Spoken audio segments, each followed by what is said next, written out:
Okie dokie okie dokie. Let's do this again.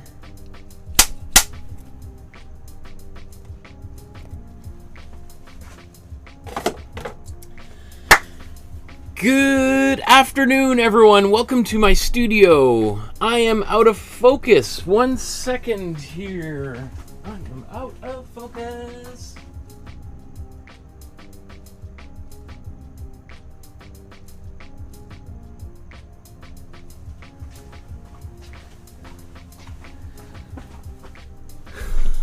Okay, I think that works a little bit better. How are you guys doing today? My name is Michael Markowsky. Welcome to my studio. Today we are going to recreate another incredible painting by another of my favorite artists of all time. Today we're going to be looking at arguably the most successful, surely the most financially successful, but if not the most popular and well-known artist from Colombia of all time, and one of the most popular artists from all of South America in general. We're going to be looking at, come on, where's the art of Fernando Botero today. And this is the painting that we are going to attempt to recreate. This is a painting from 1985 called Matador. And I do see, it looks like there's these little vertical lines in the grass. That's just, I guess that must be my scanner when I scan this from a book. So those aren't there. But anyway, this is the painting that we're going to be doing. I'll let you know that there's also an outline for this painting, which I'm going to trace in just a couple seconds. So let me show you where you can download this free outline. There is a link to a Dropbox folder in the video description below, and if you scroll down here, look at all of the paintings. These are, I don't know what, we're on number 78 or something. So these are all the paintings that we've done thus far. Tons and tons of great artwork from all over the world. And so, as I said, today we're going down to Latin America to visit Colombia and Fernando Botero. You're seeing these in this folder here. You'll see 3 files. There's 2 versions of the outline. One's a JPEG, one's a PDF file, whatever's easier for you to download. And then, of course, the original file itself. Maybe just while I'm here looking at the browser, you will see there is... I post obviously the link to every episode that's in here. As well, people post images here. This is Deborah posted a photo of Mud Bay, which is one of the places that Tom Thompson painted at, and it looks very close to the painting that Tom Thompson actually did, which we also did. And that's, if you want to watch that video is in, there's a playlist of all the videos that we've done so far. It's in the description below. As well, of course, in the Dropbox, you can compare the originals here. And I'm not going to go through all of these. I'll also mention, I see that there's I strongly encourage everyone to join. If you're watching me right now, you should be a member of the Facebook group. It's not to sell anybody anything. It's just a way for people to upload their versions of the paintings we make. And then every couple of weeks, or once a month, so in a couple of weeks, I go through there, take all the new images off, and then we look at them together. And it's a great way for especially beginner artists to get a little bit of feedback from myself to help make their paintings just that much better than they already are, which from what I see, it's pretty exciting to see people develop. And there's new people joining up every day. I was just emailing back and forth with someone who's not on the Facebook group, but has just started the painting class. They actually did the full drawing class, which I strongly encourage you to do as well, and that's free, and the link to that playlist is in the description below. I think it's called Basic Drawing Skills or Intro Drawing. I'll also notice that a number of people who belong to the Facebook group have been recommending through Facebook that friends join the group, which I think is a generous gesture, but I would prefer if they join themselves, because I want to make sure that the people who are in the group are people who asked to be in the group, not just people who are sort of just find themselves in there, right? To kind of keep it as curated as possible. Anyway, so we'll look here at the Fernando Botero Wikipedia page here. Botero is still alive. You know, he's age 89, and he is still painting. And in fact, one might argue that some of his most recent paintings are some of his most explosive and most impactful paintings that he's done throughout his entire career. We'll talk about that here in a moment. I think the Wikipedia page just sort of talks about all of his huge achievements throughout the course of his life. I think it's important to know that he is also a sculptor. You know, there's probably many people who only know him through his sculpture. So we'll take a look at some of his sculptures here in a moment. What do I want to say? You know, he came from a modest family. His father was a traveling salesman, I think. Yeah, traveled by horseback, yeah. And died of a heart attack when Fernando was 4. So his mother, being a seamstress, raised... Not by herself. The rest of his family, or her family, and his family, I guess, also assisted in the raising of him. And I think that probably played a role in his work, which we'll talk about going forward here as well, and maybe potentially on his style. We'll talk about the influence of the Baroque style a number of times, because what I love about Botero is this marriage of classical approaches to painting, traditional techniques, and then blending them with things that are very contemporary. And you know, including people talking, like paintings that look like they could have been made 500 years ago, but of course with his style, the round, rotund kind of characters that he includes in his paintings, there's really nothing like that. Well, you could maybe argue Titian or somebody has done some rotund figures in the past, but nothing like Botero's. And, you know, Botero might include images of people on their phones or driving their cars, or politicians that are known today, which obviously and clothing, of course. So let's, as we look down here, he was, I think from the age of 12 till 15, enrolled in a Matador school in Colombia, so he went into training to become a Matador, the very same type of person that we're going to be painting in today's episode. And so he learned all about that tradition, which is controversial to say the least, and in some places in the world it's been outlawed because it's seen as being unnecessarily dangerous, well, not just dangerous, murder to animals, if you want to put it in those terms.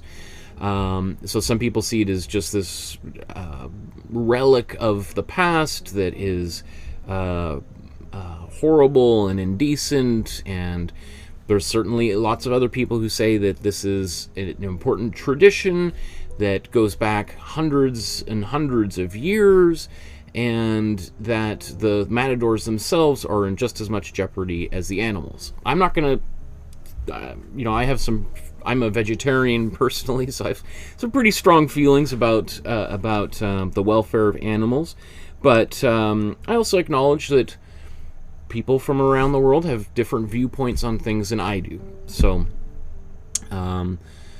anyway, we'll talk about, so as I was saying, some of his most recent work is some of his most controversial work. He did a whole series of artworks about the Abu Ghraib prison that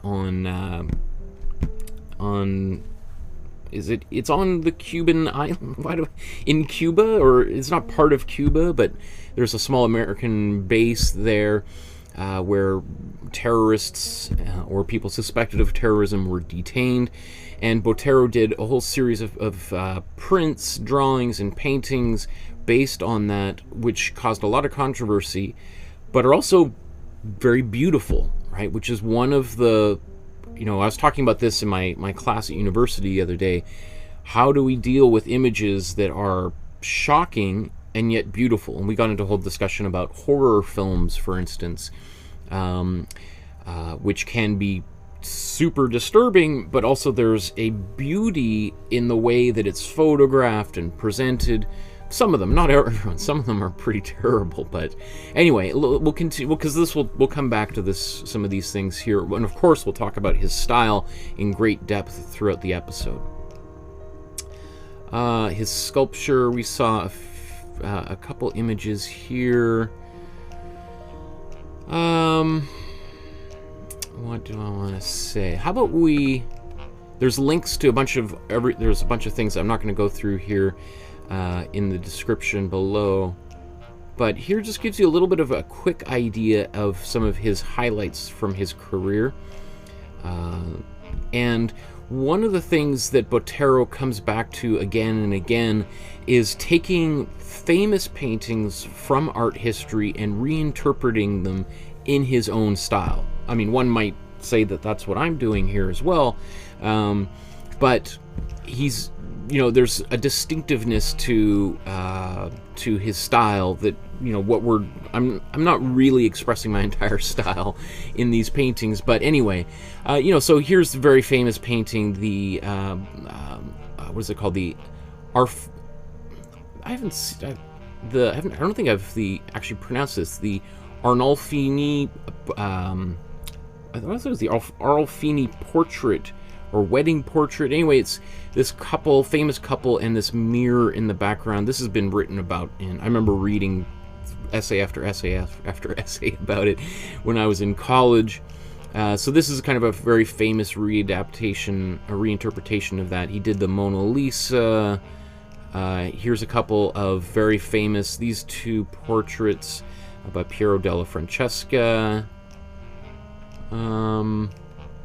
Anyway, so for instance, here's another painting which, has some classical elements to it, but this is the death of Pablo Escobar, the infamous drug dealer, drug czar, and, we have guns, we have bullets, and then there's these fantastical elements where he's standing on top of buildings like Godzilla, like this towering figure who is brought down by the same type of violence that he spread throughout the country and in many places in the world, right? Car bombs going off. So he's using traditional styles to represent important contemporary events.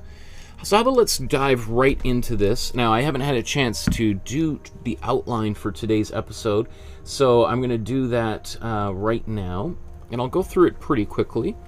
So what I'm going to do is I've printed out the outline, which I showed. You can get this again from the Dropbox. I just printed it out on photocopy paper, and I'm going to tape it down here onto the canvas. Now, of course, we could draw all of this out, but if you've taken my drawing class, and that's a great way to practice some of those skills. But just to kind of speed things up, I'm just going to use some carbon paper. You can use graphite paper. You can also buy, and you can get this from most art supply stores as well. You know what? Actually, I'm just looking at this. I haven't sanded this canvas down, so that's one thing that I typically do before each time I trace. So I've got a 100 grit sandpaper because this is freshly gessoed. It's actually pretty smooth, but there is some little clumps.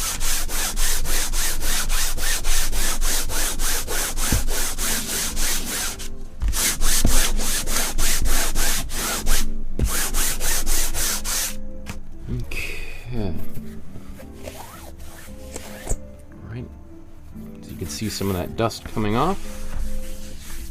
And that just makes it even smoother, which is helpful for a painting like today's because there's a little bit of detail in here, and the smoother the painting is, the easier it is to do some of those details.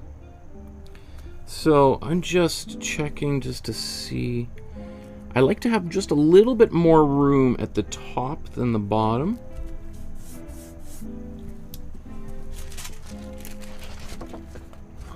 Okay, and we'll put our carbon paper inside here. And I got some pencils. I like to use red pencils, but you could use pens. You could even use, like, you know, any kind of relatively sharp material to do this. You could use a knife or the handle of a spoon or something. Whatever you need to help create an impression on the other side of the canvas. Now, all of these details with the skeleton, I'm going to keep it kind of simple because they're going to get all lost in the painting process. So I'm just going to do very simple outline here. Same thing with all this fabric. I'm not going to get every fold in. Okay.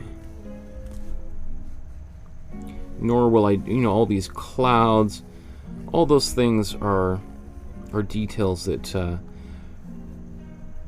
you know, we're going to paint over a lot of this, and so I'm not even going to bother. Because one of the things that I want to do is to try painting some of these paintings a little bit faster than I have some of the previous ones, in order to not spend 7+ hours on a painting, which I have done on occasion. So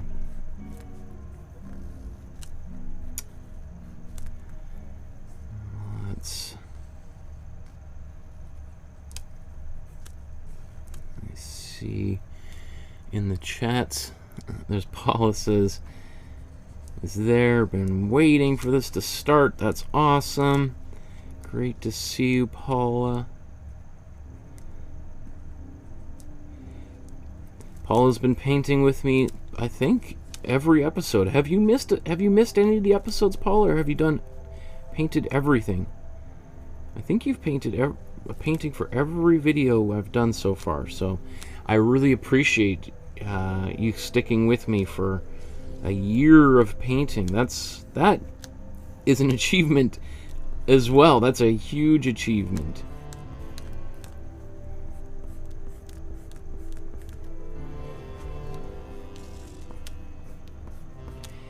So, you know, this is an area that's going to be yellow, and it might even be use the background colors. That's why I'm maybe putting a little bit more detail in here, because I'm less worried about this part being covered up. So, and that's something that just comes with kind of practice, and, you know, as you develop your own sort of process, you start to kind of think like, oh, okay, now I know that this can be kept, this can be kept, this I can just figure out later.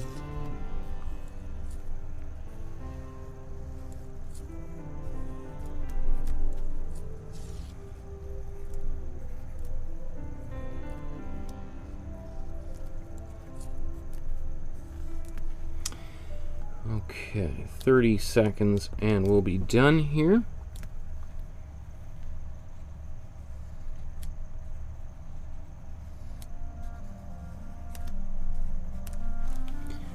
So I'll do the clouds and stuff later. So let's just take a quick look to make sure I haven't forgotten a foot or something. It's all there. Great. So I'm going to keep this carbon paper because I can use it again and again and again. I've used some of these pieces of carbon paper maybe 20+ times.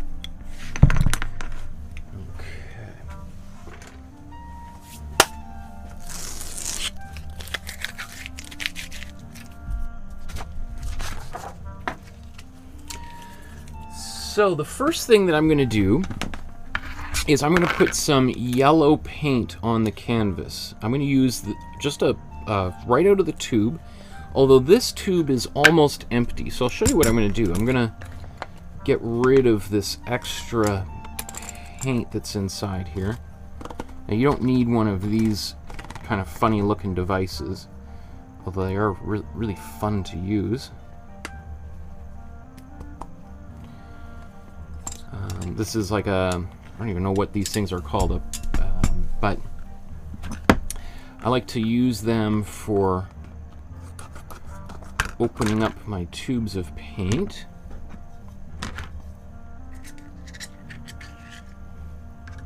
So I'm going to put this in here, and then I'll come back to this in a little bit. I'm going to scoop out that extra remaining paint with, I have just this little spatula that I use for that. Okay. So I'm going to add a little bit of water to this. I love using up that last little bit of paint. Like, it just makes me feel so, like, it just, I mean, I would consider myself an environmentalist. I'm concerned about the environment, and now being a father with a young kid, I feel like some responsibility to try to take care of the earth.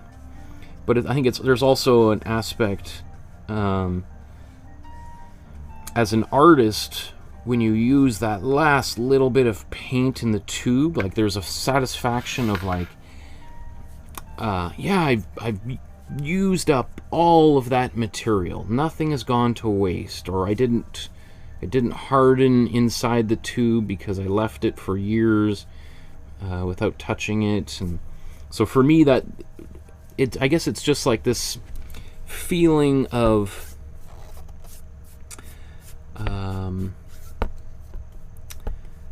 there's like a kind of a sense of accomplishment, I guess, in having used it. You know, because there's lots of, we all, you know, in the Western world, well, probably most cultures around the world have a, you know, people were unnecessarily throwing things away. We live in a disposable world, and,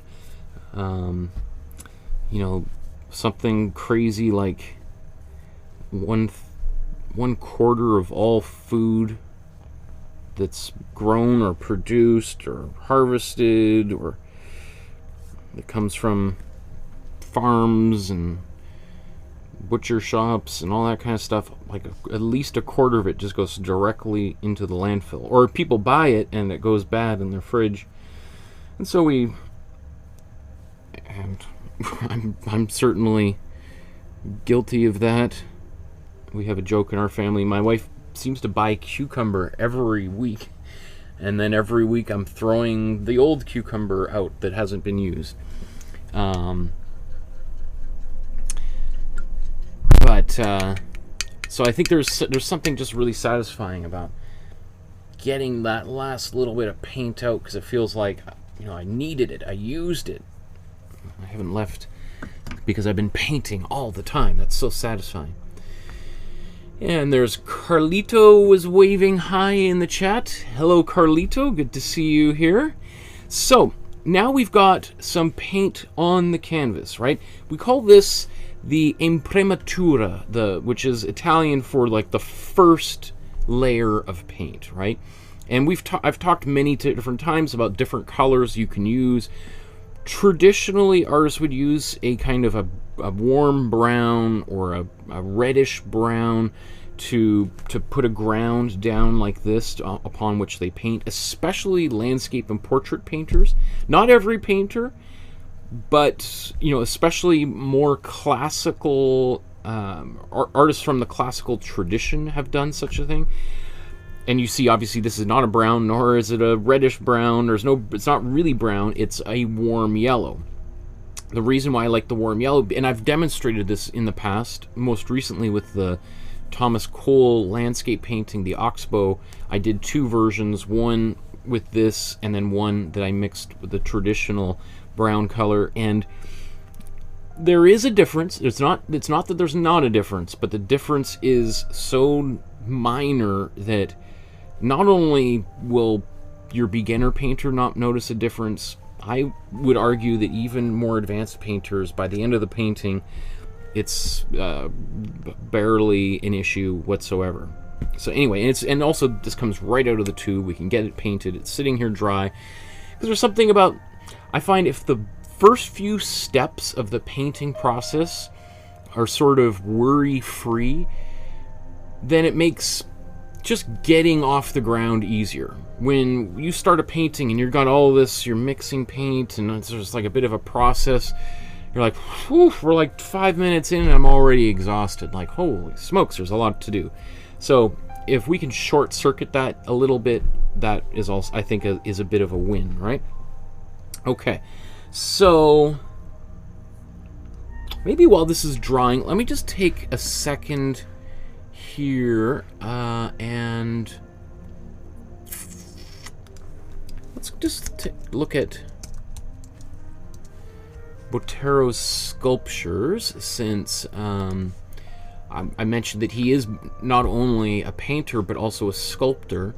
And I think what I really love about his sculptures, and I guess his paintings, is how there's this synergy between them, that the paintings and the sculptures, there's, even though obviously they're totally different material, one's two-dimensional, one's three-dimensional, they couldn't be more different in many ways. They're unquestionably by the very same artist, right? And whereas there are examples of artists who do sculptures that might as well have been done by someone entirely different, because their paintings are so unique. And like, well, I was going to say Willem de Kooning, whose sculptures I love. He's an abstract painter, but I guess there's a quality of his sculptures that is also similar. But anyway, all of these just gigantic round figures, which is, again, his iconic style.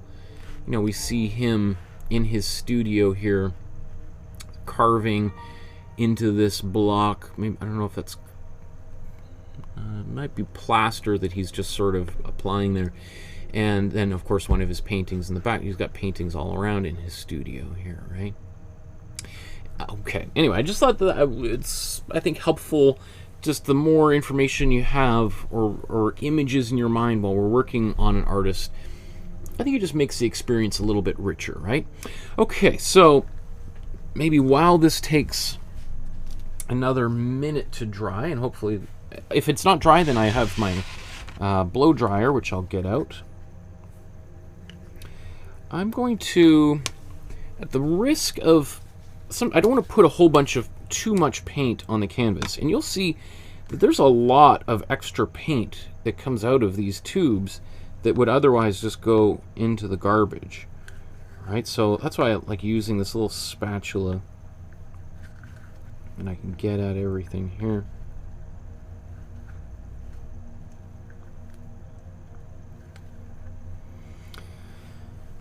Okay, and still even more here. And I do have actual tubes of paint, but this is just like, isn't that satisfying? Like, basically, there's enough paint on there for another 2 or 3 episodes that came out. So, just as a little hint to anyone who's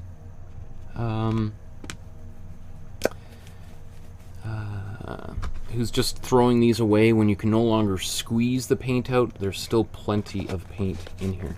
Now, I don't think you can really recycle this, so I'm just going to toss this into the garbage. Okay, I'll just wipe off this.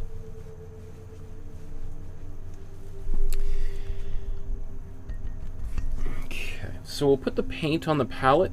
If you're wondering what the paints are, check out in the description below. You will see links to the paint that I suggest you get, and you don't have to use the brand that I use.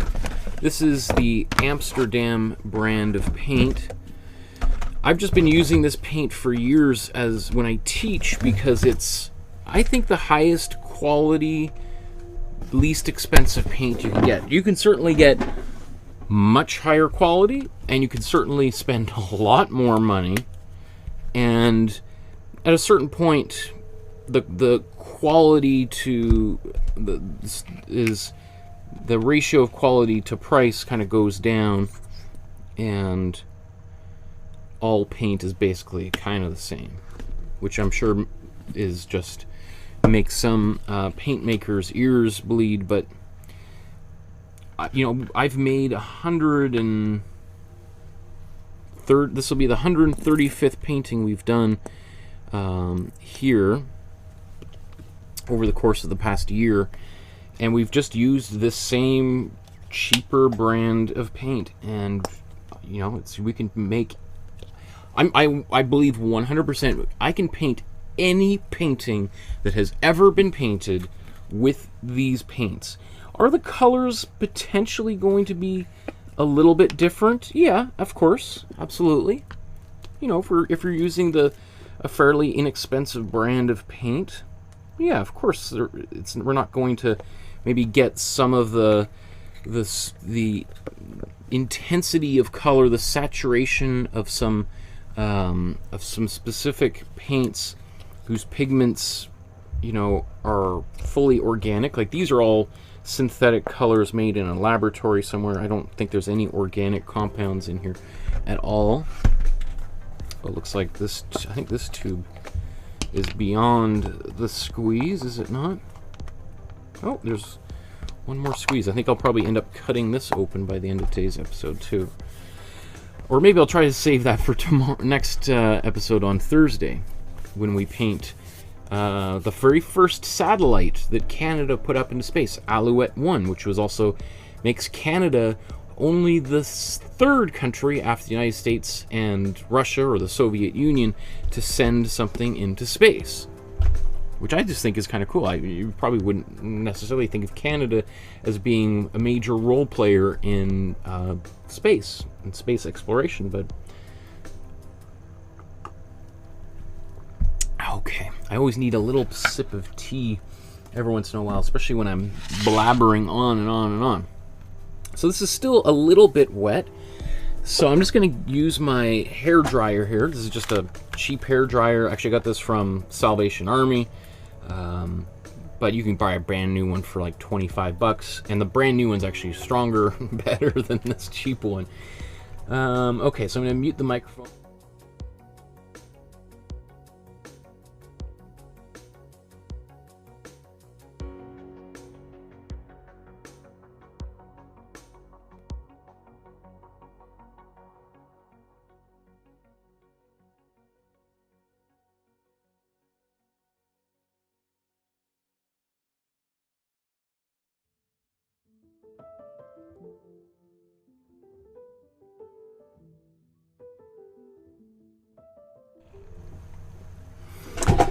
I love using the hairdryer because a painting that just looks a little bit wet, you're like, wow, this could take another 20 minutes for it to dry. Hairdryer, 20 seconds, boom, it's dry. Okay, ready to move on.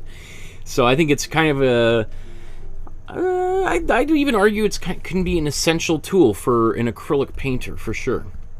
Especially if you only have a limited amount of time to paint, you know, maybe once a week for a couple of hours. You want to be painting for those couple of hours rather than just sitting here looking at the can like, come on, let's hurry it up. Like you're taking a dog for a walk that just is pulling at the leash, and you're like, we gotta go, come on, let's go. So what should we do here first? Let's look at the painting again and just think about our plan for the episode.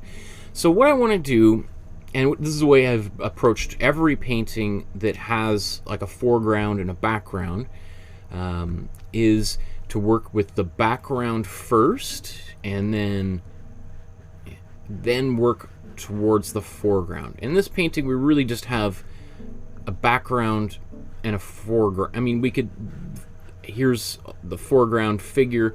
You could argue this is foreground as well, and we probably will use a little bit of a different, warmer color here, but we'll paint this blue, then we'll paint this green down here, and then we'll start painting some reds, mixy skin tones, and of course the skeleton as well. And that skeleton, in fact,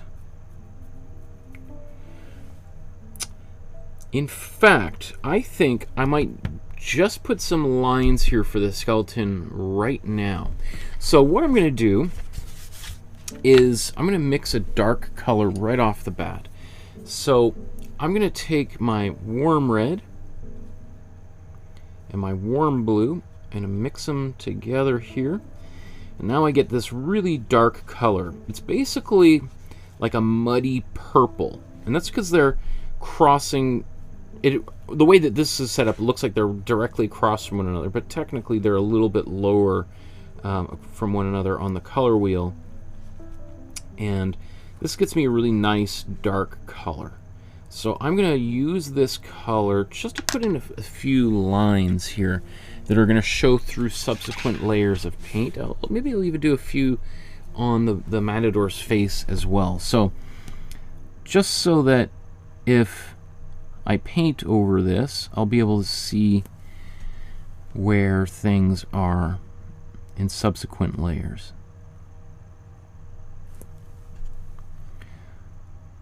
And this is, again, this is why I did this very quickly. I didn't really put much detail at all into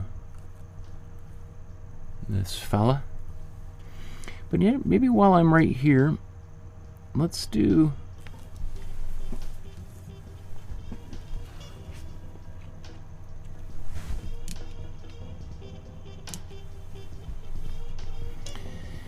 so again, this is warm red and cold blue.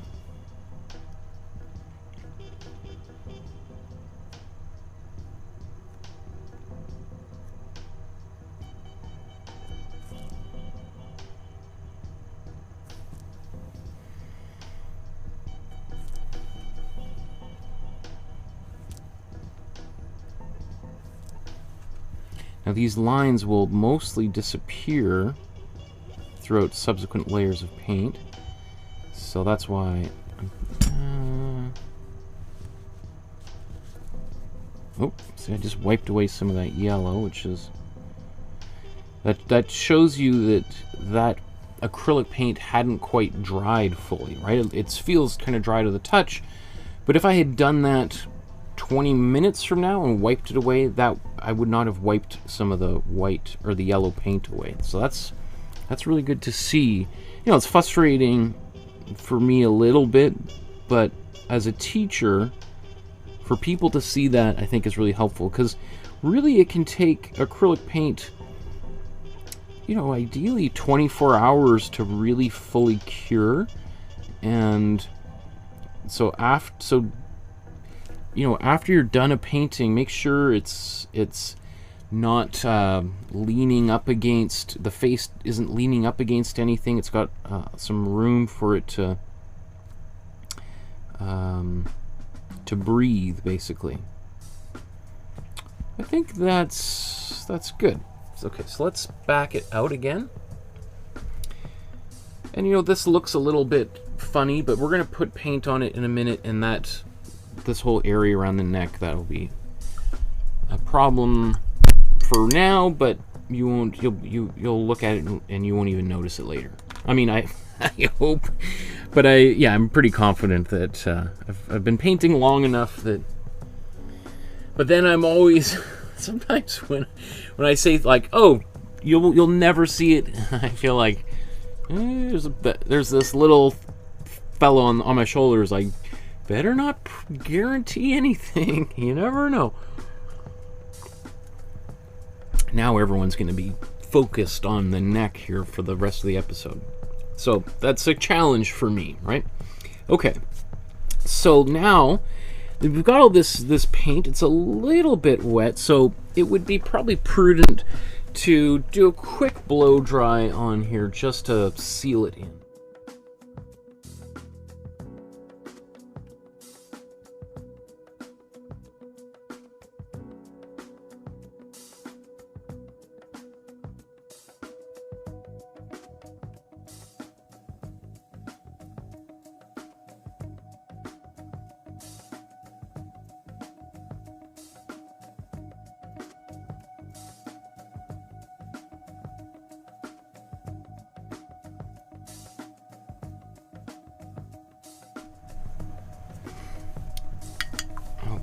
Okay.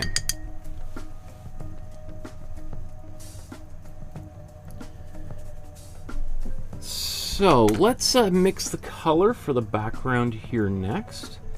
And this color we're going to put in a cool blue.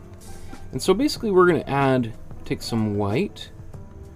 Let's do this right down here. Take some white and cool blue. I'm actually going to take even more white. I have a feeling we might need to do this layer a second time. So let's take even more white. Because if I have to do it a second time, it's easier to darken it than it would be to lighten it. So that's why I'm going to mix a little bit lighter of a blue. Although, you know, that's basically the right color right there, right? And I'm going to go over top of the pencil lines just a little bit. This is why I like doing the background first.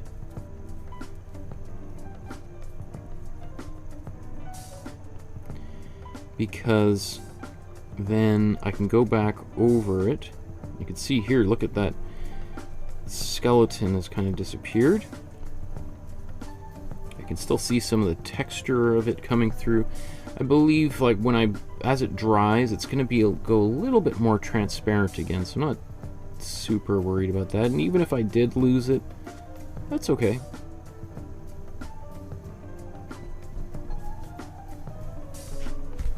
I really strongly, I really encourage you not to think of the pencil lines here that you've traced out or drawn on as like don't get too fixated on preserving them, right? They're just there to help you get your painting, the composition in place, because ultimately you want to be able to paint without them, right? So they're good as like a kind of training wheels for a beginner artist. And more advanced artists certainly, you know, draw out the composition. There's nothing wrong with that, and certainly nothing wrong with tracing or projecting or however you need to get those lines on there to help.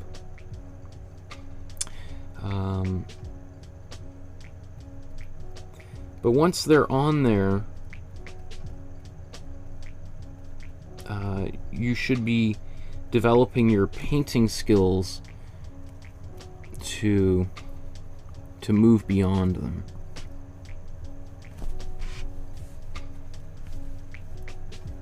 Okay.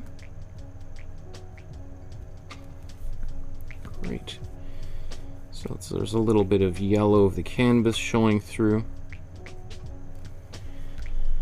Now, you could see that in his painting, there's a bit of like a warm color, a bit of a purpley blue in there.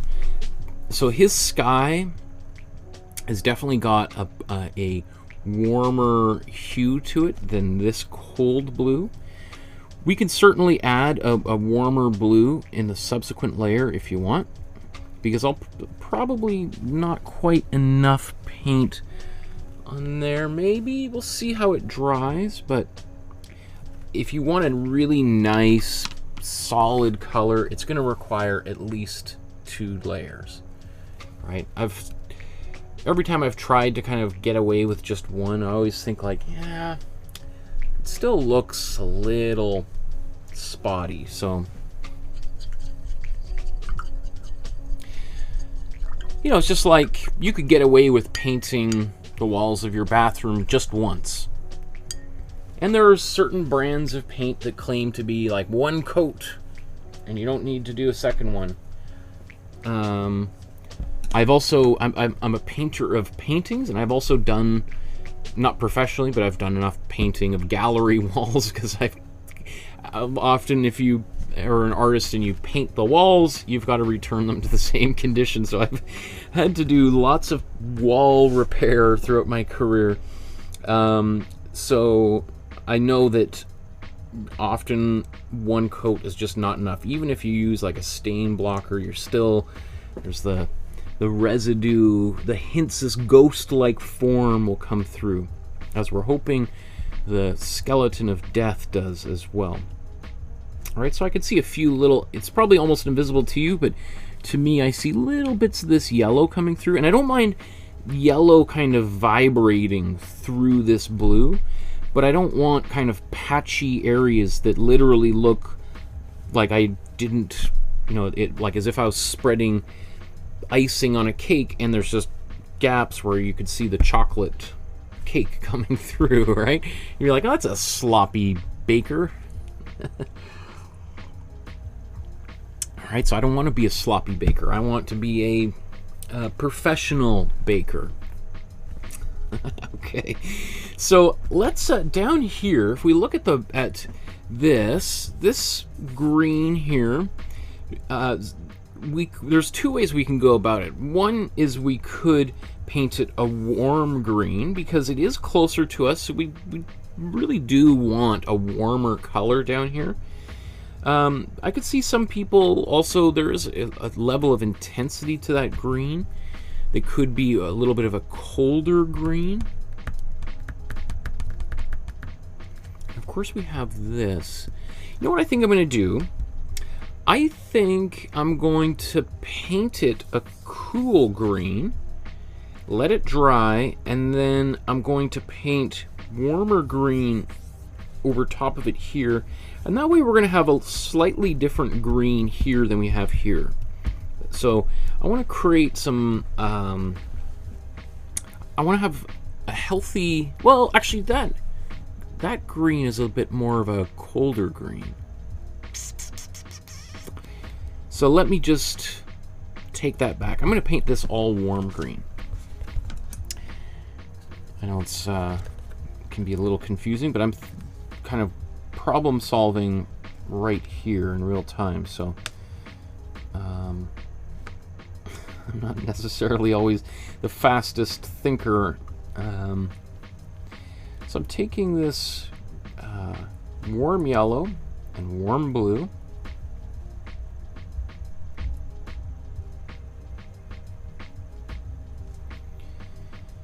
nice, there's a little bit of a darker green here. And, you know, I think I might just paint right over top of these apples. Because just like the skeleton, it's just so much easier just to do this. And then to come back later on and put them there, right? It's just, I'm always looking for what is the fastest, most efficient way of doing things. Not because I'm lazy, although maybe my wife might say I am, but because if I sit here and noodle around those little details, again, not only will it take me longer, but I really do think it would look worse. It would look a little bit sloppy. And that's not something I want. I want it to look clean and well done.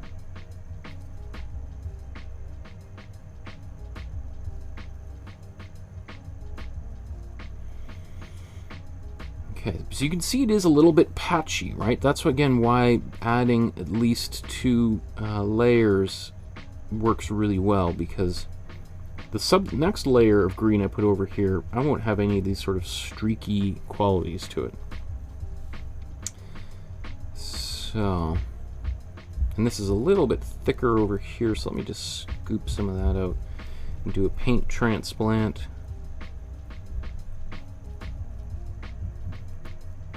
Just to make it even. There we go.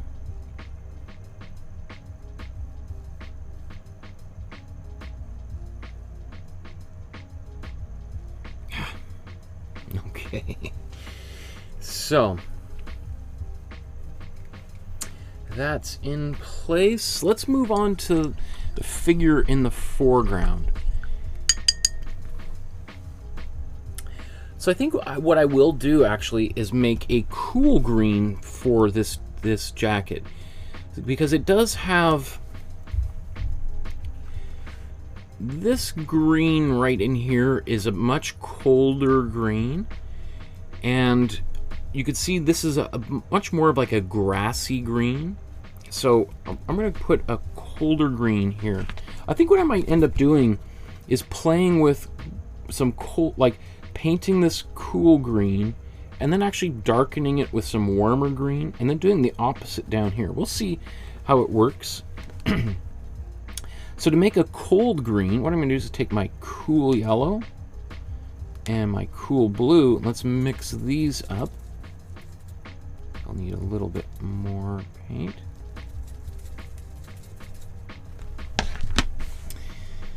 And then I'll paint this in here. Now it's like you can see that. It's, whoa, it's neon. That's a little bright. I don't mind that, again, especially if I plan on doing another coat of paint.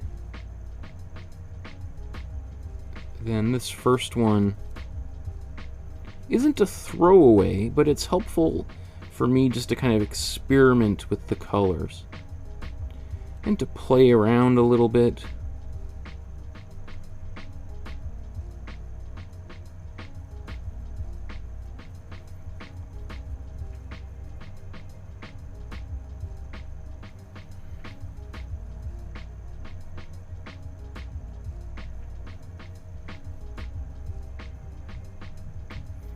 Just want to get right up to and over top of the sky a little bit.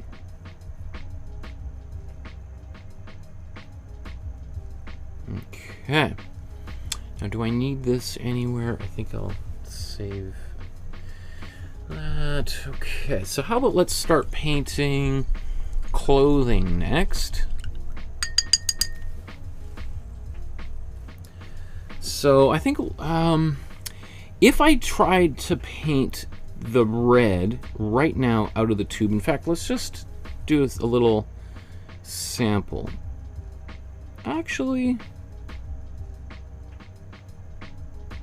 that's not bad. I was expecting it to be a little bit darker. So we'll see here.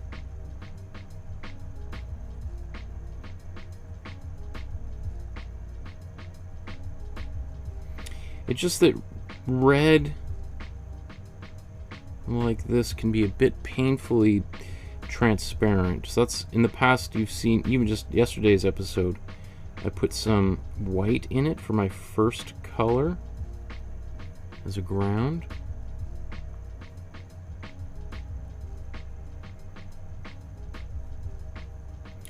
But you know, I think it's a good idea to challenge yourself and challenge what you know or believe to be true. You know, so just like here, it's like, oh, I know it's not gonna work, and then you try it and you're like, oh, that's funny, I've been doing this for a while and it didn't work to satisfaction. Maybe it'll work, and it worked. It's definitely it's a slightly different kind of red though, because it's mixing optically with that warm yellow underneath.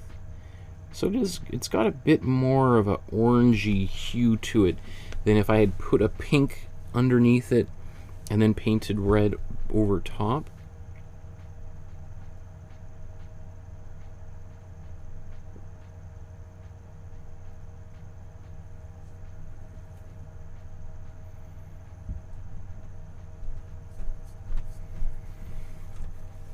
Okay.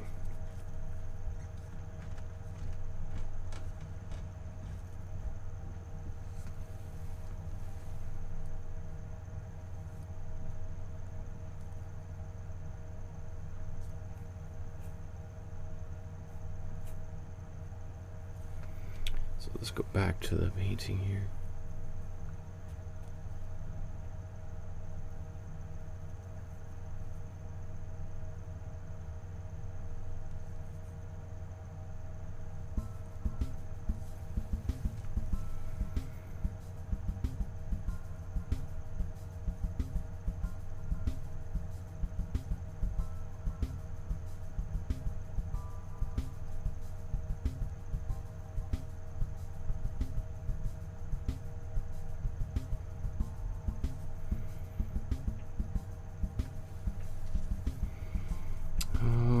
Okay, almost done with the red, I think, right?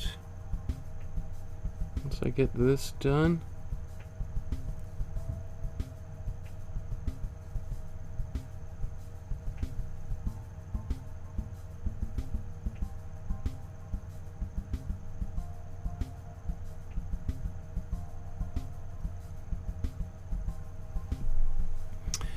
Okay. Oh, on his arm there. Yeah.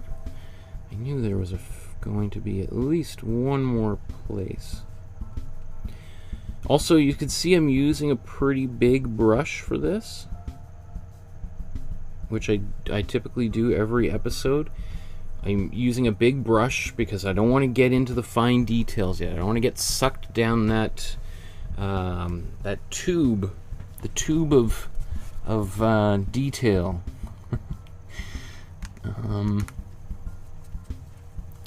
So I'm just taking some warm yellow and the warm red that was on my brush.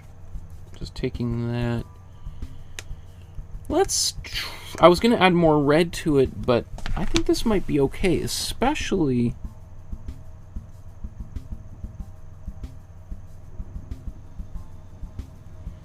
for these areas.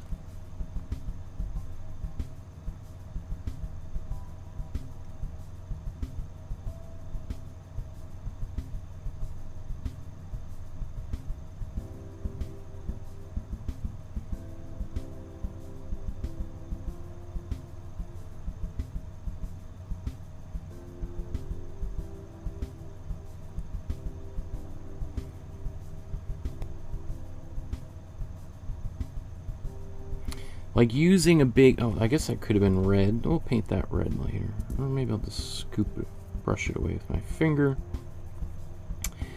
Another reason I like using just a big brush at the beginning here is it just gives me that, it's fun using a big brush to paint in this paint. Because as the painting progresses, it's gonna demand more and more attention to detail, and I won't have this opportunity again, right? Because I'll have to get more and more, serious about the painting. So I want to put off seriousness into as long as possible. I'm going to use this same color, I think. Maybe let's make it just a little bit more red.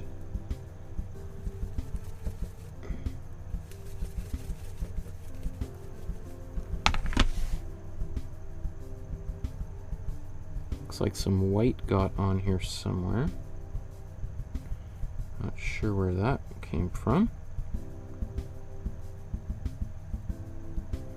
Because I can tell because it's got a bit more of a slightly peachy quality to this orange that I didn't expect.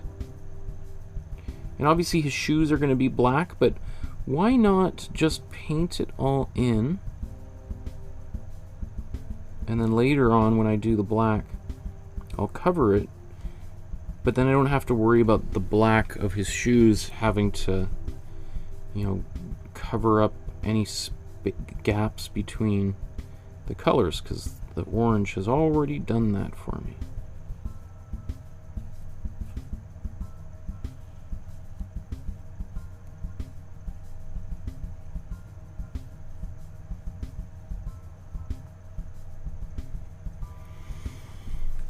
Okay, looking good.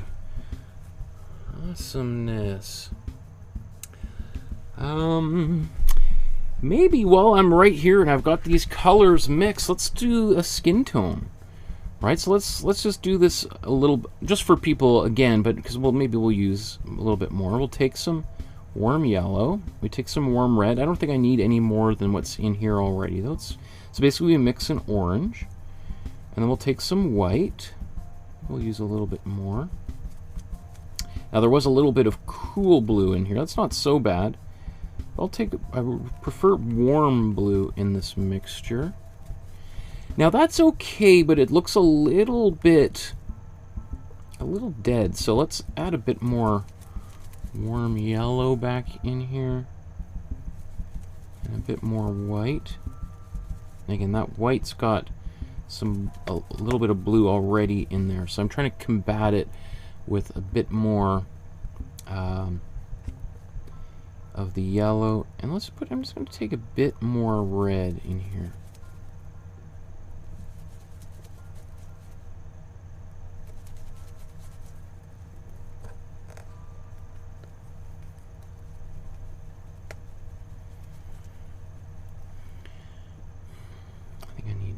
More yellow again.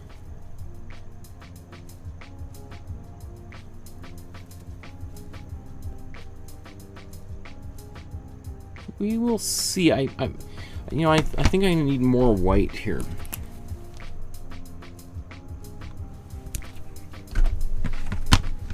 And white that isn't contaminated with cold blue, which I don't really want there at all.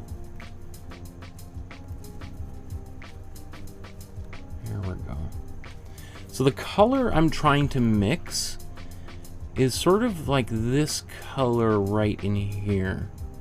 Kind of on the top of the, not on the top of the cheek, but in the cheek here.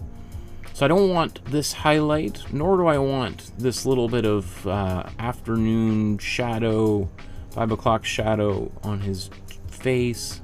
So I'm looking for this kind of color right there. And I think I'm pretty close to it. Now, I'm going to use a slightly smaller brush since I'm getting into closer to detail. Where's a smaller brush? Here we go. And I can even just take the paint right off my brush. Let's start down here. Let's do the hand.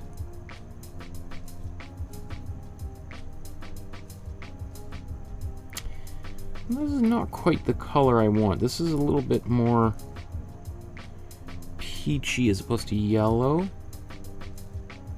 But you know what? I'm just gonna go with it.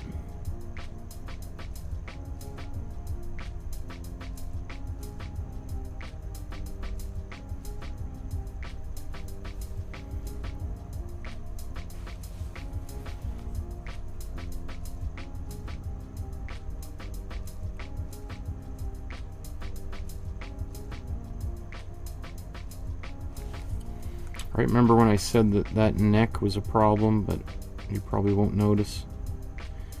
There you go, it's gone. Oh well, it looks like it's resurfacing like some villain from a horror movie, but I'm pretty confident we won't see too much more of it. Especially as we go here, because this will be a darker area anyway. And if I am concerned about it, then I'll just put a little bit more paint in that area. Now, I don't think it's not showing up too well on camera, which is fine.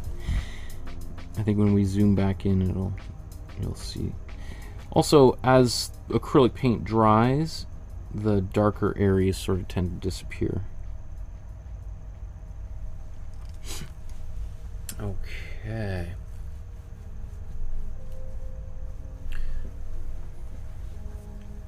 Or the darker areas don't disappear. It's sort of like acrylic paint. Lighter areas won't be like, if you paint white and it dries, it'll kind of go not quite as bright white, and darker colors won't be quite as dark. It's sort of like those extremes, they kind of come back towards the middle. So you're always sort of pushing them back out as the painting is drying and adding more and more layers.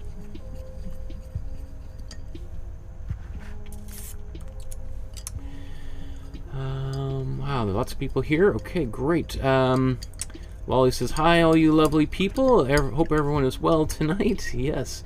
Olga says, I love playing around with, yay, playing around with color time. I love that. I learned so much about mixing colors watching and listening to this stream. Thank you. Awesome. I appreciate that. Thank you for sharing that. That's the goal. So that, Lolly says, Michael, why is it that you prefer to paint your canvas background instead of leaving it white? And what's the thought process behind the yellow or the colors you choose?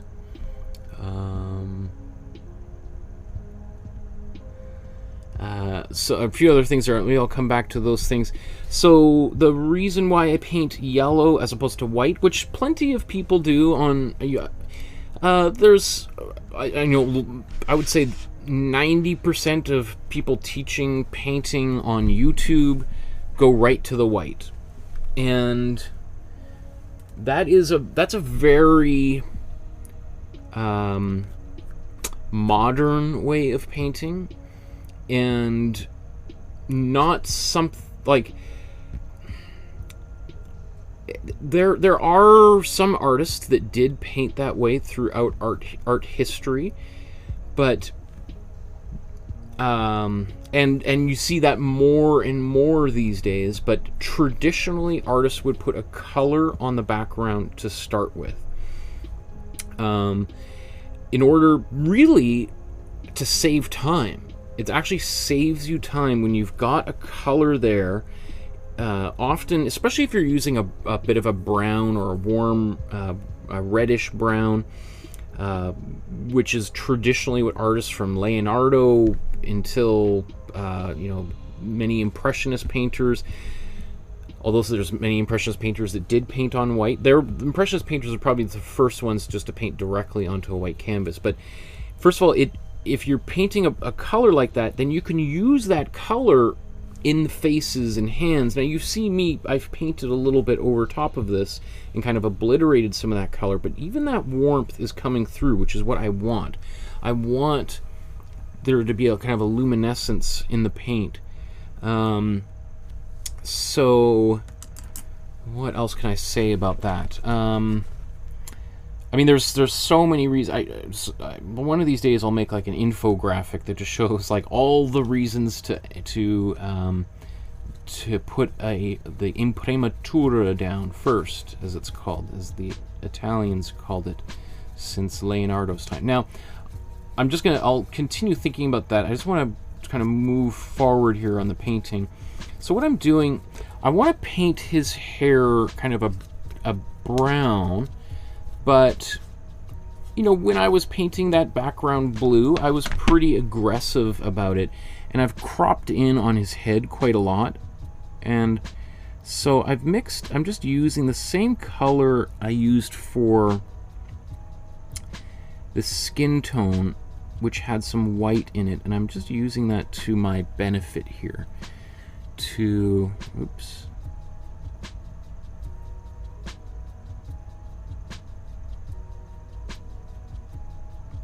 Because that white will cover up the background pretty well.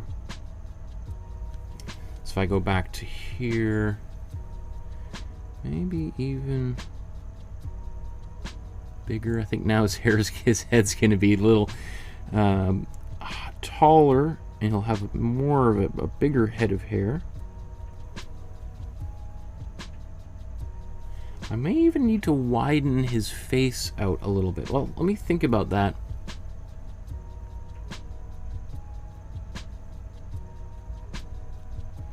Because, of course, the most distinctive signature part of Fernando Botero's style is the rotundness of these figures. So right now it looks like he's a little bit slimmer here. So I think we will go back in there shortly. I'm just looking around. So anyway, I've added a bit of white there to take back some of the background from the blue. And as promised, I'm going to go back into my skin tone here, and I'm just going to do a few things like widen the neck a bit, and then in his face here,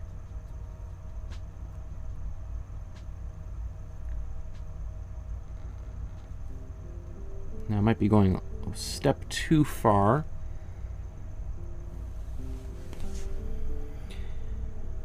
But I think with Botero, you can push the envelope a little bit here, so, and not worry too much.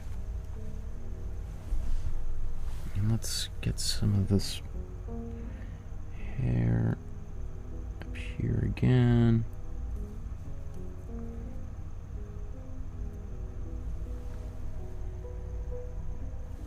There's a bit.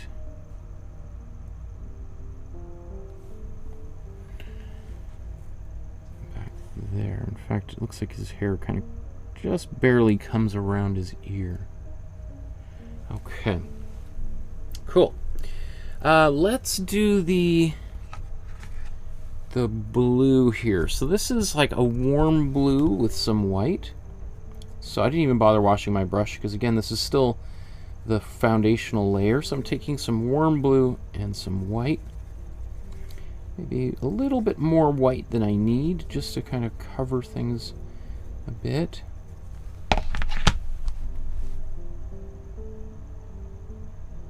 Right, you can see the difference between the background and the sky here.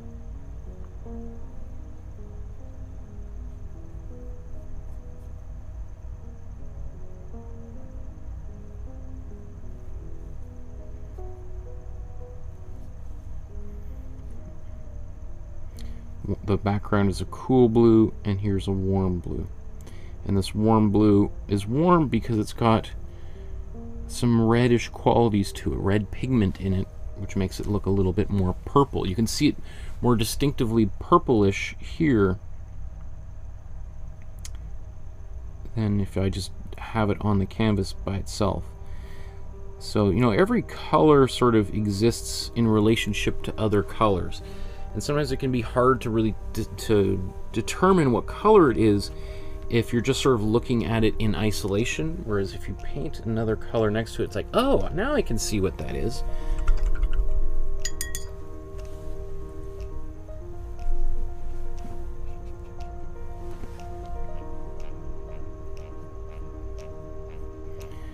Let's paint his collar in here.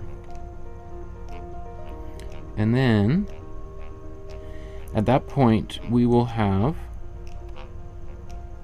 a finished underpainting.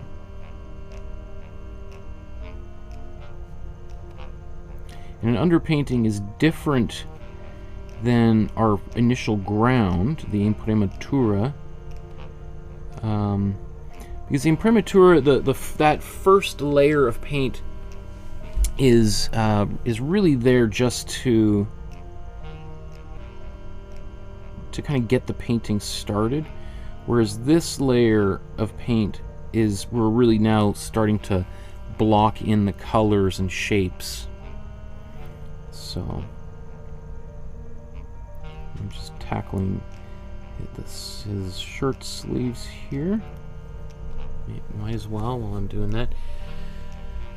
And obviously there's still the skeleton. That skeleton will come back later on here. So if you're on Skeleton Watch 2021, don't worry, I'm keeping track. I won't let you down. I need, again, another little ticker running on the bottom, like on CNN, or saying Skeleton Watch. Will the skeleton come back? The skeleton has left the painting.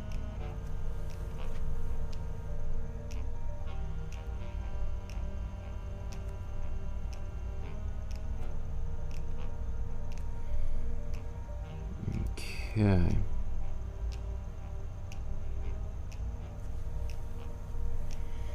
And then once we get this in, it'll be time for a sip of tea or scotch or wine or champagne or whatever, because now we've got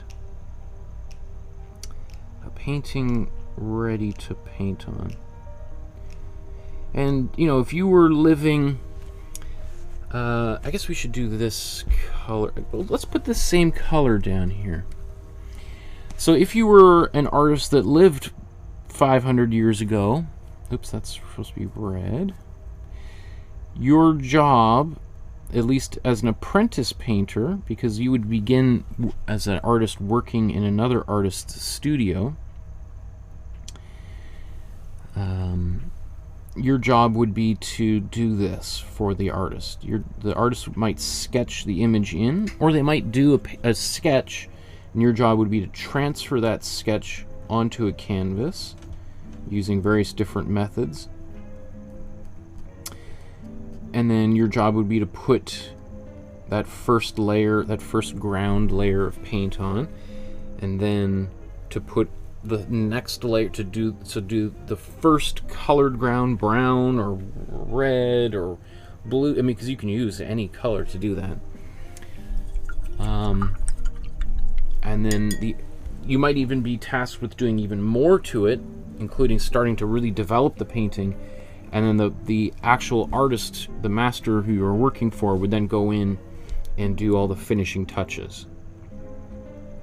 So, and that still happens today. There's still lots of artists who are very successful that hire artists, usually artists, you know, art students to work for them, and the students get valuable lessons. So, you know, people, when they hear that, oh, so you didn't paint it all by yourself, so you cheated or you're lazy, and it's like, actually, if you're, and because I've been that, I've been a young artist working for other artists and helping them stretch canvas and mix paints and applying some paint onto canvas. Not quite like this, because I didn't work for an artist who did this type of painting, but it was by far a better, like, more useful experience than anything I did when I was actually in school.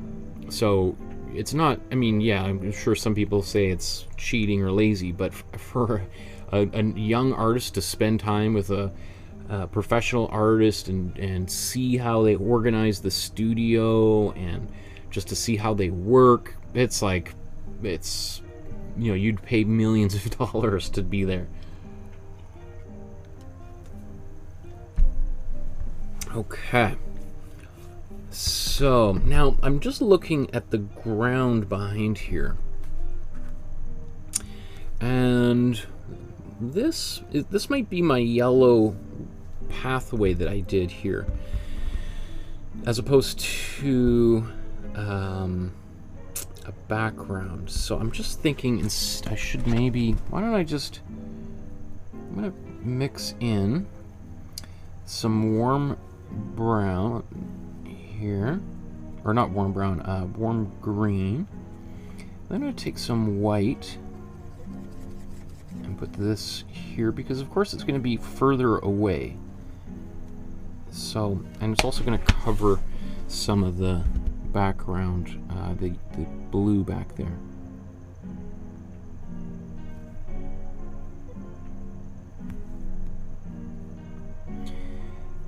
And I'm not looking too closely at what any of these details are, because, again, I'll sort all of that out in due course.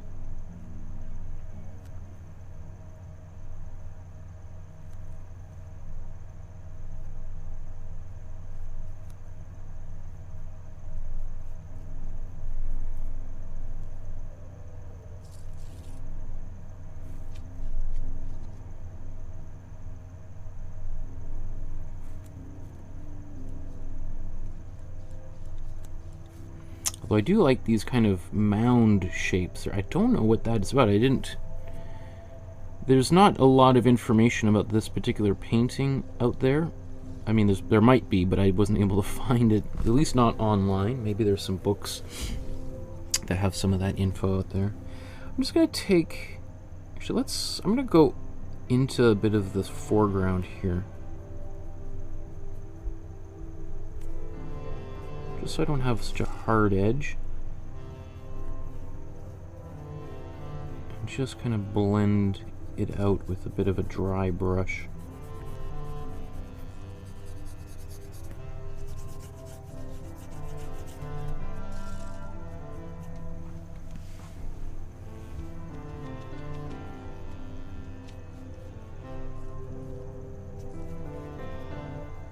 Okay, that makes me feel a little bit better.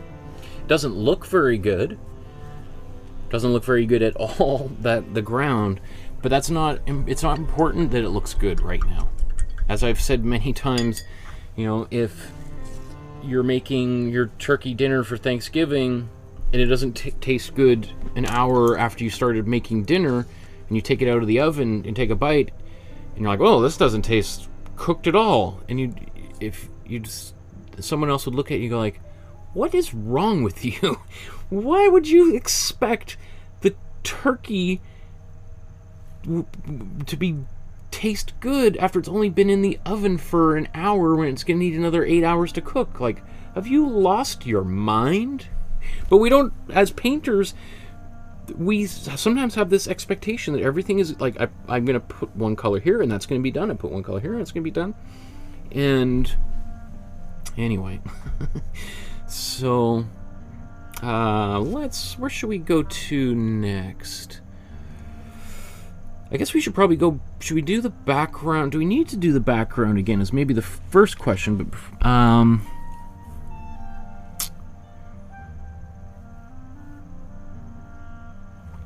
I think I'm going to do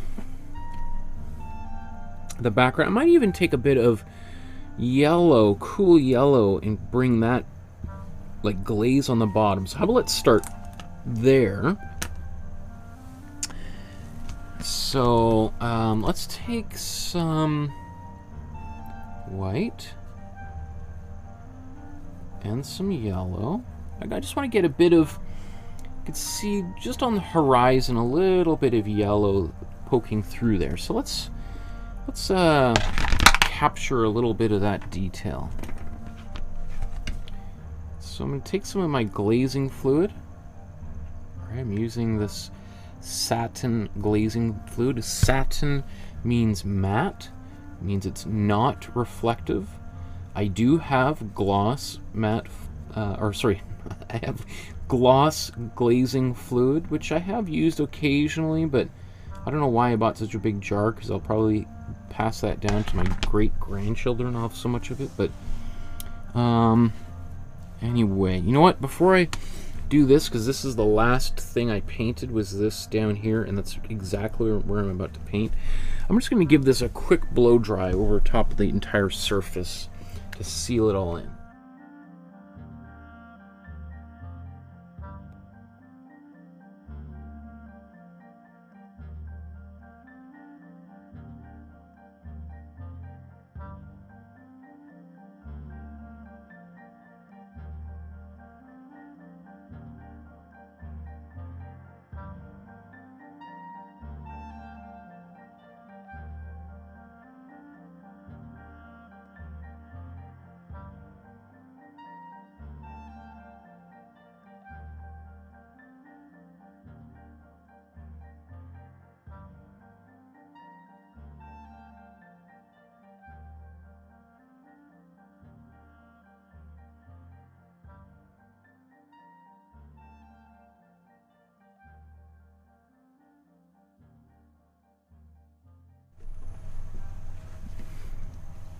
Okay, so let's take this cool yellow with some white in it, and I put some glazing fluid in it, and then I'm just going to kind of blend it up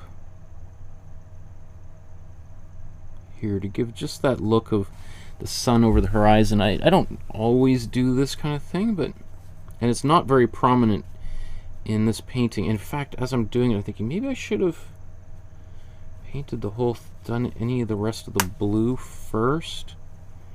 So this might have been a poor decision, but if nothing else, you know, you can just ignore what I say and or just observe all the mistakes I make and learn from my mistakes. Because if you've been watching for a while, you've seen me make a plenty of mistakes.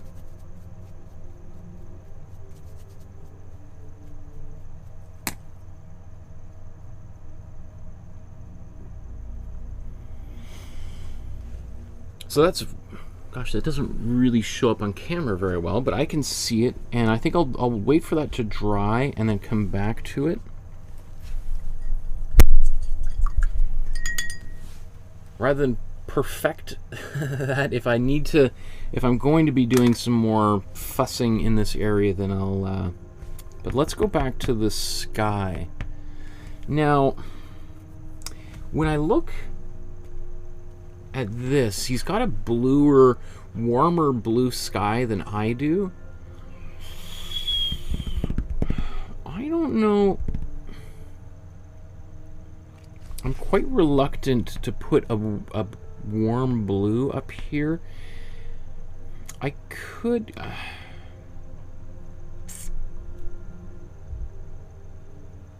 I think I'm just going to use the same cold blue. I need some more white.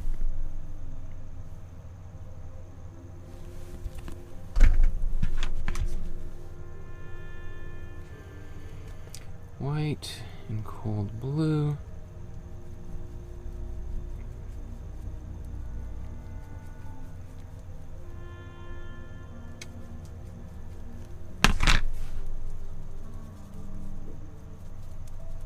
Oops, I really should have mixed that in more thoroughly.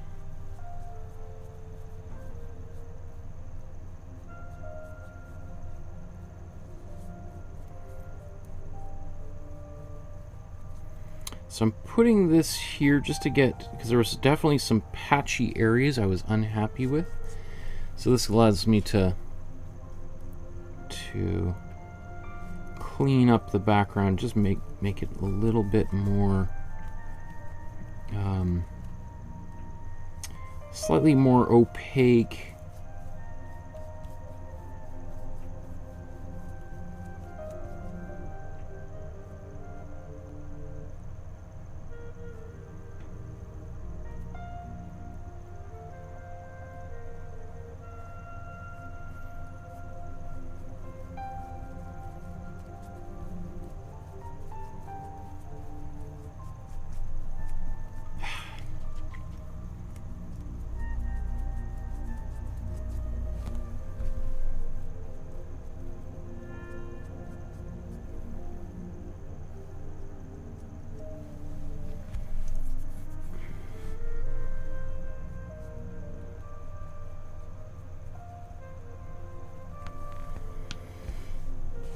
Okay, so that looks really, again, it's this whole painting looks pretty funny at this point.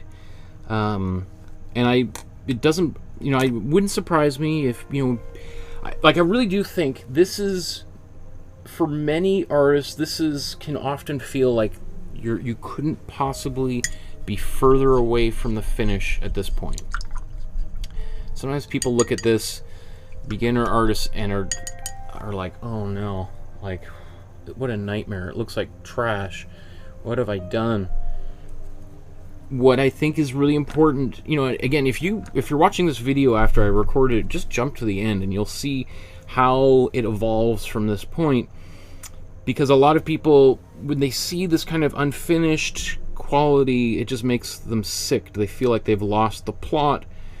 You have to, like, you know, stick with it, because this is a necessary stage in the process. You know, sometimes when you're sick, you get sicker before you get healthy, right? Or it gets, you know, it's sunset or sunrise? It's darkest right before sunrise. I can't remember. I've got a lot of analogies, but you just have to, like, you just have to be like, okay, it has to go through this process. It also reminds, since I've been teaching my students about storytelling, we talk about the hero's journey template, which is developed by Joseph Campbell, most famously used by George Lucas to write Star Wars. And the hero's journey is this trajectory that Joseph Campbell, he saw that, like, so many stories and myths throughout, from every culture on Earth, they all followed the same sort of format, right? And in that storytelling, you know, basically halfway through the story is, you know, the hero is, you know, actually, you know, might feel like they're the furthest from their goal when they might be closest to it, or inversely, they might be what's the opposite? they're furthest from it, but they feel close to it, or they feel far away from it, but they're closer to it. That both of those can be kind of true, but what it is there's a disconnect from reality, right? So in our sense, you might feel like it's a nightmare, but you're actually on the right track, right? So long way of going through all of that here. So what should we do? I know there's the inside of this, but we'll take care of that later. I might do a little, I'm gonna do more glazing here, but I think I'm gonna leave the top of the sky done. I could do even a glaze with some warm blue up top there, but I don't think it's really necessary. In fact, potentially this image that I'm looking at, it could just be the colors distorted from my scanner, from the book, you know, the photographer who took those pictures. So it's really not worth my time fiddling there. So let's go back. I'm going to blow dry this, maybe before I move on. Blow dry it, then I'm just going to work this blend, fix this blend a little bit more, and we'll move on.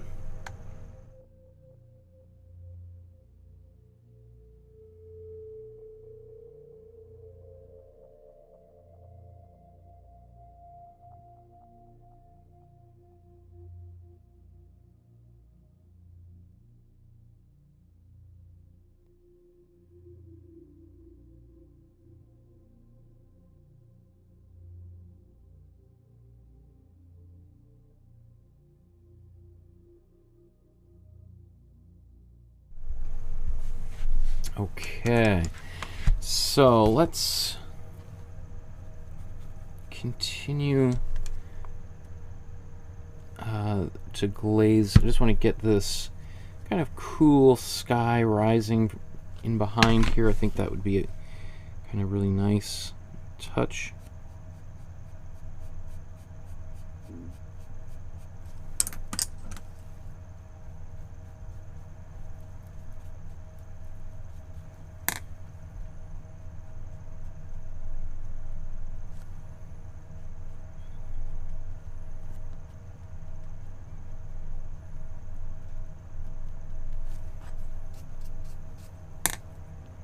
And I want to do this at this stage of the painting because you can see I have to kind of paint a little bit over top of other things here, like his clothes, and it just makes it easier for me to do that without worrying that I'm gonna mess those parts up, right? So that's why I'm doing it at this stage.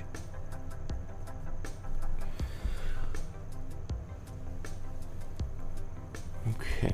Now, right, you know, there's on screen it's looking a little bit funny. I think, especially once I start putting some clouds in here, I can kind of hide any problems with the blending if I do feel there's problems. I mean, I could bring that up much higher, that transition from yellow to here. I don't know. I think I'm going to blow dry it and just give one last extra strength blast of cool yellow right on the horizon.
I think that's good. Good enough for government work, as my grandfather used to say.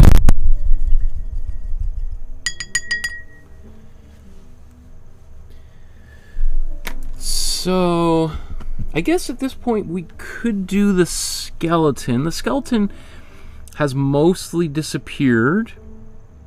But I do see a little bit of texture coming through here. Now,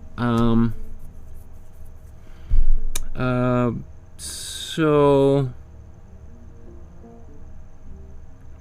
yeah, I think that might be satisfying for people to see that. So especially people just tune in during the middle of the episode, they're like, "Yikes! This guy's teaching a painting class. Hey, wow! And look at all the fools watching him." Right. So I think taking care of a few little details also can, if you're working on your painting, you can sort of feel like, oh, okay, well, it's okay, everything's okay. So to do this, I'm going to mix a gray to begin with. So I'm going to take some blue, and you can see there's some other colors in here. I don't care about that because I'm making a gray, and gray is basically just a sloppy mix of colors, right? So I took some cool blue and some cool blue, warm red, and now I'm going to take some cool yellow. And the cool yellow is, I don't always put it in, especially I'm just going for something dark, but the cool yellow completes it and turns this color, it eradicates any saturation of color in here and turns it into a gray. And we'll see that here when I put some of this paint right next to it, or sorry, let's put a little bit of it here. Let's take some white. And look at that. It's like magic. I think it's magic when this happens. It just like blows my mind every single time. So now you can see, I think if a great way, if you're struggling to know what color it is or what color temperature it is, add some white in it and it should reveal itself to you. It's like you pull back the curtain on the Wizard of Oz and you see that it's just a little guy standing there pulling levers, right? Sorry to ruin the end of the Wizard of Oz for. I should have said spoiler alerts for a movie that's like 100. How old? I guess it's Wizard of Oz is like what, 1927 or 26 or something. So I'm sorry if you haven't seen the Wizard of Oz. Now I've just blown it for you. So what I'm doing here is I'm starting with a darker gray. Even though I'm going to be painting the bones of this skeleton, I want to work my way up to the white. Now there's two thought processes about this. Some people would start with the white and then they would darken it. Personally, I find it's going to be, I think, especially because these details are going to be very small, to start with something darker and then to apply some white on top of it. But we shall see, and maybe there's someone who wants to try a different approach. Now, this guy is basically disappeared here, so let's bring back the original, and that should also, oops.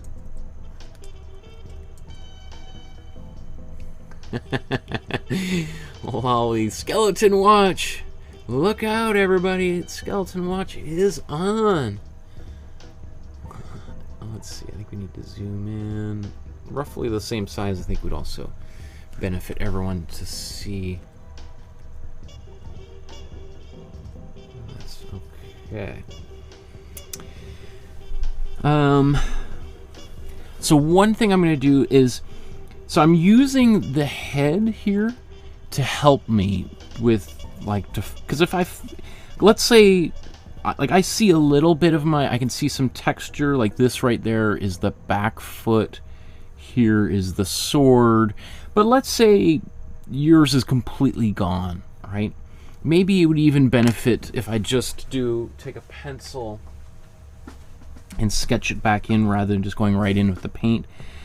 But you can, let's say, think, okay, if this is the top of the head, that sword kind of comes down pretty close to the top of the head here. And the hand, you know, is basically right near the top of that ear. All right? So here would be kind of an arm. Now, the skeleton's head might be somewhere around here. And it doesn't have to be perfect. Here's a shoulder, right? That would be a hand. say this is his kind of chest. Here's a wing. Here's the hips. And there's a leg. So I'm a little bit off. Right, here's where that leg is. That's okay though, right? Just have to keep our eye out for the skeleton police who might object to this, right? Okay, so there's my skeleton. You can see how kind of loosely I painted that, or I drew that in, right? Because I don't need much more detail than that. And then I'm going to paint this in darker, and I can use this. You'll see how I paint this. We'll build up white layers on top and keep some of this as like outlines and shadows and all that kind of stuff. Might have gone, I was gonna say I might have gone a little bit too dark, but I think this will be fine.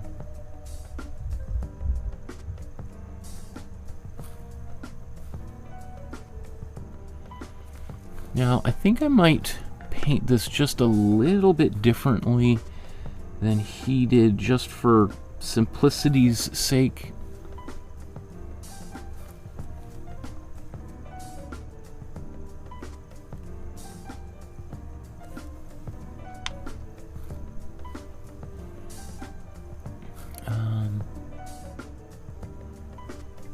In fact, okay, so this is this arm.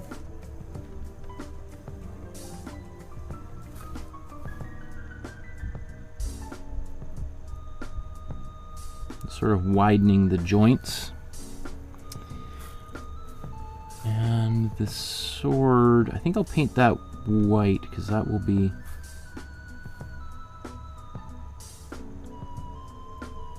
There's another arm.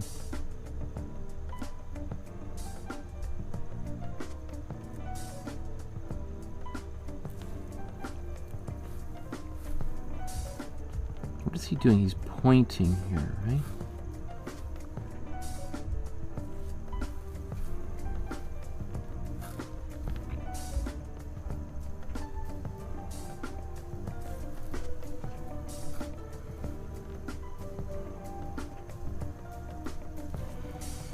It is really interesting how Latin American cultures really embraced this image of of death.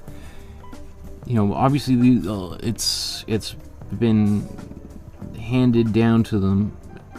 Maybe that's the most gentle way of saying it, by the Spanish colonial occupiers, the conquistadors, and who, you know, horrifically exploited and, you know, committed mass genocide to the indigenous people that lived there.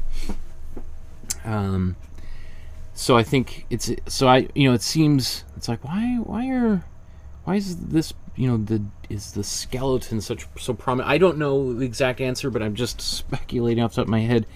I think it has to do with the scale of the horror that was inflicted upon them by the invaders, the Spanish and Portuguese, the French and the British and Germans, and I'm sure there's a few other, maybe the Russians they were a little bit further north.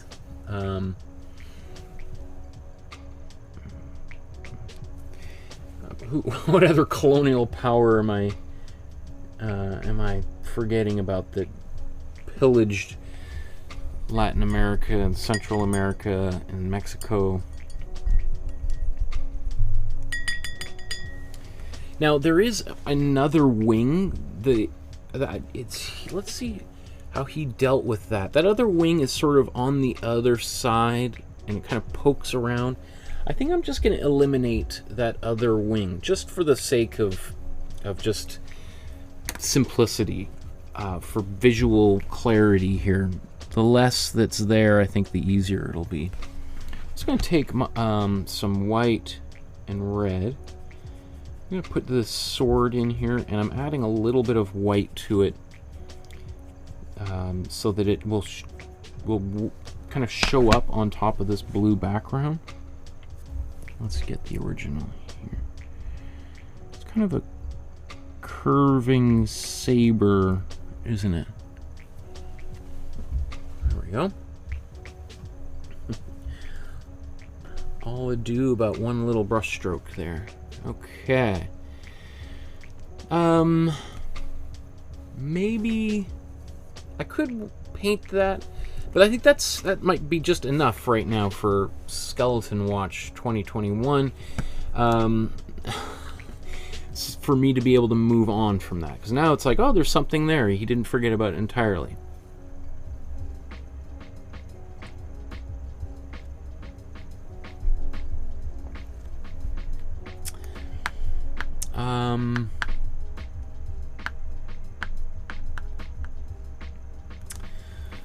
Olga, there's lots of you guys are having whole conversations in here about dogs and pets and camping.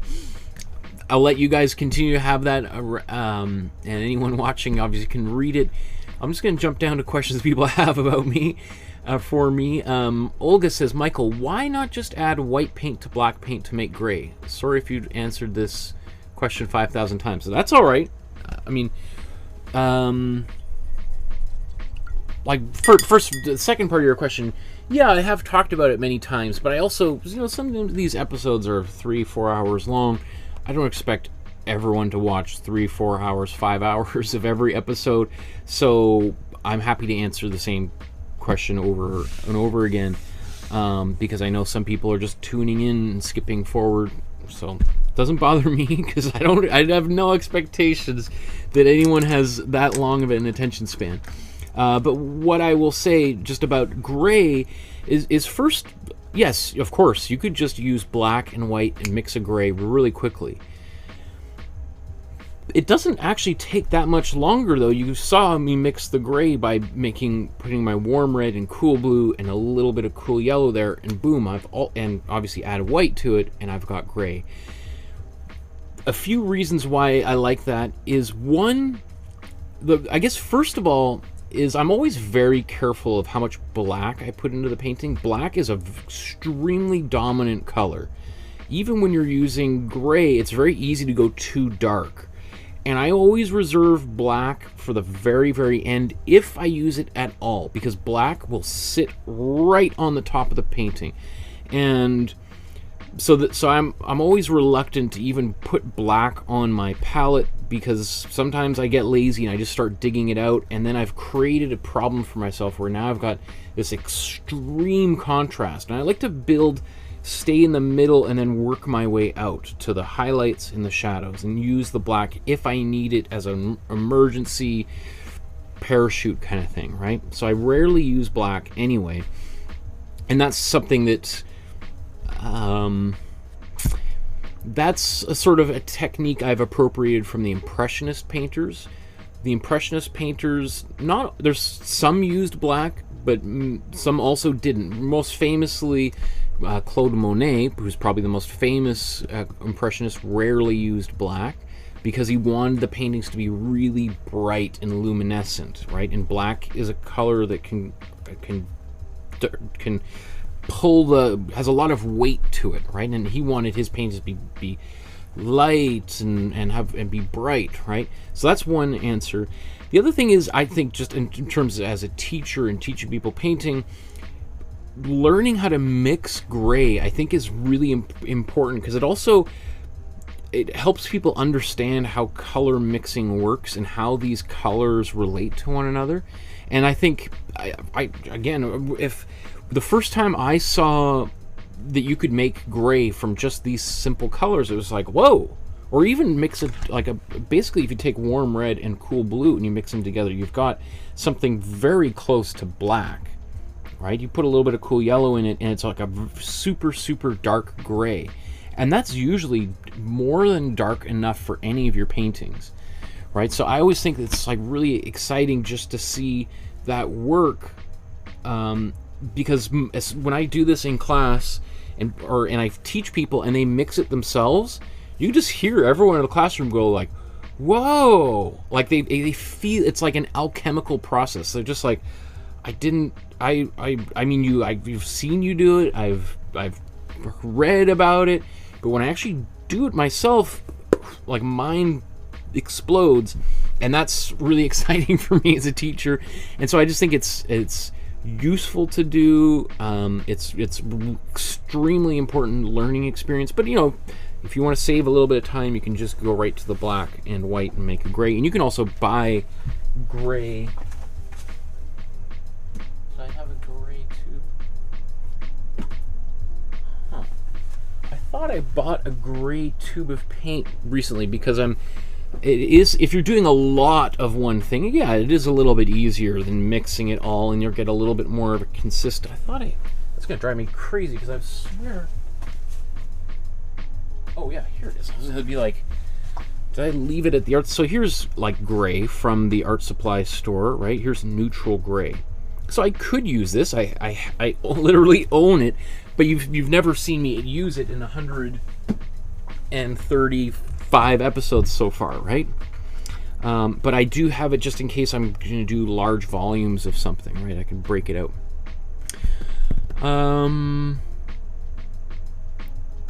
Let me see. Oh, that's great. Lolly says, Often I am defeated before I even try with certain projects, but these streams are giving me much more confidence to try all things. Awesome! That makes me so happy to hear. Yeah, that's a big part of my goal, is to help demystify art and to give you confidence. Because really, that's like a, you know, I don't know what ratio or percentage, but maybe it's like 80% of making art is just confidence, right? The more confidence you have going into it, when you hit the inevitable difficulty, the more you're just like, okay, here we are, we're at the low point. That's fine, because we'll dig our way out of it, no problem.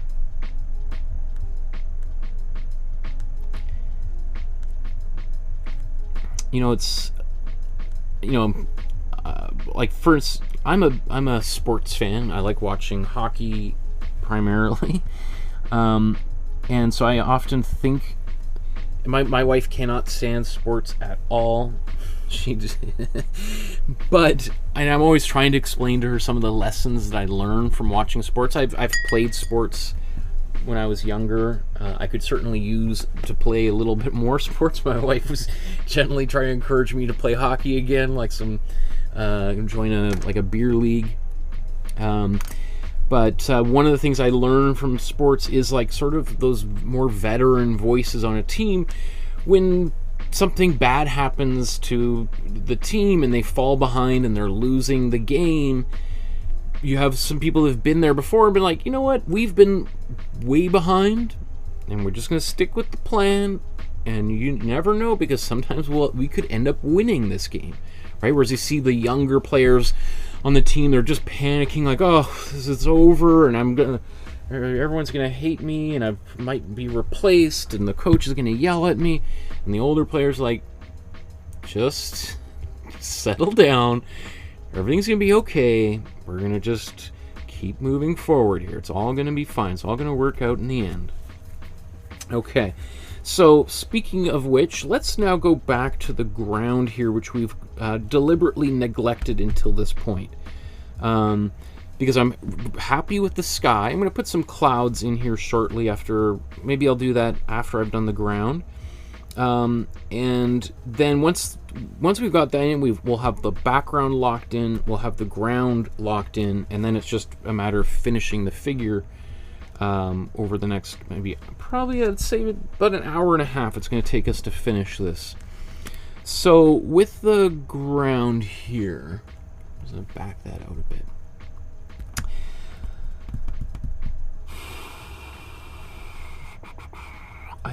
Let's look at the original here just for inspiration. I'm going to mix this same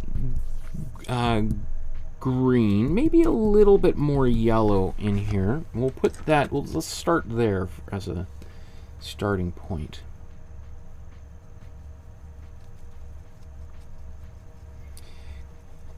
I think I'm going to go a little bit lighter with a little bit more warm yellow.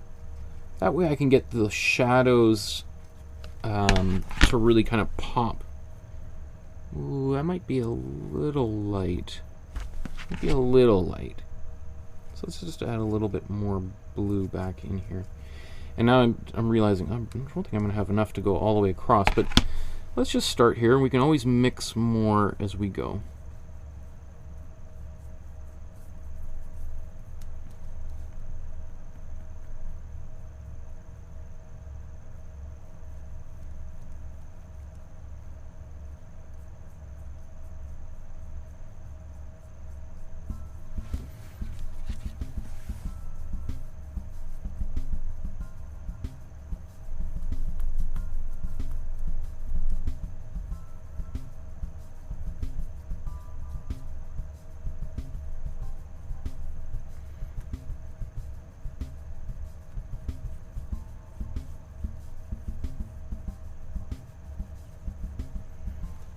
Okay, we'll start there.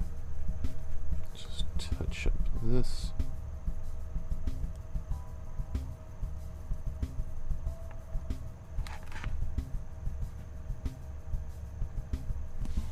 Again, I'm mostly concerned about kind of hiding the, getting the,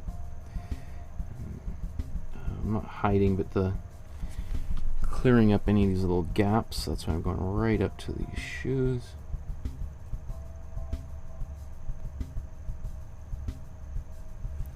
Okay.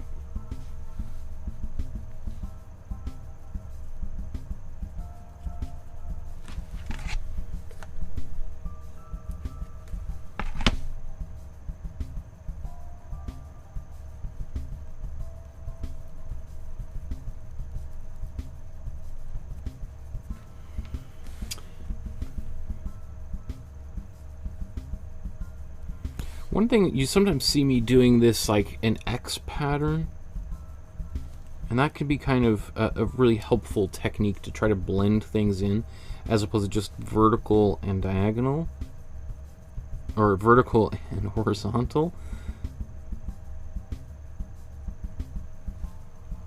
Okay, so I need more warm yellow.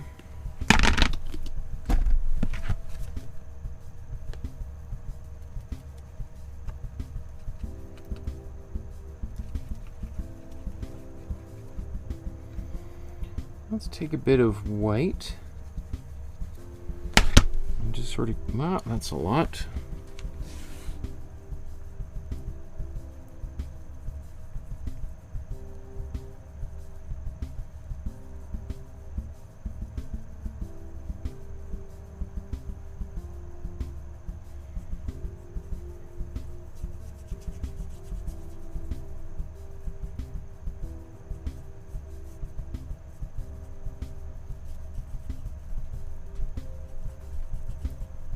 I'm just going to kind of just gently dry brush that in as a blended layer. It's a little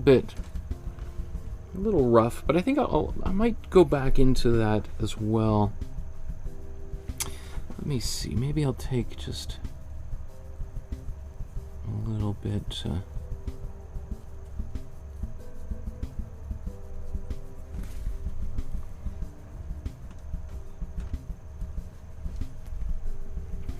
You know what, I'm going to take glazing fluid, put this in here, that way you can get a pretty subtle paint.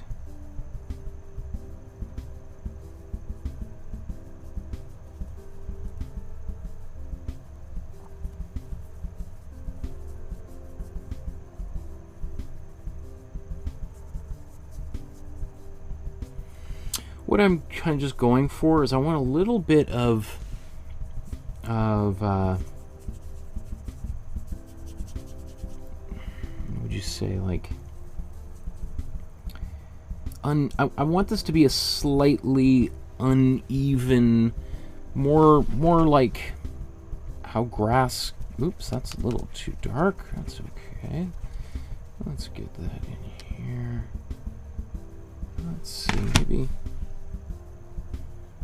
No, grass isn't totally evenly one, you know, one color.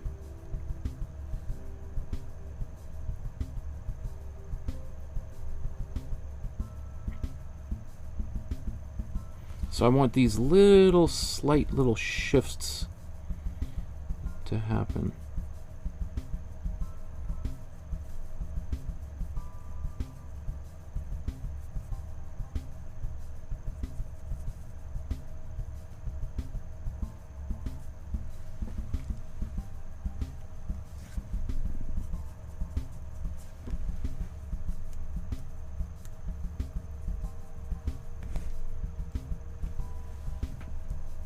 That's pretty good. Like, it's not exactly perfect, and if I wanted, I could really massage that for a while, but I'm happy with that.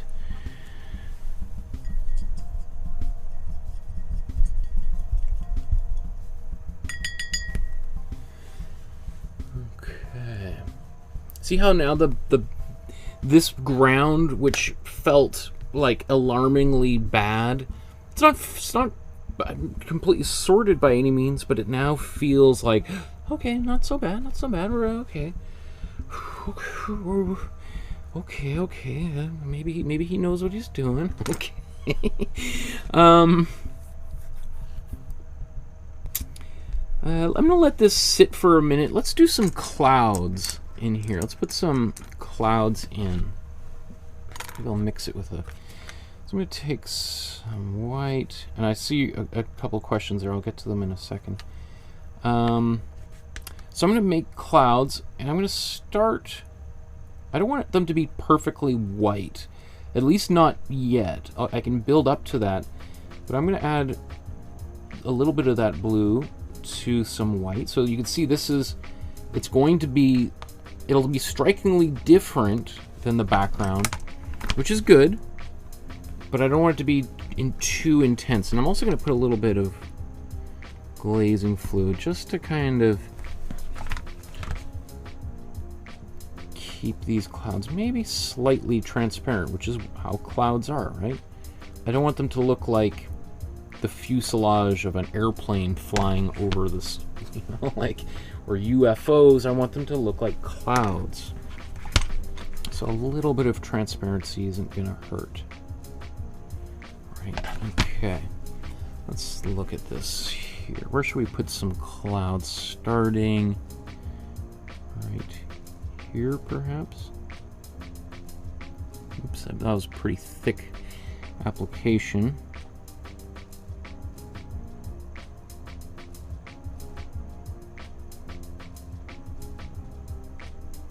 Now, this is not really how I would do clouds, but, right, we're studying this master, so I'm going to follow his lead. You know, this is part of his style.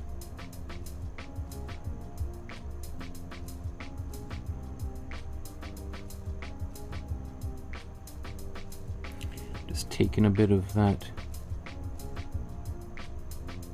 Let's see, here's the other end of that cloud poking out. Maybe let's zoom in here.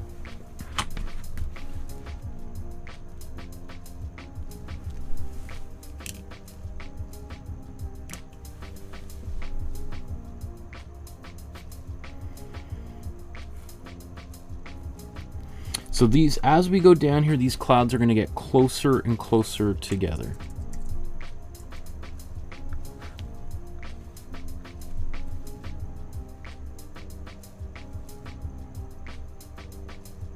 Until they almost start touching.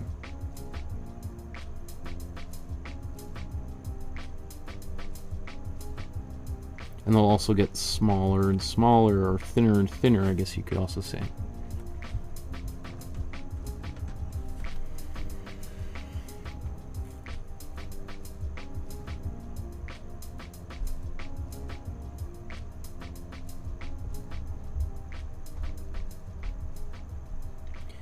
Now, to be honest, I didn't even look at where these clouds are placed in his painting, so I'm kind of just doing my own thing here.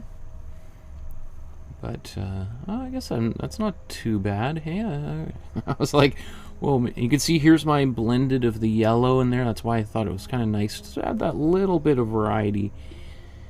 Let's see, there's another one right here.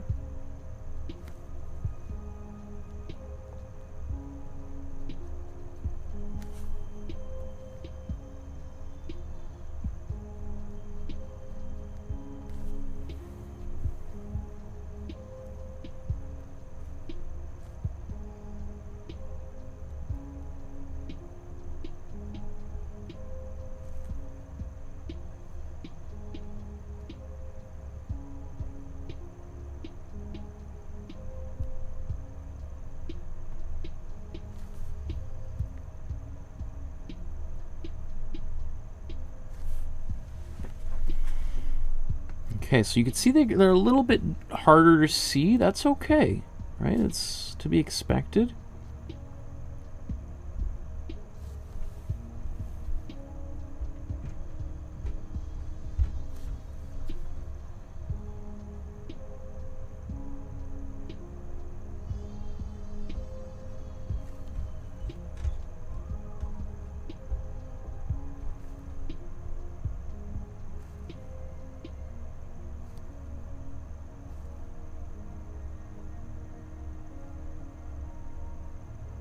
Because as a glaze, we can just go a little bit, put some more on top of it, and it'll get a little bit more transparent or a bit more opaque.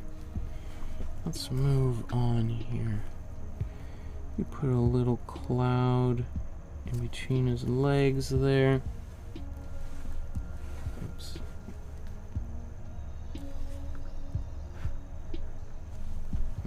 Okay.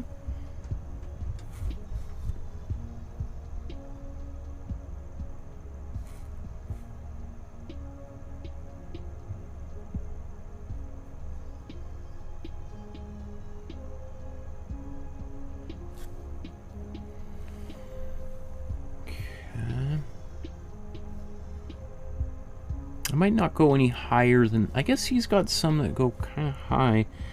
We'll see. Let me think about it. Let's go down first.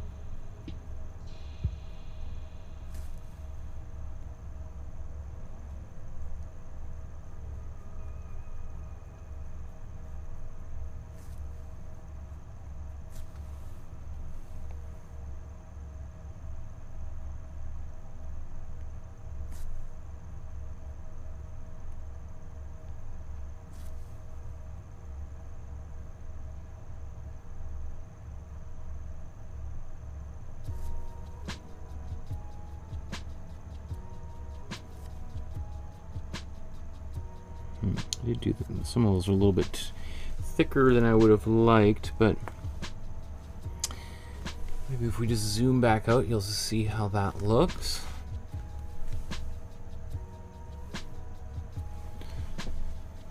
Maybe I feel like I want one more higher up here.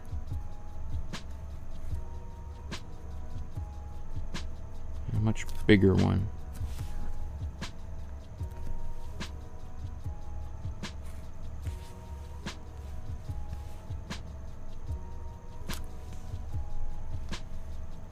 That might be good. I don't...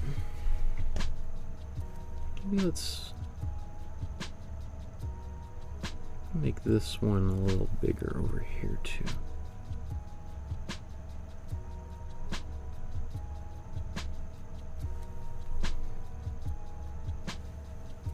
Okay.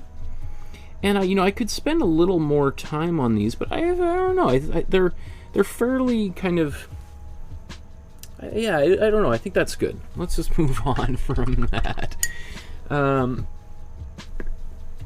In the chat there, Olga says, thanks for understanding when I was answering questions about using black for gray. Olga says, I love the reference to the Impressionists. Black is not seen in nature, so it would make sense for the Impressionists who painted outside to not use it, right? Yeah, definitely. Yeah.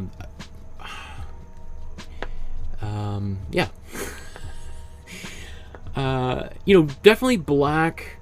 Well, let's move on, because there's lots of stuff I want to talk about.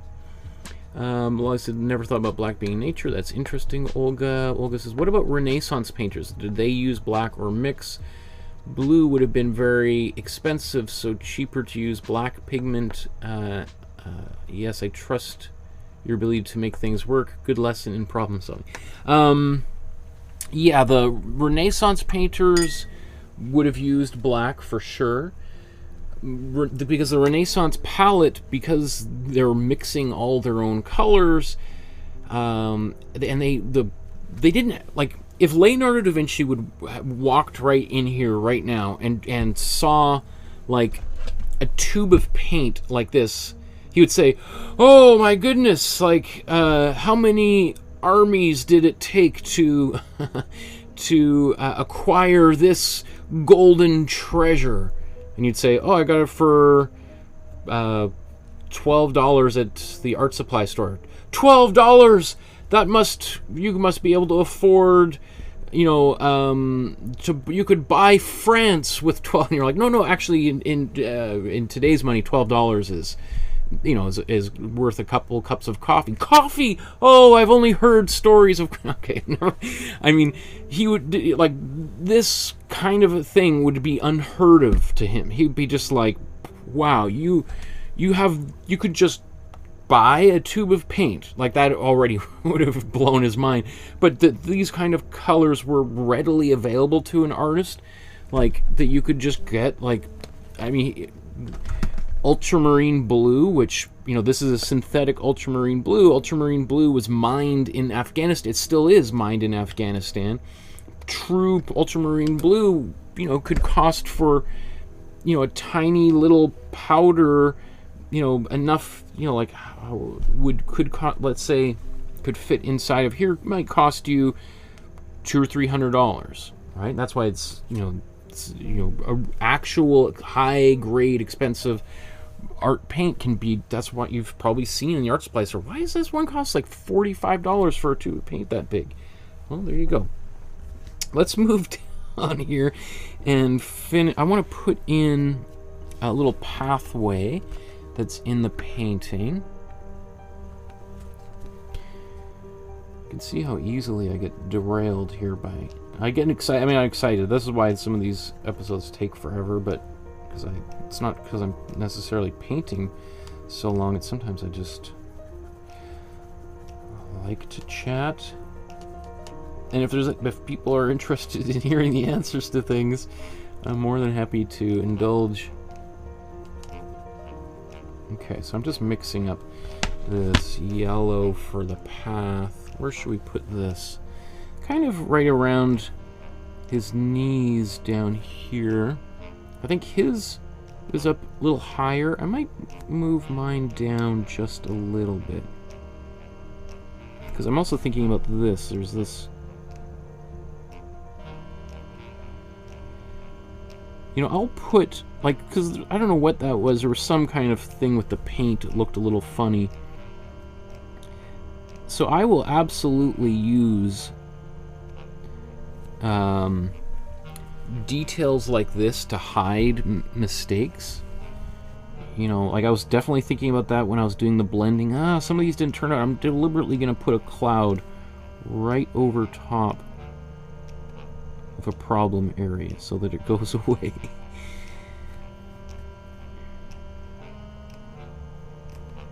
Right, I'm thinking about this as an arc.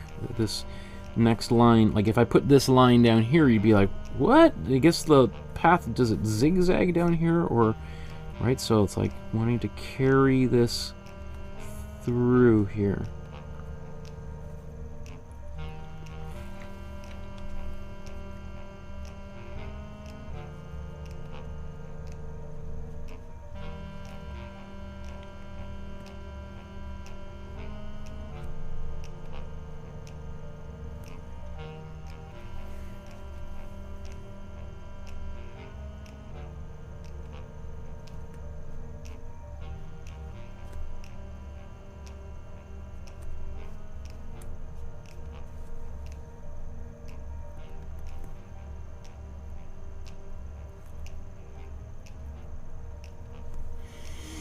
And you know, while I've got this paint, which is got some yellow in it, I might just use this for some apples. We talked, there's these little apples on the ground here. Why don't I put one?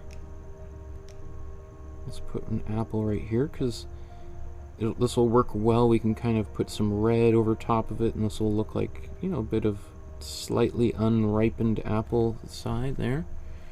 We got another one. He put his almost right in the middle. I'm going to put mine a little bit off-center, deliberately off-center. I always find if something is right in the middle, but just not quite perfectly in the middle, it annoys me. Versus if that's unquestionably off to one side, then it's not gonna activate my OCD. Where should this one be? I'm thinking about, I don't want them all in one line, but I also don't want these to be aligned, so it's always like, maybe,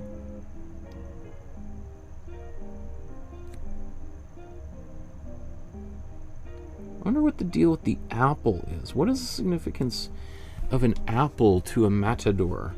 And then there's this other one down here.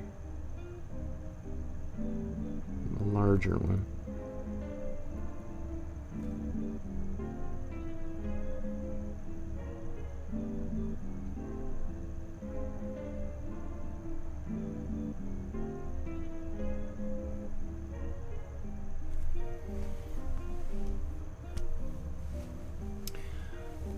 Okay.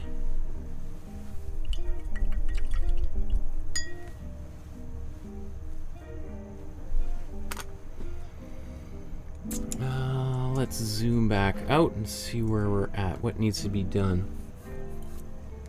Doesn't it feel like now it's starting to come back into focus, right? And really, we haven't touched the foreground figure in like an hour, right? So that's another thing too, is that sometimes people start panicking because everything looks wrong. It's like, you know what?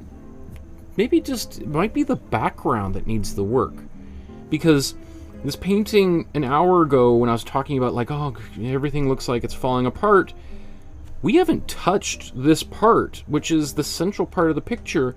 Now that we've got the background almost done, it's like, oh, I feel much better about this painting. And yet the main thing that we might feel the most anxious about, there's been no change to it whatsoever. So, you know, what would be an analogy, a food analogy to that? You know, I don't know. I'll think about a food analogy here because I'm starting to get hungry. So let's think, what should we do next? And I actually also think we're not that far away either to finishing the whole thing anyway. In fact, along those lines, maybe we should go right to the face, because I think that would also go a long way to making people feel like the painting is progressing as opposed to just in some sort of state of limbo. So let's do the face, and so let's mix up another flesh tone here.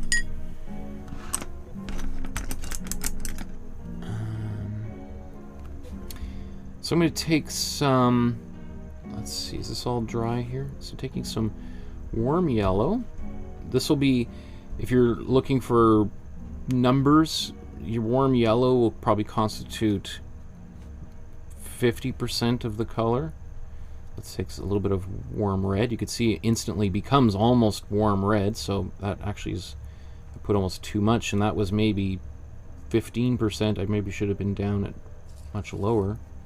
That's not bad, actually. It's kind of hard to see when I'm mixing it on top of another color. Let's now take a little bit of cool or warm blue, sorry, and mix that warm blue in there. The warm blue is essential for making a flesh tone. Otherwise, you're just going to get a peachy color, which is fine. But skin tones are a bit on the brown side, no matter how Caucasian you might be. you want it should be a base of brown. You can use like a peachy color for like a blush on someone's face, but I need some more white here.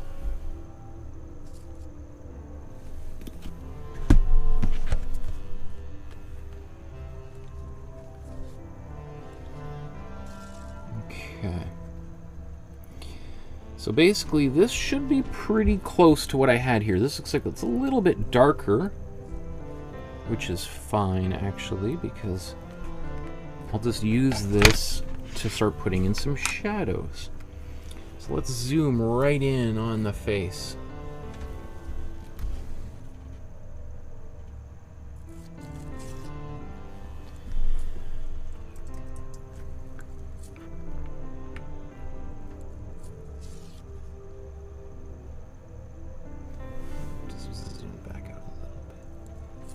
Try and get them about the same size. So.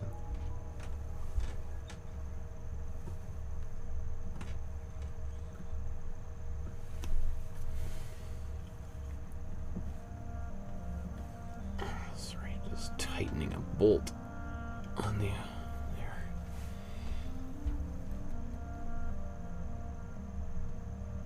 Okay.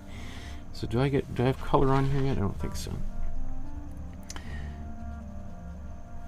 Okay. Oh, you know what? Maybe before I do that, let's bring some of those facial features back. So I'm going to take let's zoom back out here. I'm going to take my dark color and I'm going to mix it in with some of this brown. So this is my dark color, was basically my gray that I had used before, sorry. So right, this was my dark color that I had used for doing the hat and for this area right here underneath the inside of his jacket. So I'm going to take that, kind of mix it into, you could make a brown with it. In fact, I could have just made a really dark brown, to be honest. Maybe that would have been a smarter idea. So let's just do that.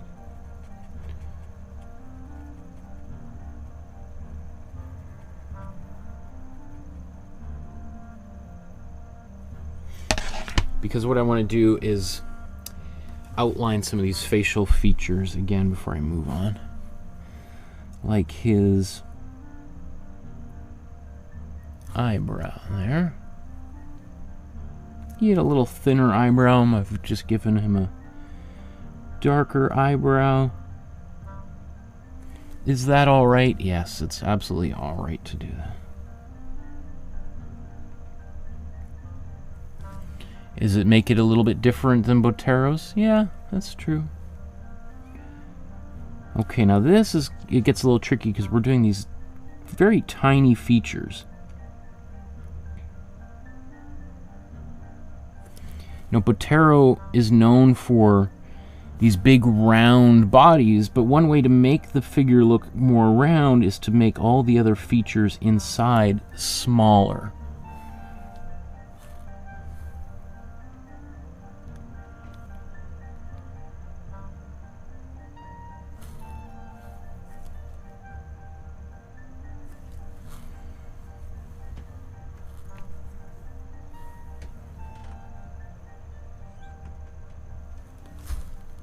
Now you can see where I widened the face a little bit, so that's okay too.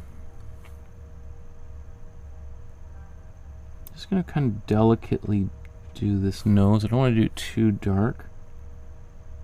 Oh, he's got this nose kind of comes down around a little bit that way.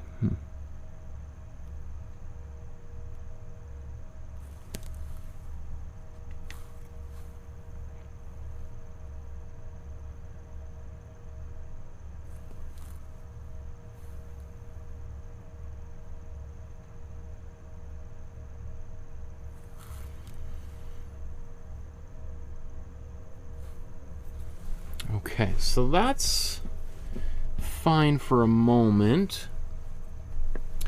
We'll definitely do a little bit of darkening here, but before I do that, let's go back to this color. Now, actually, you know what? I should blow dry that so that I don't mix those in. 1 second here.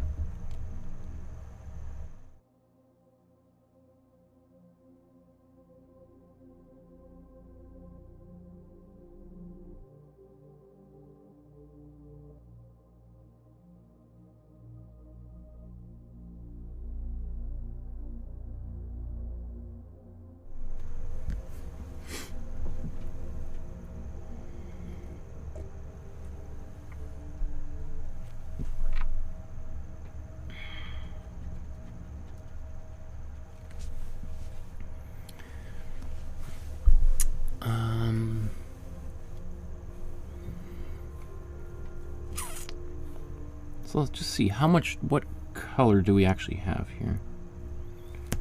It's very subtly different, so maybe I'm just going to make it a little bit darker just to speed this process up. And maybe I'm going to put a little bit of glazing fluid in my color. So just put some, so here's the color I just put down on the ear. I'm just took a little bit of this darker color I used for the eyes. Putting some glazing fluid in here.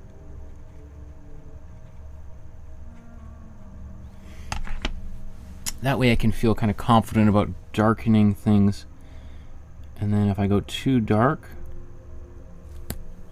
I can wipe it away fairly easily. Use my blending brush. So the light is coming from the left. It's hitting this side, and this side's going to be darker.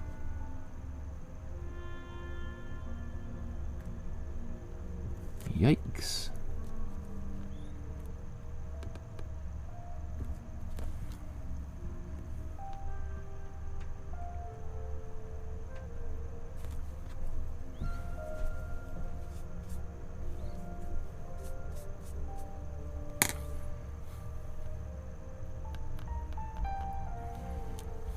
Darkening around this side here.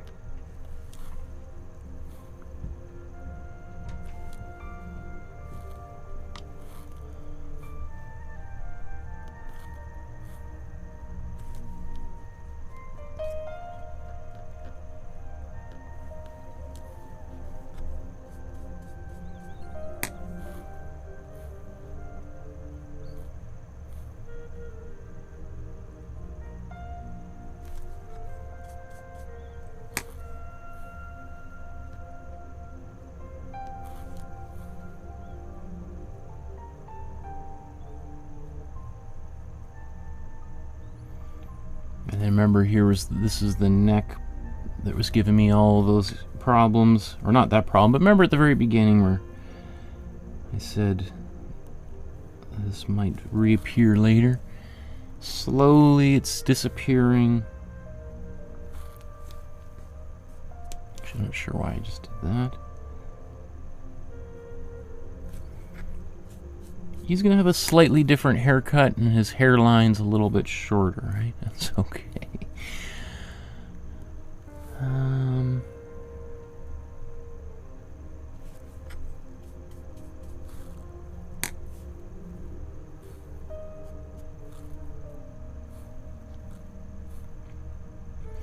So what we're looking at here is sort of making his cheek ever so slightly kind of round and bulge out. Let's get rid of that because it was too dark, too intense.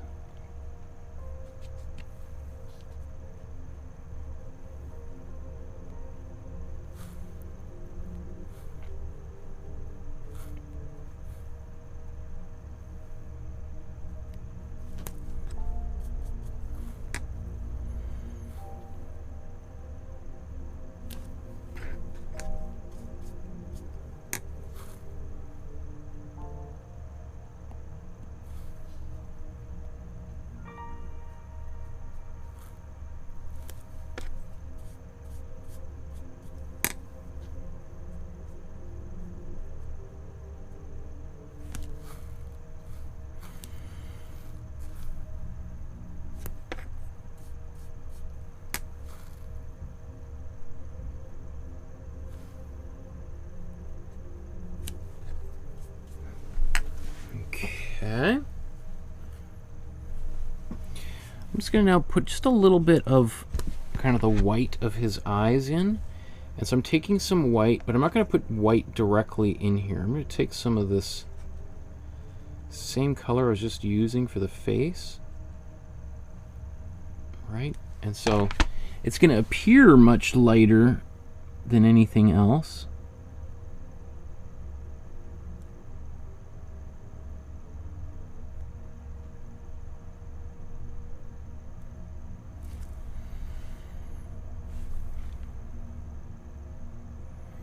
And I'm going to open his eyes up like he's got in the image. Usually, I err a little bit more on the side of making eyes more closed than open, because open eyes can look really strange.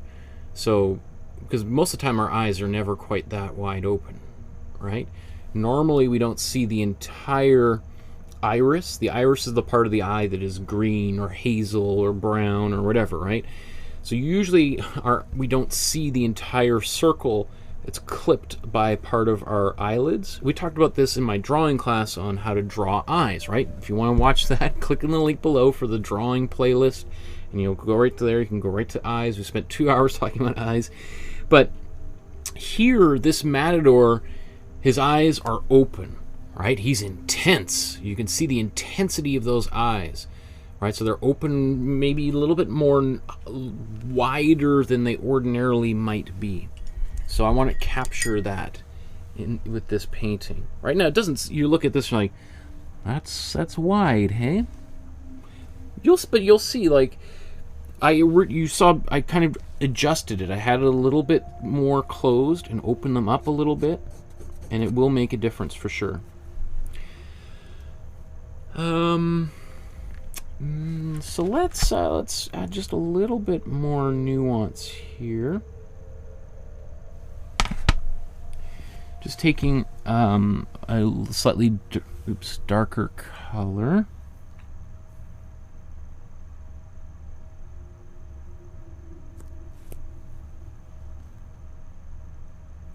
Maybe I need to go just a little bit darker.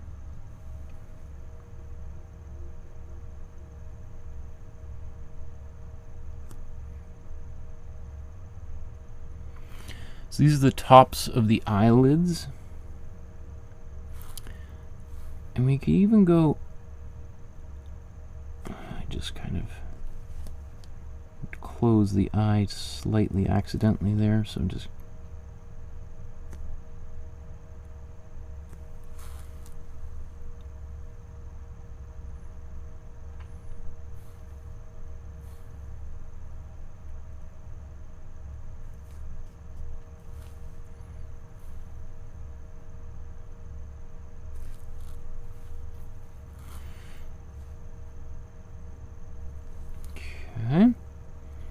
let me take this same slightly darker color,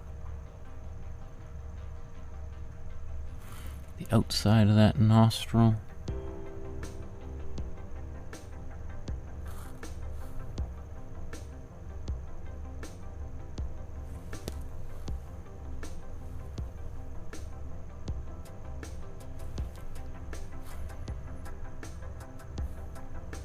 Like, if anything, I've made his nose a little bit too wide, but that's okay.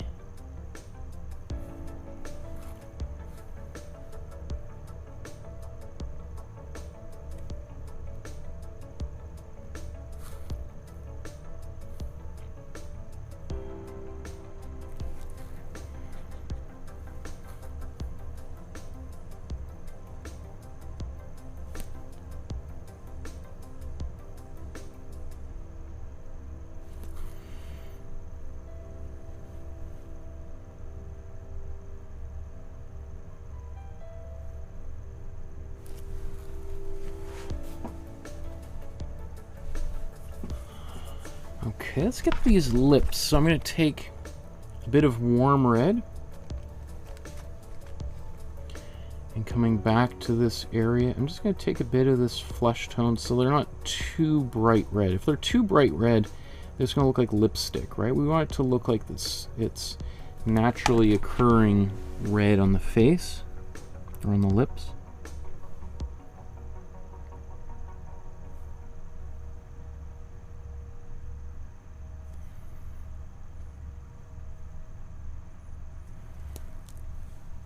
Okay.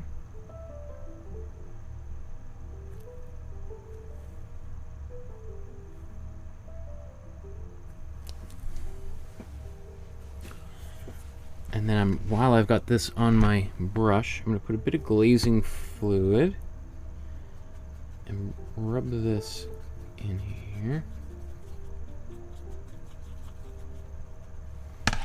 See if I can get a little bit of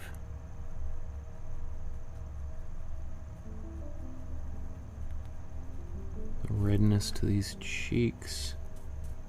I think I need to go a little bit more red.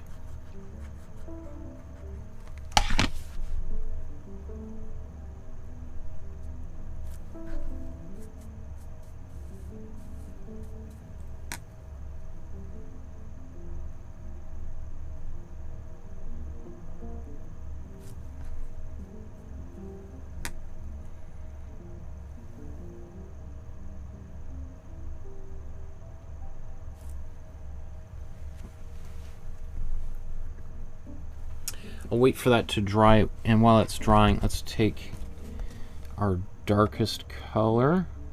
Still a little bit of it still wet here. And let's put some eyes.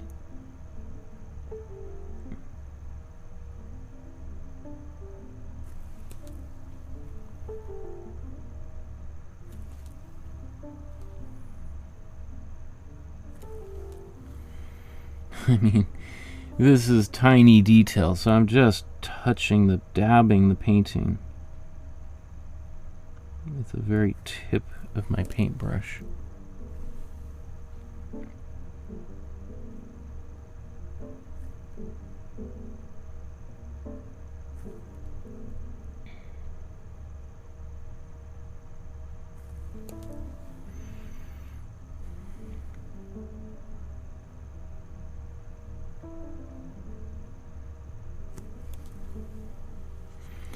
I'm just kind of quickly doing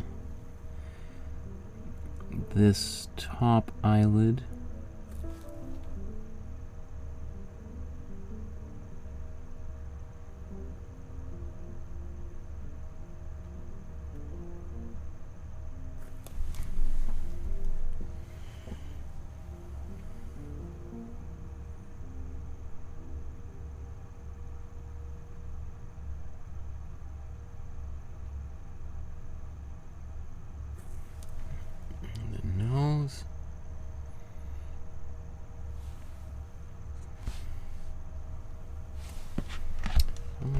It's the same glazing fluid that I had earlier. I'm going to take this, my dark color, mix that in,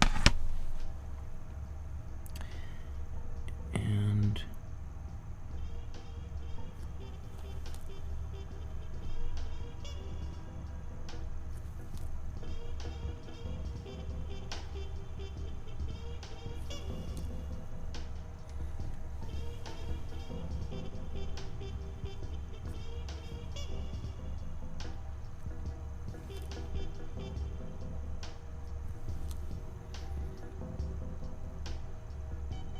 you can see how like my eyes still aren't quite as open as his, and that's just because this is super tiny details I'm working on, and it appears like the way that I've painted it that it's kind of clipped those, his eyelids are clipping his iris there.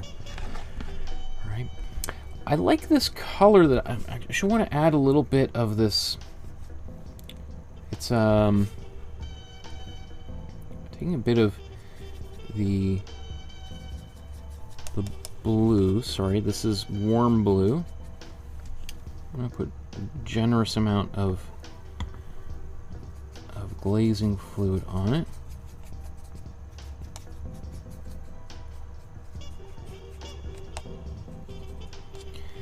So I want to get this slight beard, not beard, like afternoon shadow. This doesn't, not really showing up on camera very well. It's okay though. It's there, I can see it. Very subtle.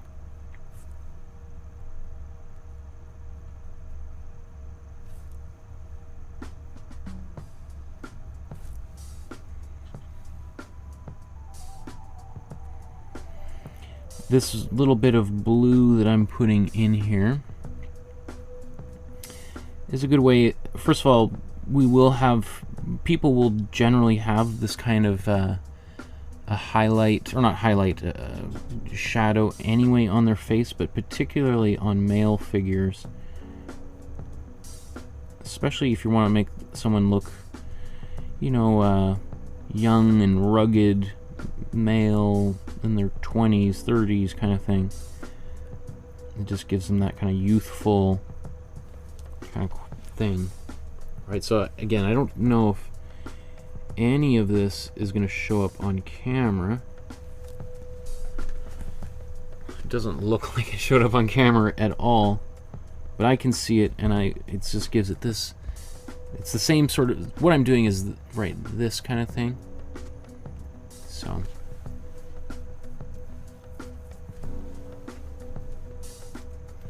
okay, let's do that hair. I'm just going to take this warm brown that I mixed for like the eyebrows and all that kind of stuff, and I'm just going to put this right quickly over top of here, just because I'm looking at the time and wanting to pick up the pace a bit here.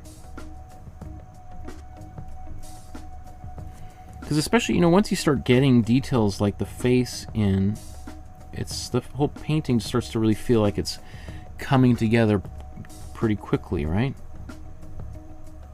So it starts to add some excitement and urgency to the rest of it, and you start feeling, we're not too far away, let's keep on going.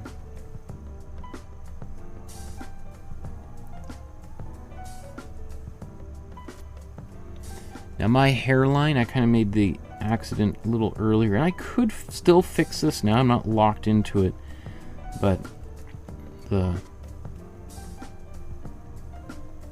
just gonna keep on going here. I'm not super, this is not the kind of problem that I think merits a, you know, diversion of 20 minutes to just raise this hairline up a tiny little inch, right?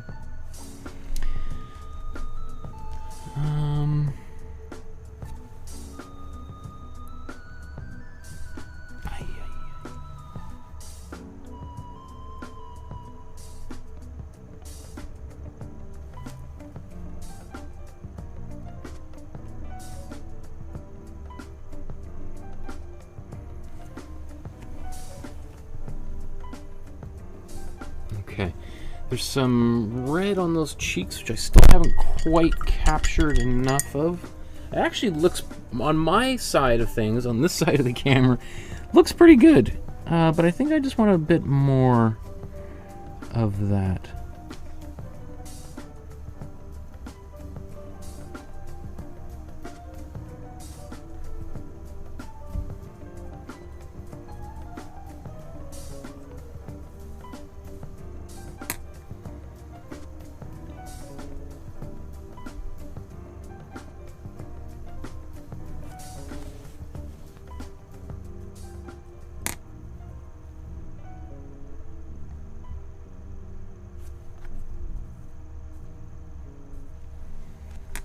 That's a bit better. Again, it's hard for me to know exactly how this looks on camera as opposed to what you see, but I'm also going to take a bit of this warm color and just put it a bit in the shadows as well.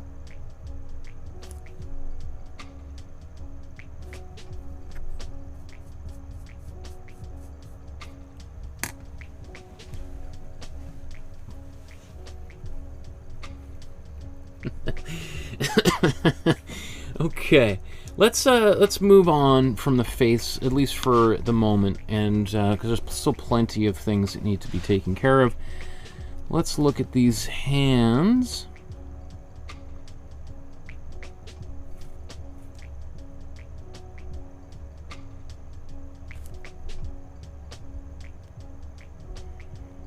So I'm sort of just taking a slightly darker color that I just mixed for that face, and just going over some of these darker black lines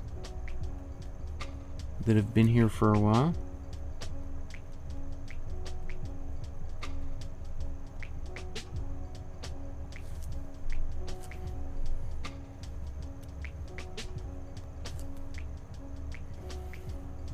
Okay, well, I still have that color on my brush. Maybe let's put this here.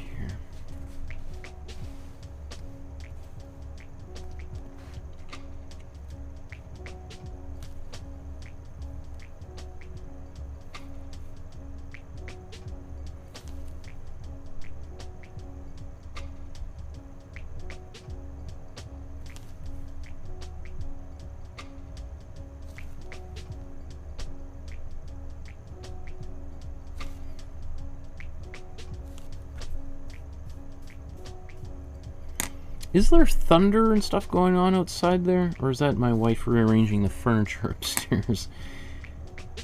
Sounds... We're supposed to rain today, and my daughter and I, we went swimming. It turned out to be a lovely day, at least this morning. So I'm curious if the weather held out, or just progressively if it actually did end up raining after all. Those of you that are living in the Vancouver area.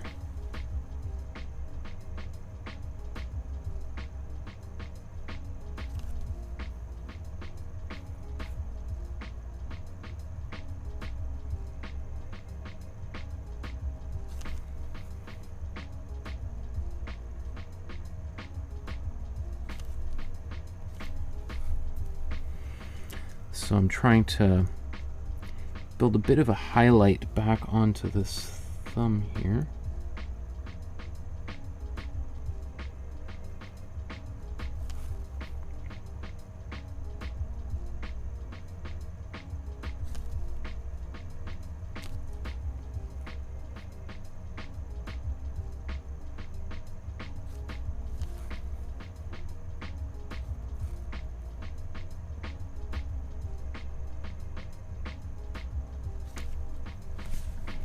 Let's take that same bit of a highlight and go into the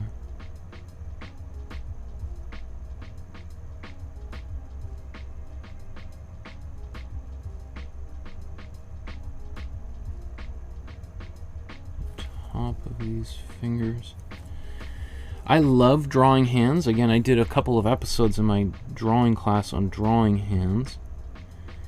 But boy, oh boy, we're in tight when we're here trying to put, to accurately draw hands. And again, this is smaller than a postage stamp. That's about the size of my fingernail, and we're trying to add detail here. So it's tricky. I'm going to come back up to the face just for a moment with this color and see if I can use it just to give a bit of some small highlights.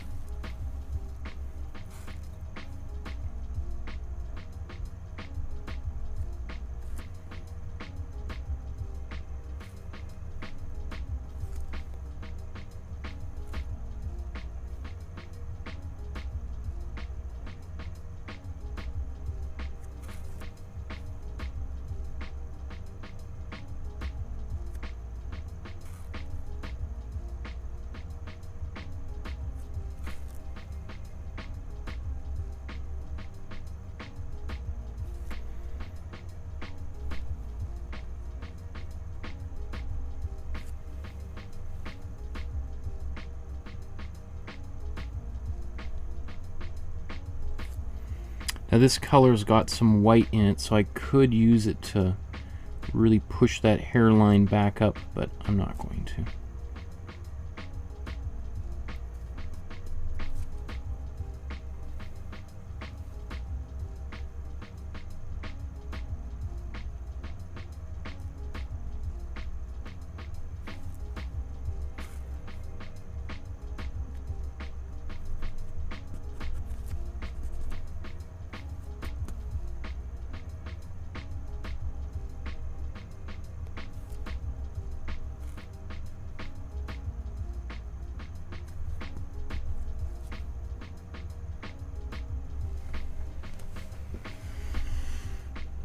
You know what? While I'm right here, let's just put a tiny reflection in the eye. Taking some white.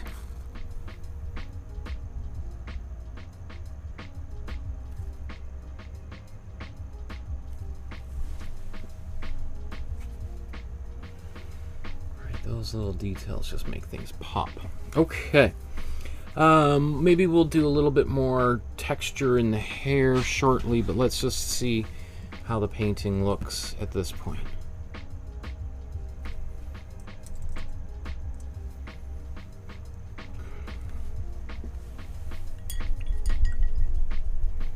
Oh, I forgot he's got that little sort of bun on the back of his hair there. We'll get there. We'll get there. So what is, what should we do next here? I'm going to take this dark color. I'm going to glaze with it a little bit. So just get a bit of this paint on here. It's almost all dry because I haven't used it in its full strength in a while.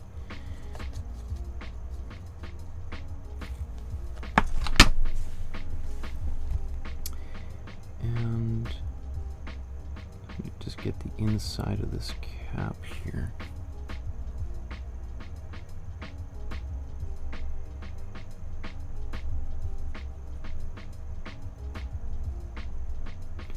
Now I'll probably paint another color in there. I just wanted to do that real quick. Let's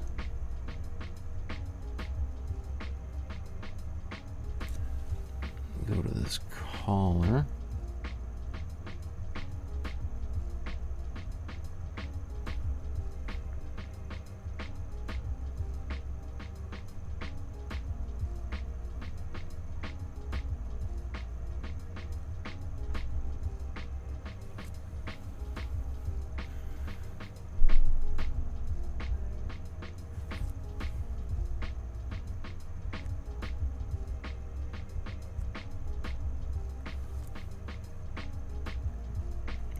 Tiny little tie here.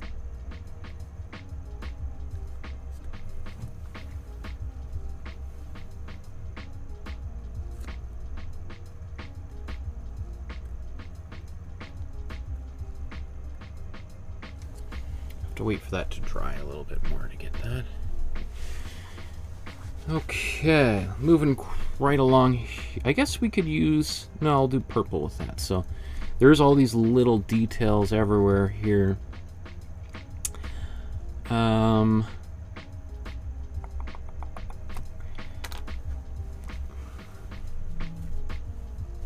me just clean a couple brushes that have been sitting out.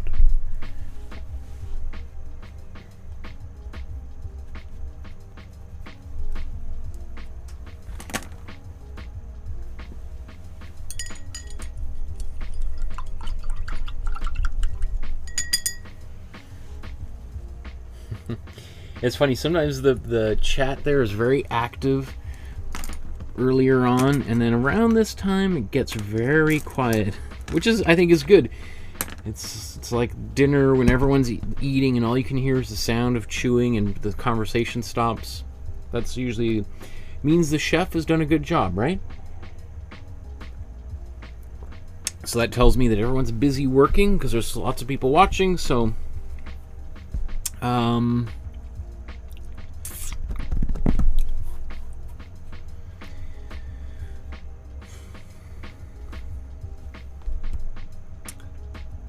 do this here. Let's mix another cold yellow or cold green. Cold yellow, cold blue.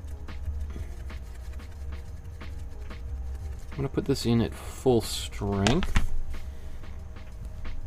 So I'm not gonna dilute it because I'll do that in another layer. Or I'll add some value to it, or shading.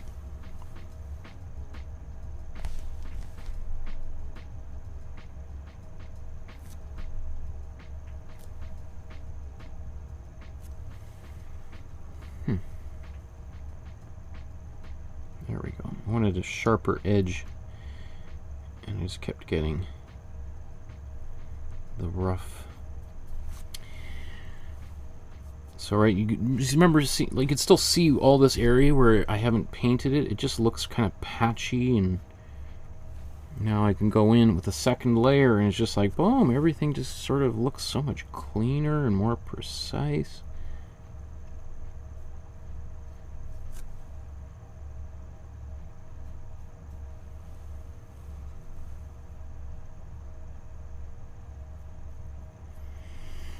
So we'll be done in an hour, for sure.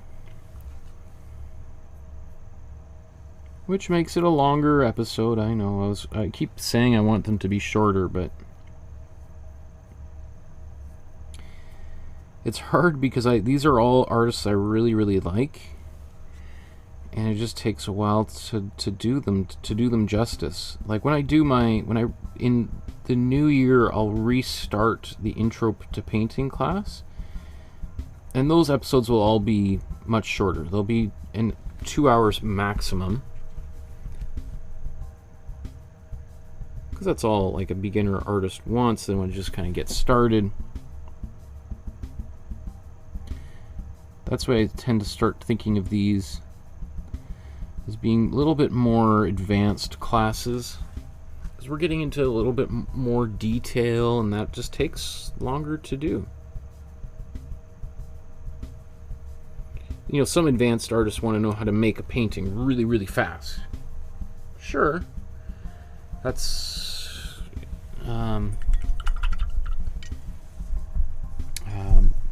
but generally, to do something well, it requires a little bit more attention. I'll let that dry. We'll come back to it, glaze a bit over top of it.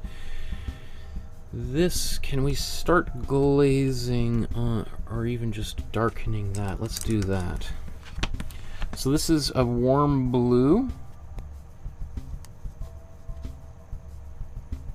Just do this right here, because that's where we were doing it. I'm gonna take a bit of white on there, not too much.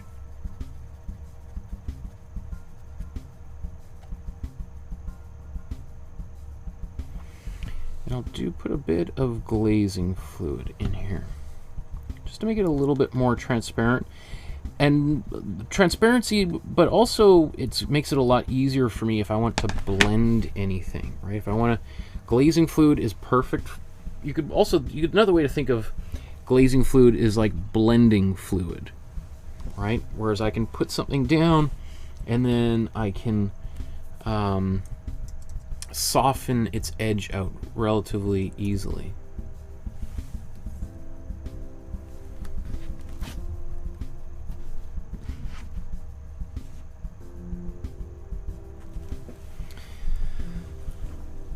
Okay.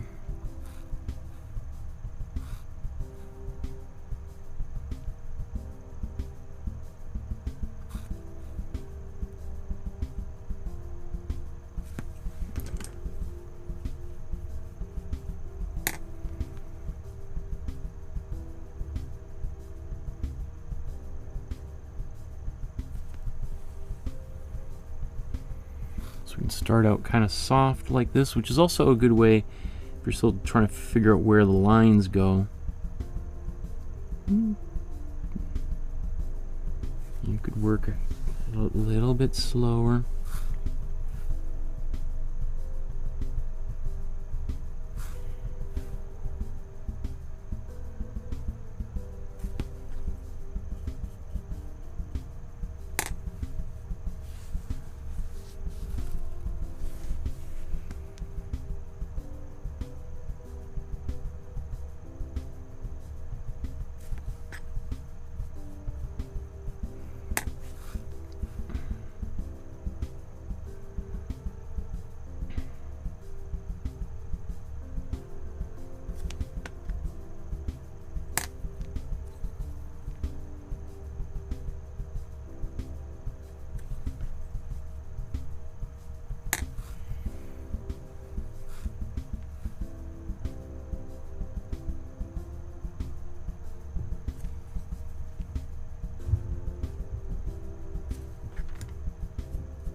Okay.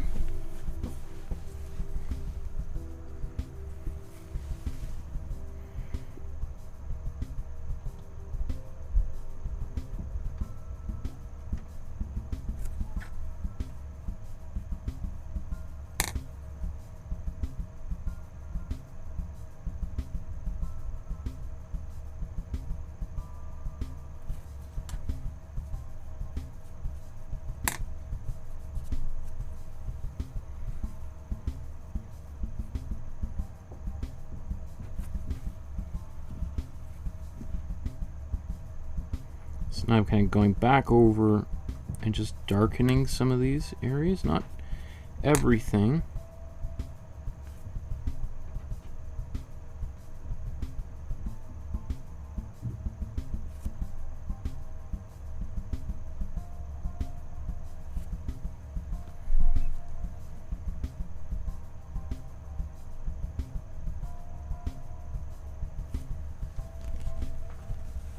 Now I guess I could, this blanket kind of needs, or whatever this is, this cape needs to be much darker, but I don't know if I'm gonna bother trying to get there or not.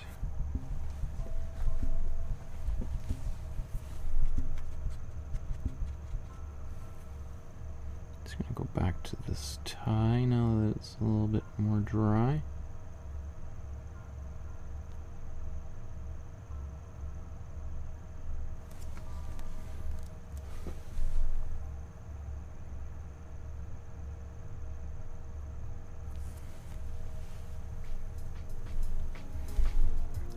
Noticed he's got a black belt here.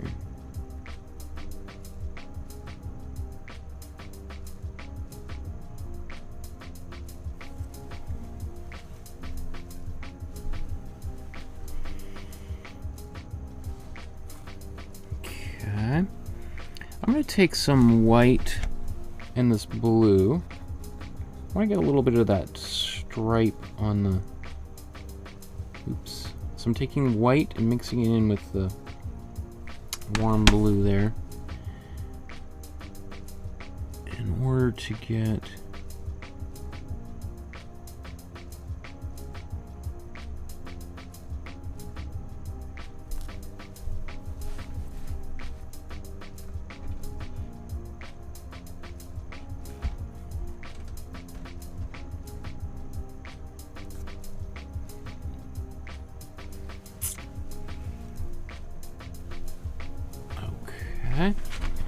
Let's start doing some of the texture on his clothes here. Let's get some warm yellow, warm red, make a bit of a orange. This has got a bit brown because it's kind of a little bit dirty, that red, so that's fine. I'll make it a bit more brownish.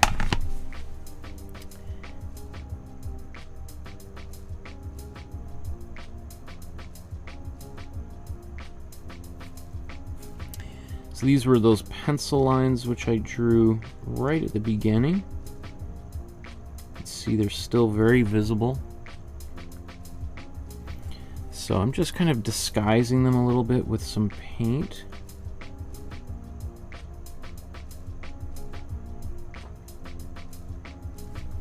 So they look like paint rather than pencil lines, right?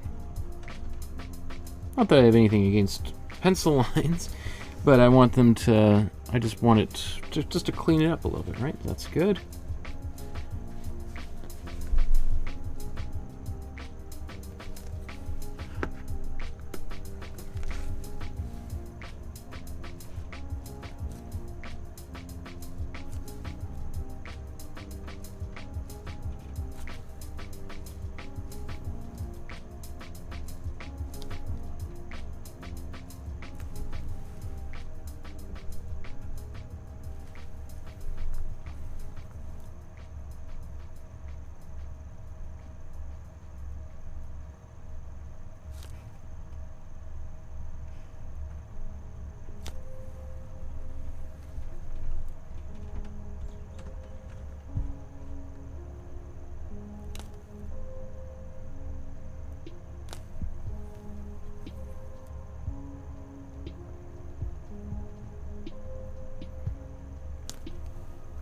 Now, obviously, he spent way more time on this. I would venture to say that he probably spent the most time on this entire painting in this area, right here.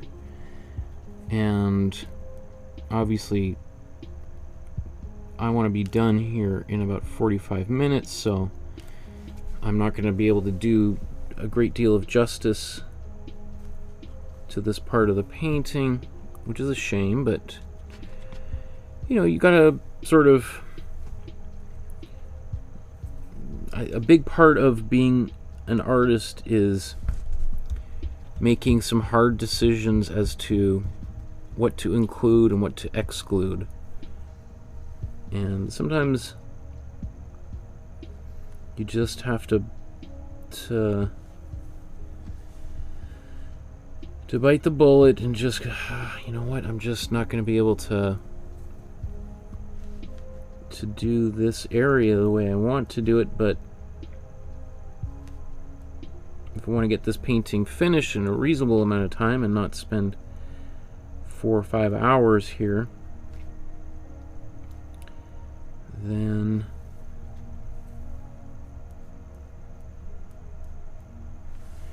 you make those tough decisions, right? Did just want to come back here.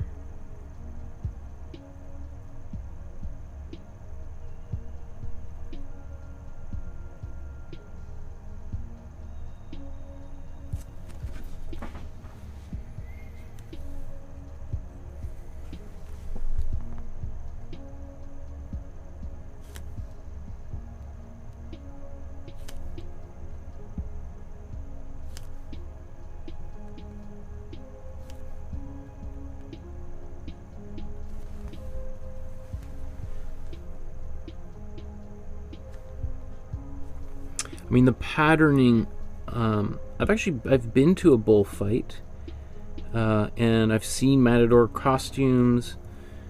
My old roommate, one of my groomsmen at my wedding, was, or still is, a mariachi player. And I know mariachi outfits are totally different than a Matador's costume. I know, they're not the same thing, but oops, I was off screen the whole time.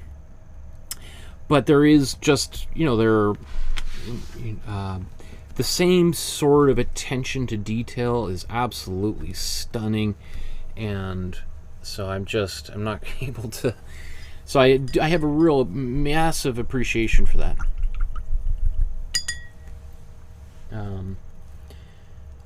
And so we're just, unfortunately, just because of time, not going to be able to get there. Okay, I think what I want to do for this red here, to get some of the shadows in the red, I'm going to mix a purple. And purple works usually really well as a so I'm taking some cool red. This is really the first time I use cool red today. Cool red and warm blue.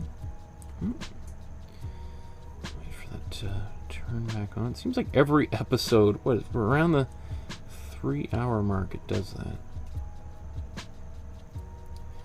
No idea why. It's just an energy use. Kind of around this time, my wife's making dinner, so oven's on and all that kind of stuff. I think it's just power grid overloaded. Everyone's coming home from work. So I'm using this, again, I don't know how well that turns out on my screen. On the television that I use as a preview, I deliberately use a TV to preview things, because a computer screen should look a little bit better on a computer screen than it does on a television screen. Because, well, some TVs are quite high quality at 4K, but anyway, I want to see what it will look like on the poorest quality technology that somebody might have to watch these videos. So who knows, probably whenever I'm saying, oh, if you can't see people, are, if they're watching it on their iPad or whatever, like, oh yeah, I see it, I don't know what you're talking about, but so hopefully that explains why.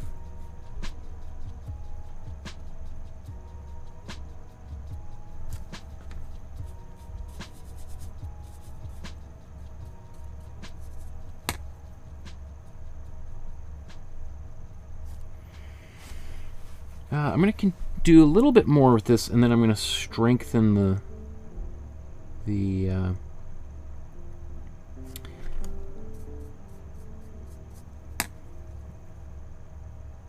my mixture here. Get it a little bit darker.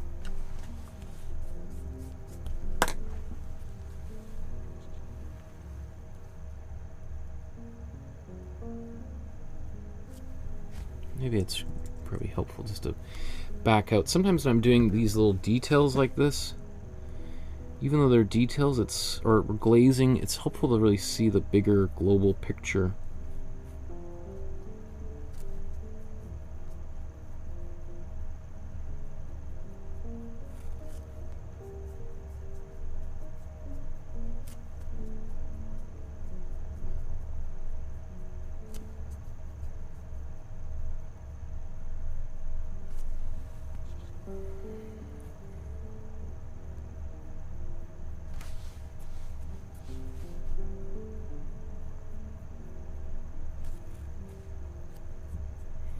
Now these knees, these dark lines I put there for the knees, you know, I kind of regret going that dark. I knew that typically the red just doesn't get as opaque, so I was quite confident I'd be able to see it later on. So I probably didn't need to put it there, but maybe it's going to force it. Well, sort of to make it work, I'm going to have to integrate it by going darker in that area, maybe darker than I had hoped, but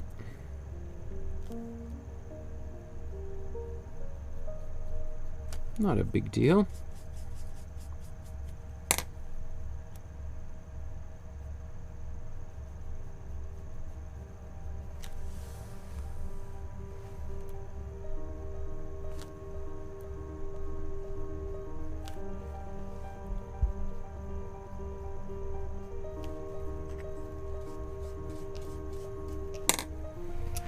And again, this is still this purple. I'm going to put this over top of this orange here. Just darken in that side of his arms and legs a little bit more.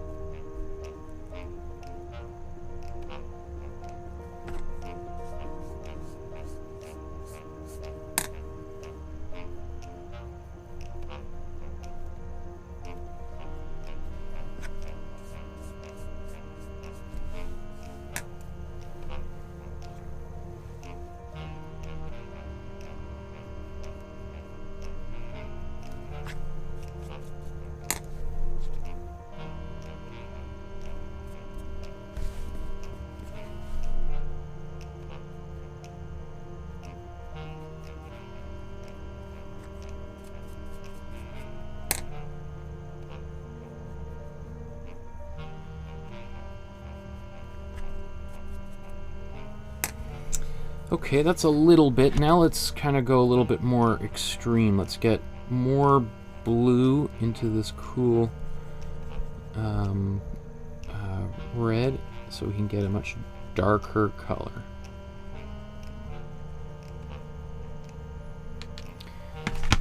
And this time I'm going to use a small brush to kind of do a little, almost like outlining.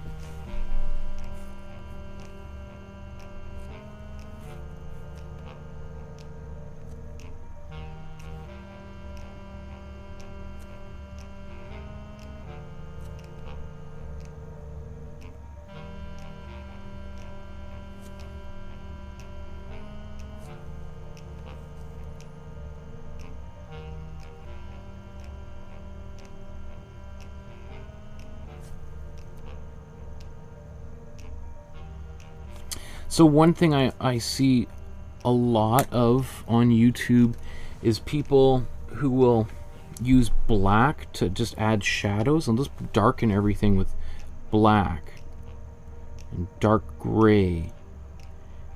The thing is just like we've talked about a few times today, is black is such a dominant dark color that it removes any kind of nuance. You want to try, if possible, when you're adding shading to something, to use at least some of that, at the very least use a little bit of the original color, and if possible to avoid using black.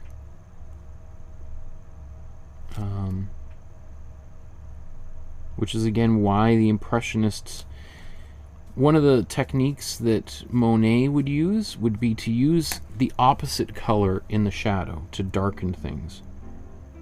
So if you're painting like red roses, rather than using black, is adding blue or purple, green, and then that helps to, you know, create more believable things. Same sort of thing here, using purple gives the shadows some life. Now I should actually look at the original. I guess I didn't even, I'm a little bit off script here, doing my own thing, but I don't know, I'm happy with the way it's turning out.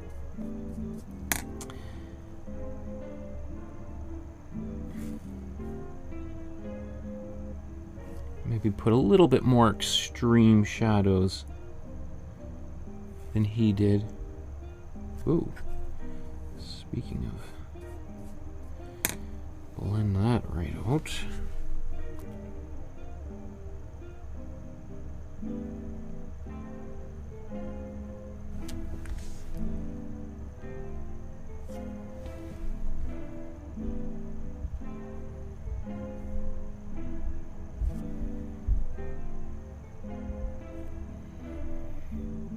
Part of this, though, is necessitated by the way that I did these knees. Now, the easiest thing could also be just to paint these knees out with some white, these darker lines I put in where the knees are, and then the problem just disappears, and then I could be lighter. But I've shown how to fix things with white many times, so this is sort of an alternative method that gets the same sort of results. Maybe it's not going to look exactly like how Botero did his, but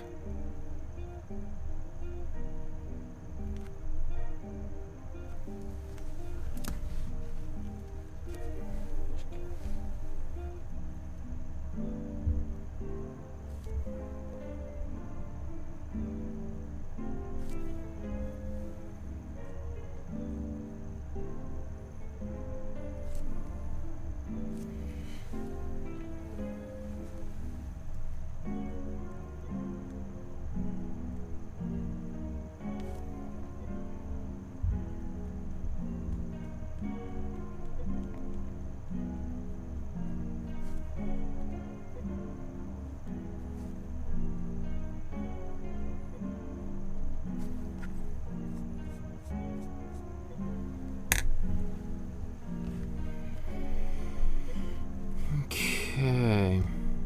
The lines are a little bit intense, but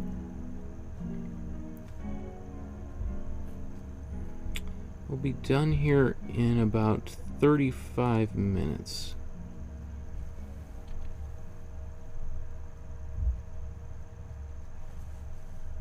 That's the goal anyway. Maybe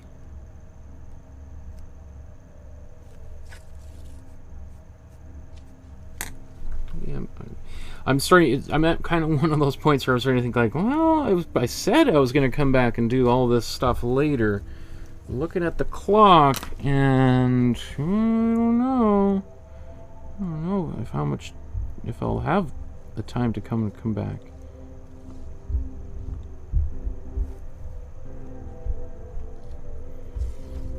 You know, it's sort of like you go on vacation somewhere and you see something really cool at a shop and you're like, you know what, I'm going to go home or go back to the hotel and I'll think about it. And if I really want it, I'll go back before we leave and I'll pick it. I'll buy it or whatever.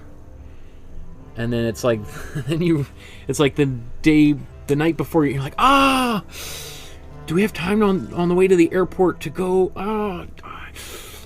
No, oh no. Well, I guess we'll have to come back here. All right, so I need some more warm red. Because I'm gonna make a dark color to make his shoes. So let's take some warm red and cool blue.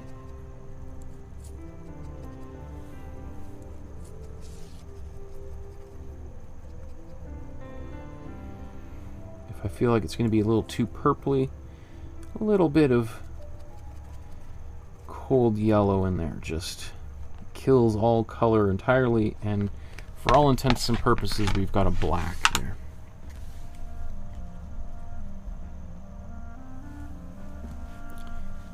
So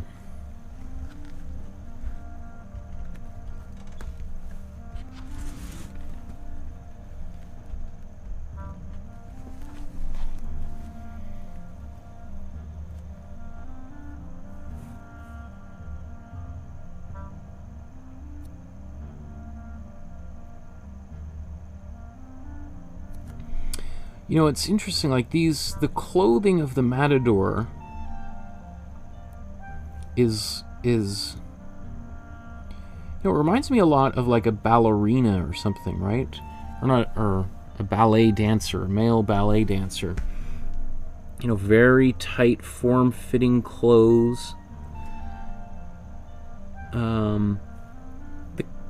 Oops, it looks like it almost looks like ballet slippers that he's wearing. I don't know why, but my just outsider's observer, somebody else could let me know in the comments. I sort of imagine that part of that is to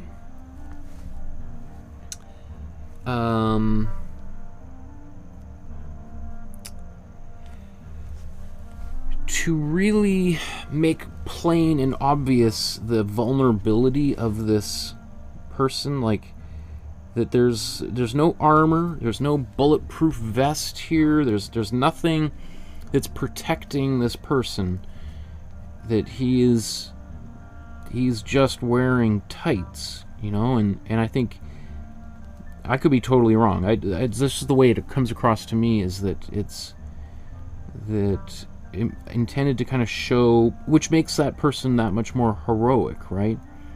That, you know, anyone could walk into a ring with a bulletproof vest and a machine gun and just mow the poor thing down, right?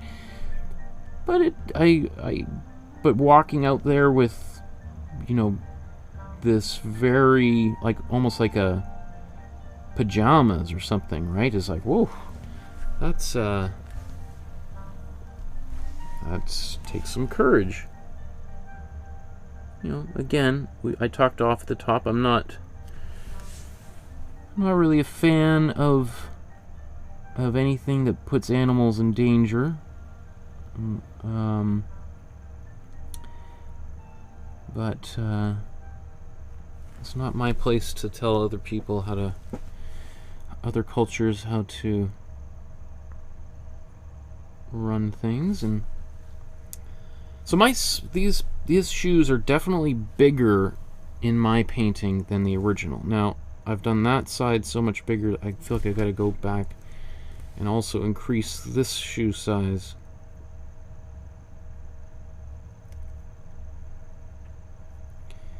Which makes his feet look bigger than they maybe should be, according to Botero, right? We want that real rotundness. Oops, sorry, my head's in the way, and I'm not even painting anything on camera anyway. So I'm looking at this hand on the Matador's hat here.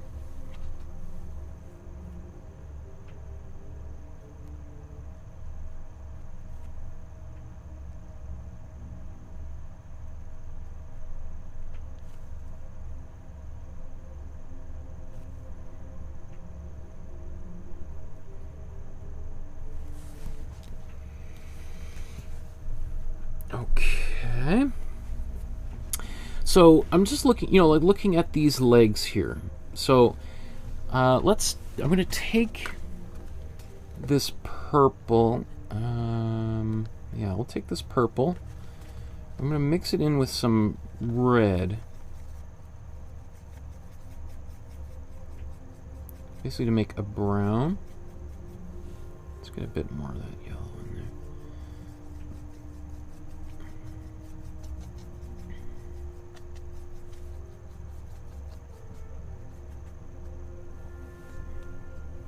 Maybe I'll just use, let's just see what this looks like.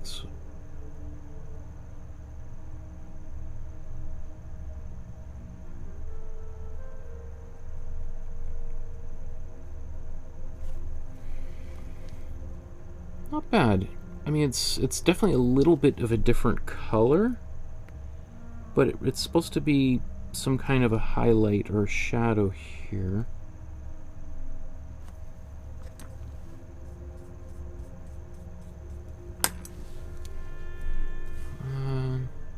Think about it.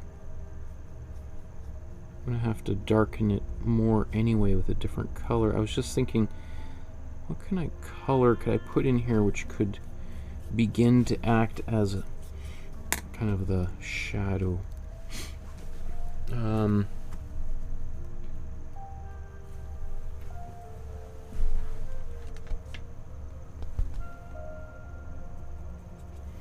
Let's glaze with some of this purple.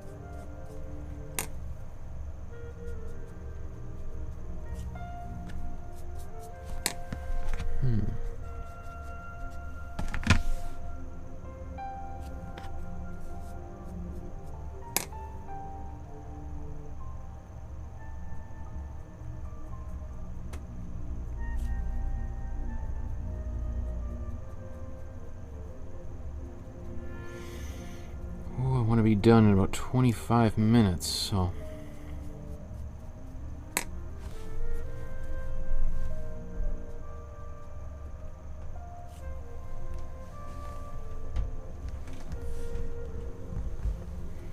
think I need to just to blow dry.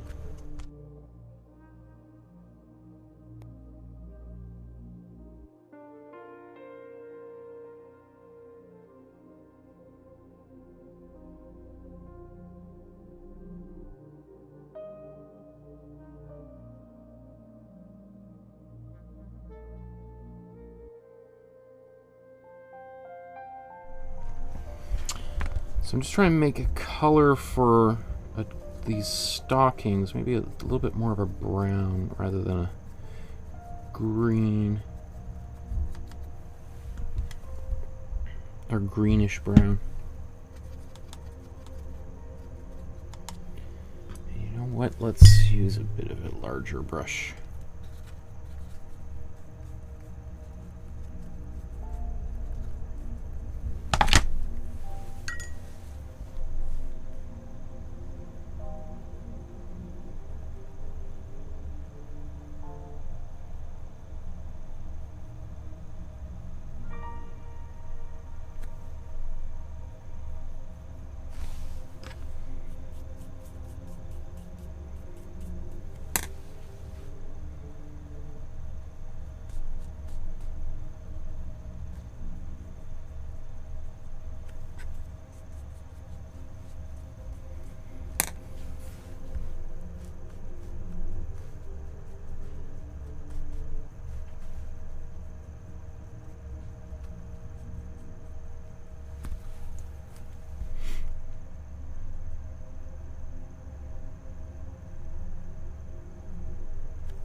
Just doing some real, you know, I'm relying now on a little bit of outlining to help just speed the painting along.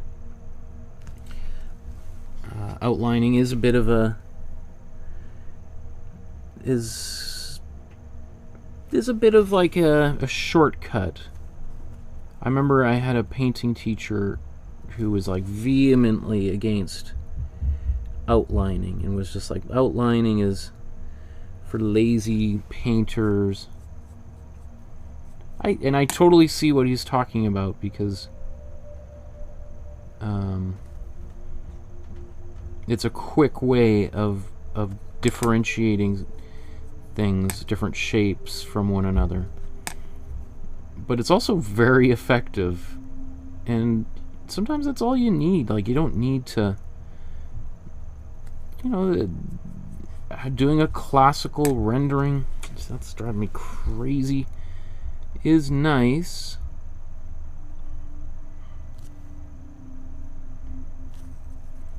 But it doesn't always need to be that way.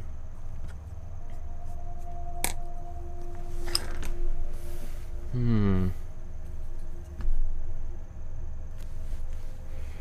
not super happy with that. Let me just...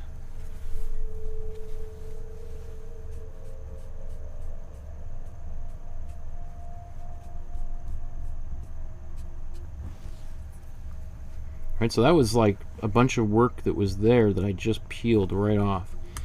Right, work that had been there for a little while too. Goes to show, like, when something is dry, it might be fairly dry, but it could still, like, you could still take a lot of paint off there. I'm gonna mute the microphone.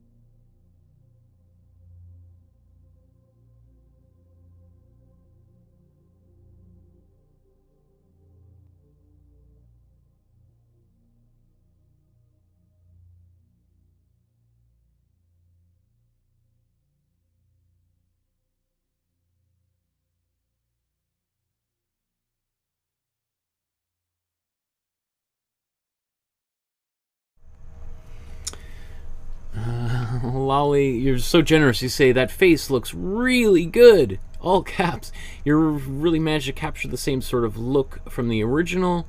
I know it's kind of stating the obvious, but you're so talented. It's a real treat to watch. Love how you build up all these details and make good paintings look absolutely amazing. That's very sweet of you to say. I will say that there's lots of other people who began painting with me a year ago that were very intimidated, and you see their work now on the Facebook page, and it's like, wow, what a transformation. It's just like, for me, it's just so exciting to see people develop like that. People who I'm sure if you ask them now, they'd be like, oh, I'm not really that good. But if you were to talk to their former selves and say, look at the painting you're going to make a year from now, they're like, what? Oh, but I can't do that. I'm not really capable of making a painting like that. And I'm like, well, this is a painting you made, so okay. So anybody can do this stuff, right? It's not magic. You can see it all developing in front of you. But I do appreciate it's very, very sweet if you just say that. I'm gonna put some warm blue on here, maybe even a bit of warm green slightly on the cape. So paint's starting to seize up and dry out, so I want it to be finished here in about 20 minutes, so, or less. So, oops, you can't see what I'm doing. I'm just mixing a dark, warm brown. I'm taking all of this here. I'm going to put this off to the side. I'm going to get some glazing fluid in here just a little bit. And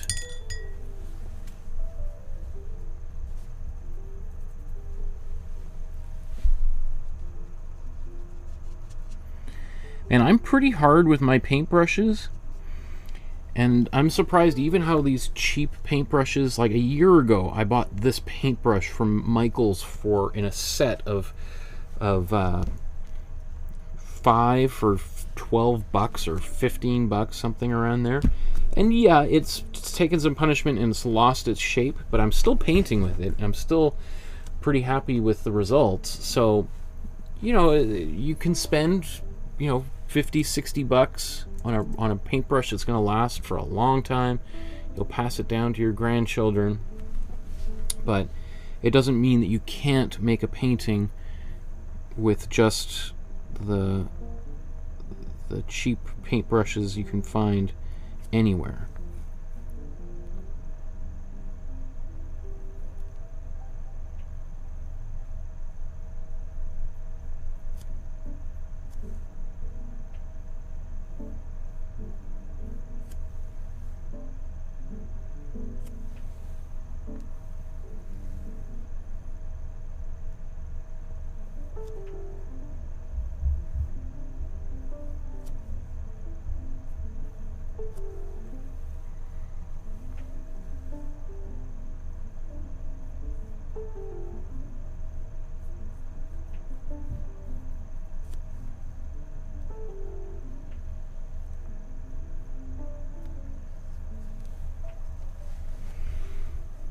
Alright, so this is just warm green. This is warm yellow and warm blue together with some glazing fluid. And I'm brushing it on pretty fast here.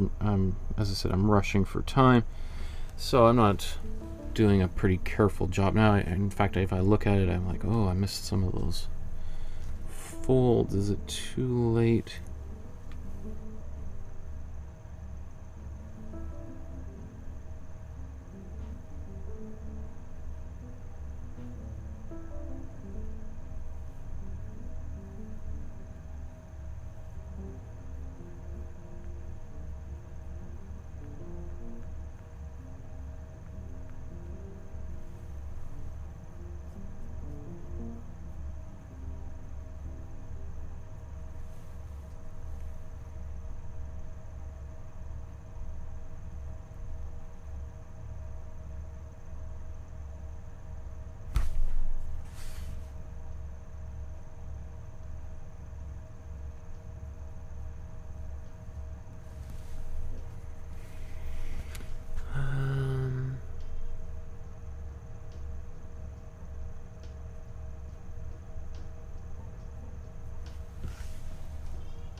Still got skeleton watch to take care of here, right?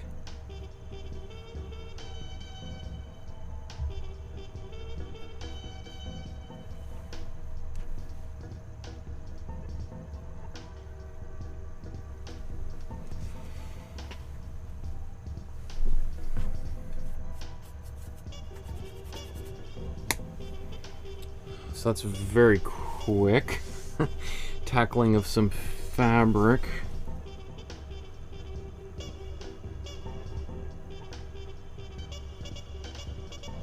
And because there's glaze in it, as I'm working more and more into it, the paint is like becoming less and less pleased with me. It's like, yikes, just leave me be.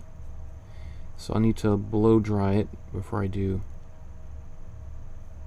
anything else here. Man, I want it to be done in 15 minutes. I don't know. That's a...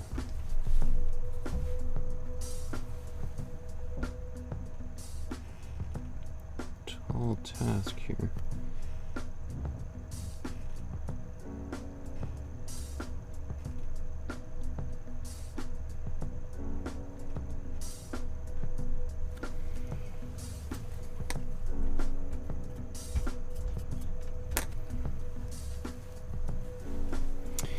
Let's get a bit of some highlight on here. And actually that highlight should be the cool green with some white.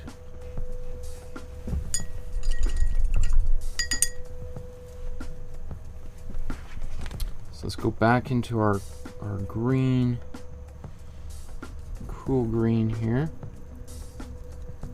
Cool blue. Cool yellow, and maybe we'll start with just some brighter yellow here. That might be enough. Put a bit of glazing fluid in there.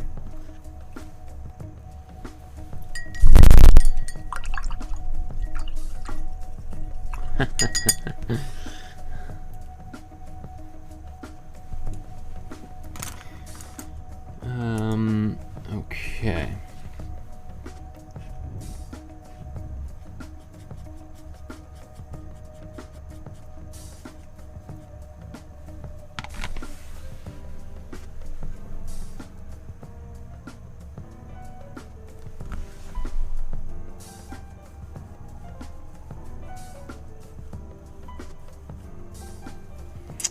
Not quite as much of an effect as I'd want, so I'm adding a little bit of white in there. This might be a little bright, we'll see.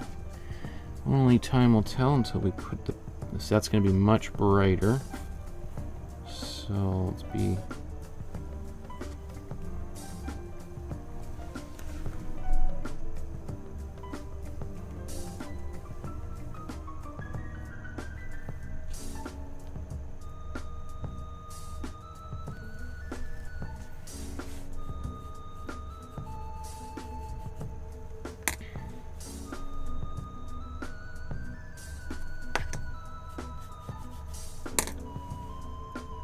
I could probably have gotten away without putting a highlight on here. It's always nice to have not just shadows, but highlights. Highlights are, you know, honestly, sometimes I kind of space out and forget them. So they are important.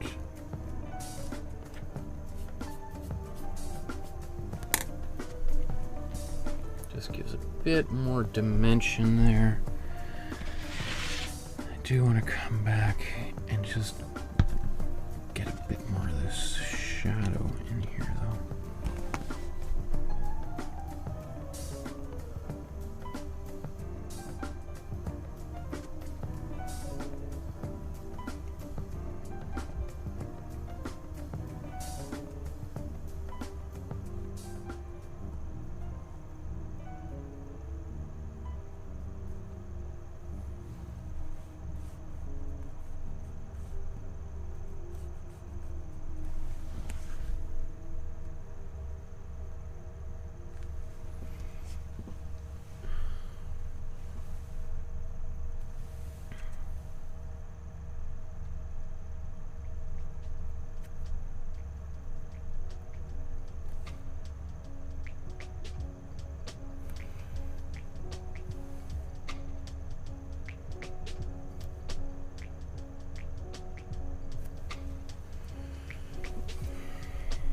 Okay.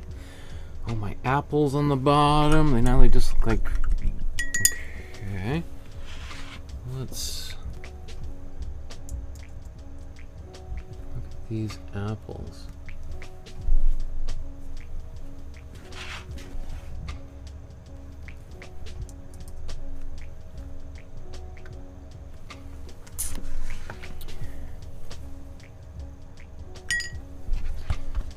So let's take some warm red. I'm going to glaze with it a little bit.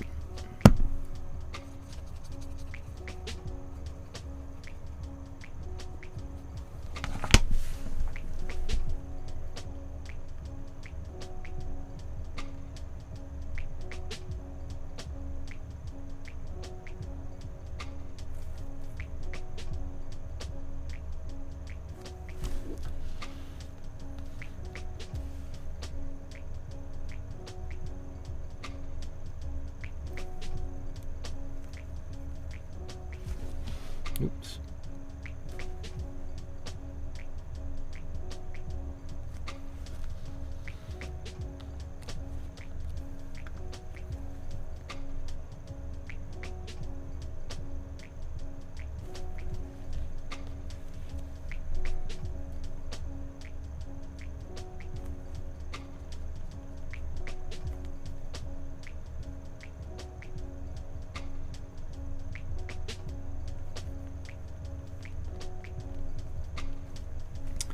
Maybe this other one I was gonna... Well, can we get away with a bite there?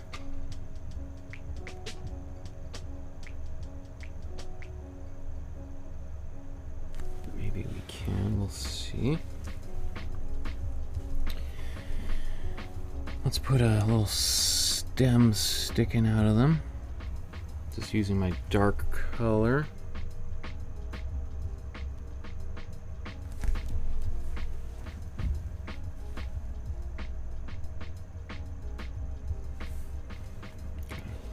Don't want them all sitting straight up, right? And this one, I'm gonna go in the different direction, since the other one I did was going in the opposite direction. And then this one here,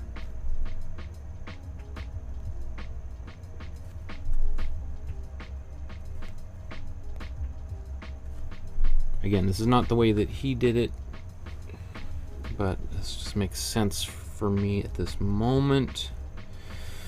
Okay, skeleton, a little bit of details on the jacket, and we got some shadows down here. I'm not going to make my deadline I set up for myself, but we'll be close.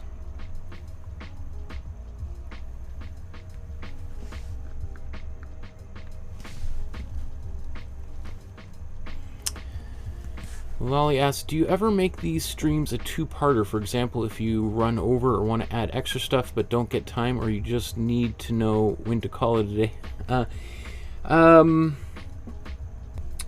I did. If you look in the playlist, there are a few episodes that are two-parters. I originally did that way more often. My wife is always after me to do that again. The thing is that most of the time, very few people watch episode 2. And while I'm kind of in the mode of painting it, it's just like, you know what, let's just get it done. And people, if they want to pause it and watch the second more of it, then they can come back and watch more of it. They can just pick up where they left. So that's sort of my philosophy about it. Because I know virtually no one watches the full episode beginning to end anyway. And a lot of people skip right to the end. So there's also, just for me, a kind of a small satisfaction of getting them all done in one painting session. Then I don't have to think about it overnight.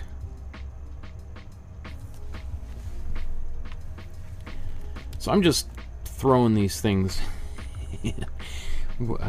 not as... Oops. I'm not obviously spending anywhere near... I'm not even... I could probably have added a little more nuance to this white.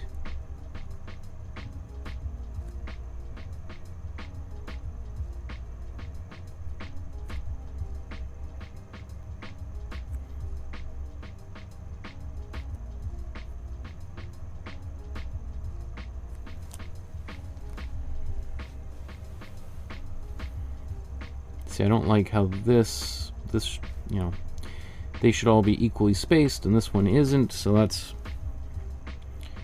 frustrating, but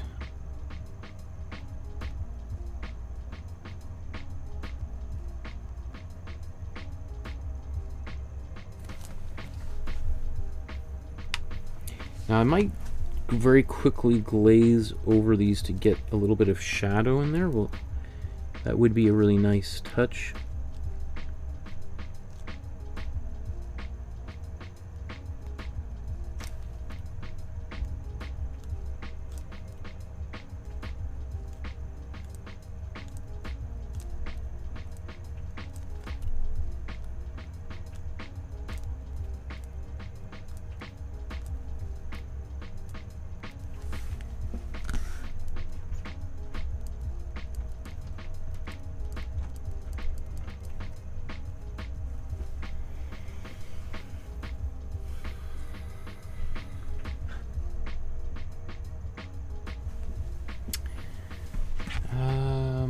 I'm going to take a bit of white and I'm going to glaze with it. It's always tricky glazing with white because you're never really sure how much white is actually in here until you start using it. But one of the great things with glaze is because it helps slow the drying time of paint down. You can just sort of wipe it right away.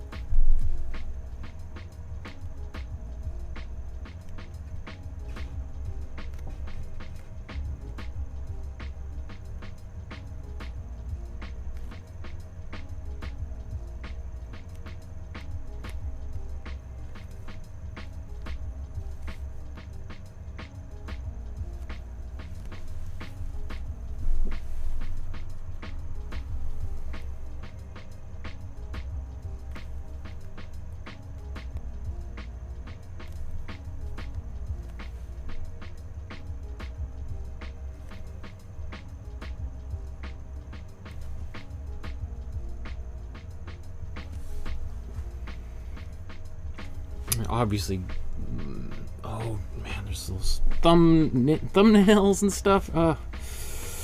So many details. Can I do that? I still got the shadows. Let's see, and then I'll come back to it. It's obviously still got the skeleton.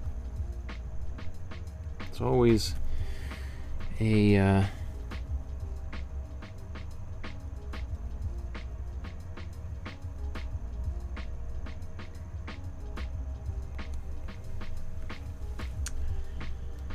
there's always an aspect of when it comes to painting of deciding what needs to be there and what can I get rid of.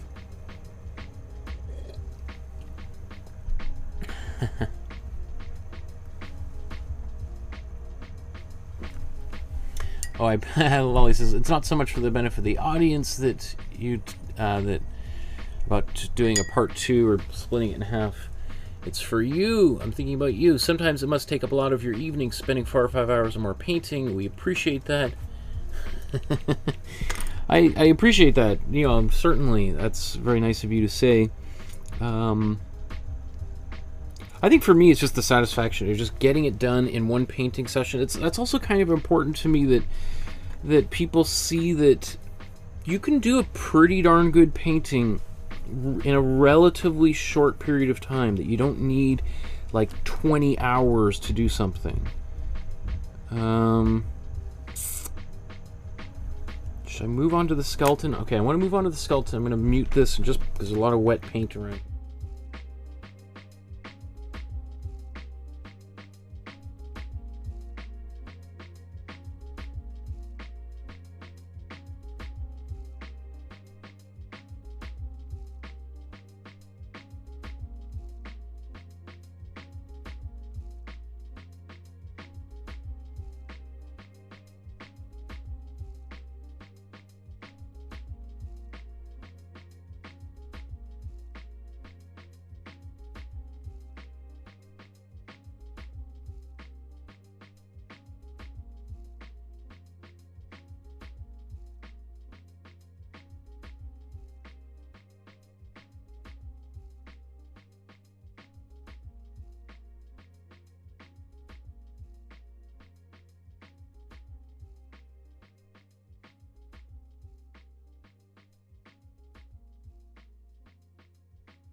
Okay, so as promised, the skeleton.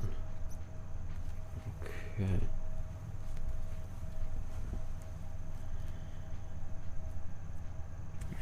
zoom just a bit more in.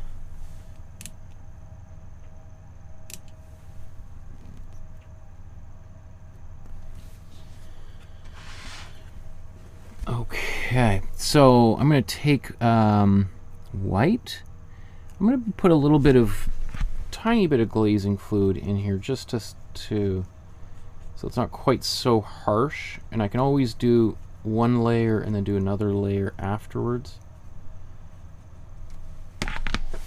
Because I just don't have the time to do multiple layers here, so.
Okay.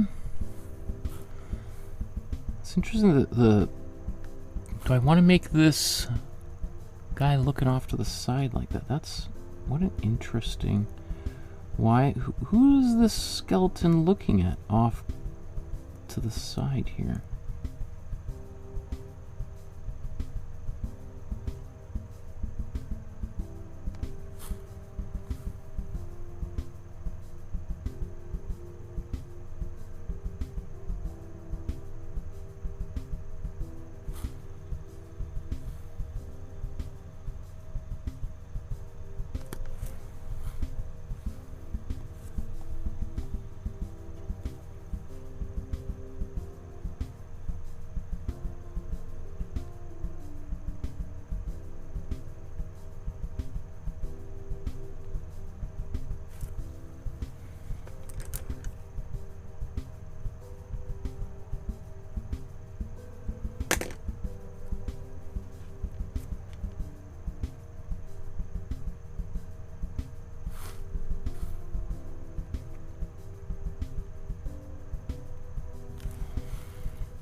So I just sort of let it dry I mean, a bit of a hurry, but I just let it dry for a second and then come back and go back over top.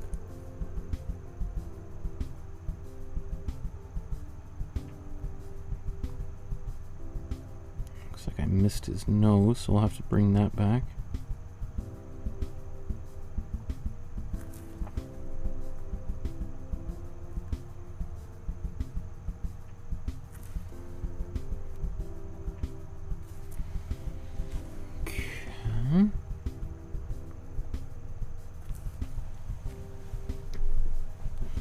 Okay, so now I'm just going to take actual white without any glaze on it whatsoever. And then let's look for like highlight. In fact, actually I should blow dry this and let that dry. Or even before I do that, let's get a tiny bit of that nose in, just mixing it quick gray.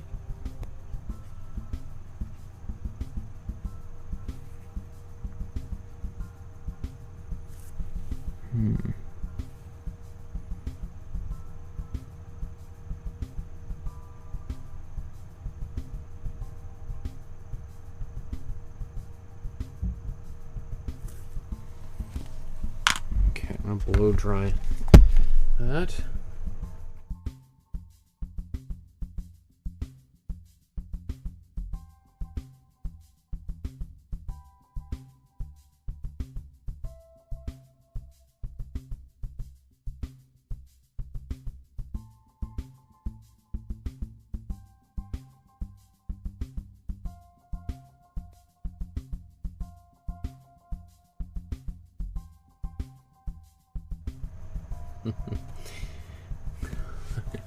Paula says to use a thermos to keep the tea warm. Good idea. Okay, so this is just pure white right out of the tube. So this is my quick and dirty way of like giving some volume to this poor skeleton here. Right, so I painted it gray to start, and then I did a layer of white with some glaze in it.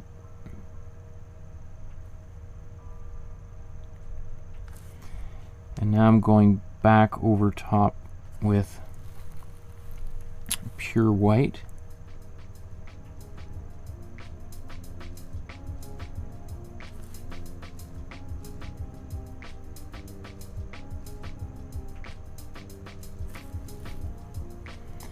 Honestly, I'm not looking at the original here, so I don't even know how closely I'm doing to the. Oh, it looks not bad, I guess.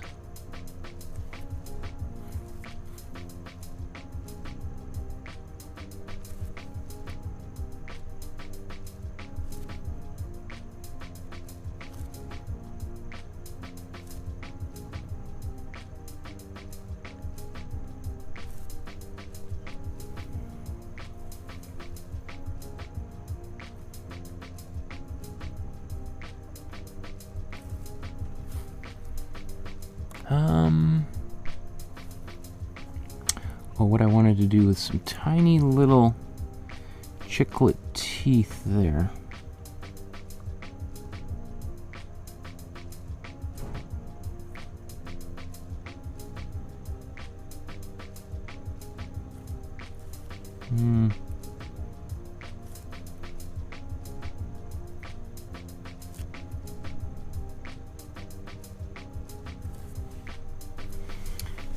That might be enough.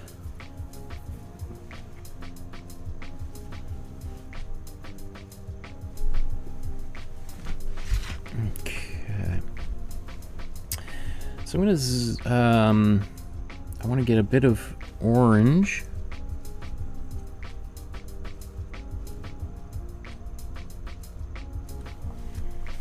Because I want to do on the jacket.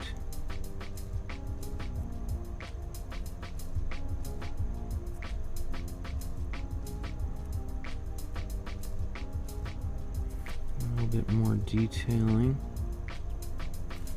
You know, sometimes it's like, well, you know, if I spent all this time here, I do want to, I gotta wrap up, but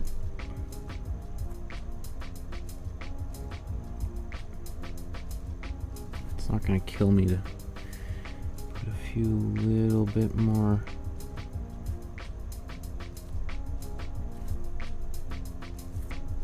Subtle details in here.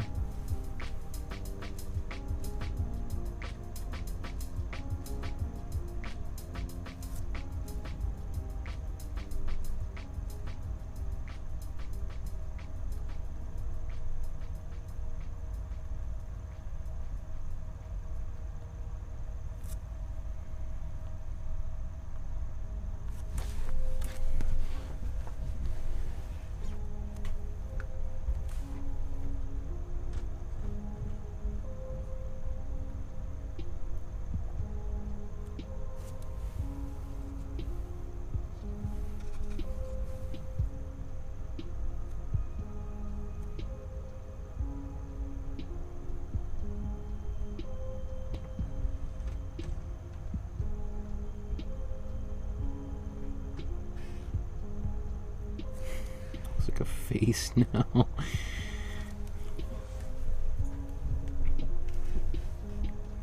I don't know if I could put a bit of outlining on that. I think I'll leave that for right now, and I just want to go down to the feet and do some glazing down here to ground him. I think that might be one of the more important things that I can do to this painting, because everything else is pretty much there. So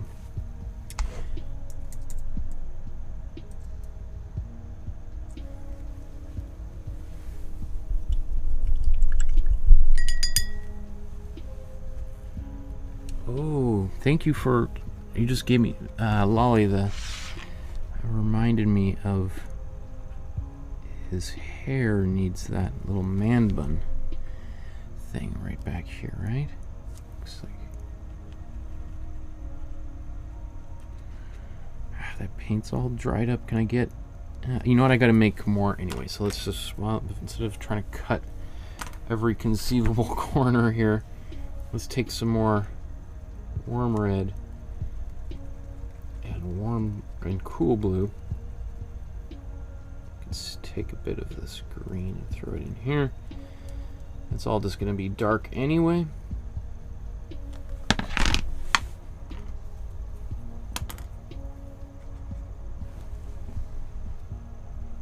And where is this?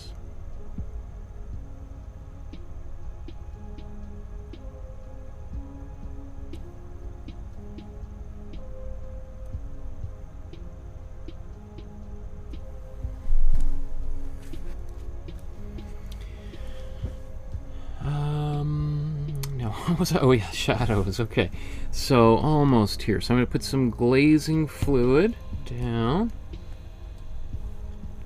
And the brushes I want to use for this need to be cleaned.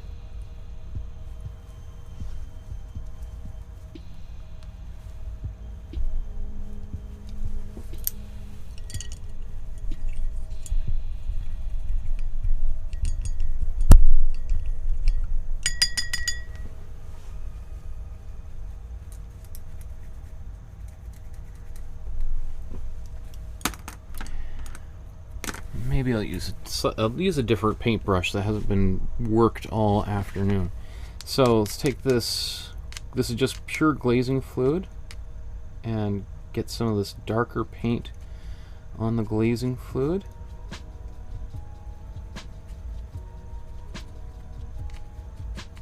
And so it's this dark color. Okay, and then now I'm going to go down here. Let's take a look at the original, and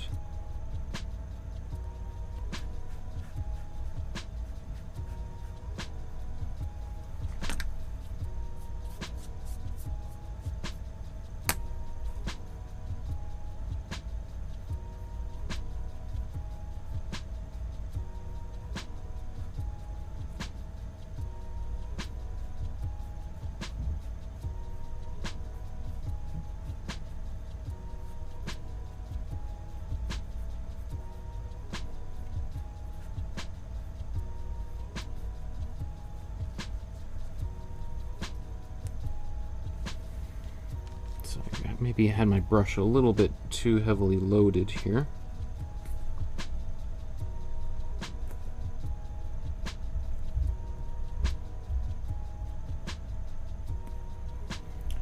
Okay, so there's step one.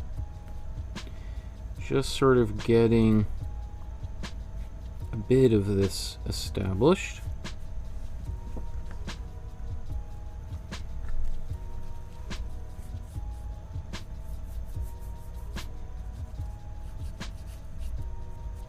Softening up that just a bit won't hurt.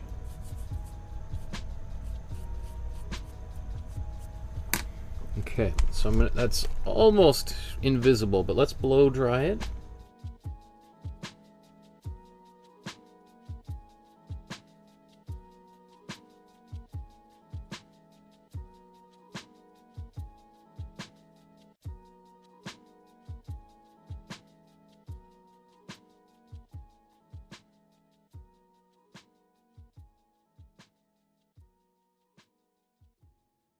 I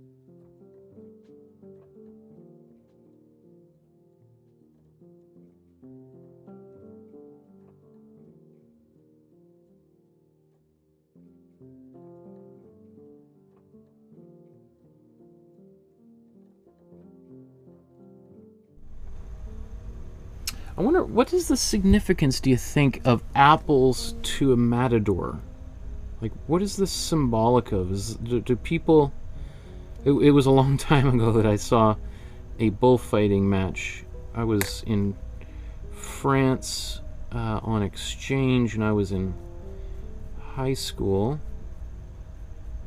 So, you know, it was... over 25 years ago. So even though I've been to a bullfighting match, and it was in a very small town in the south of France, and it wasn't like a big arena that you might imagine a bullfight ring might take place in. It was in like a little wooden thing with like maybe 100 people watching. Very small kind of situation. Just taking this and just giving a little bit of shadow right to some of, to his body, but also, you know, all these little white dots that we did here. Giving a bit of shadow on them works really nice. I mean, it's, or not shadow, just darkening them a little bit is very helpful.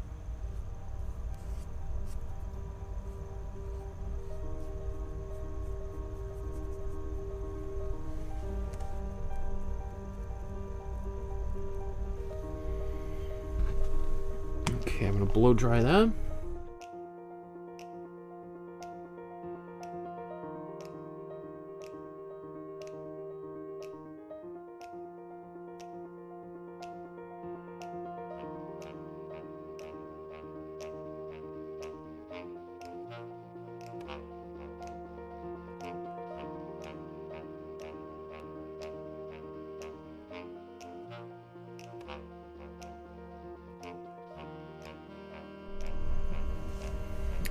Let's keep on going, maybe get even a little bit darker, especially when we get right up to the feet here.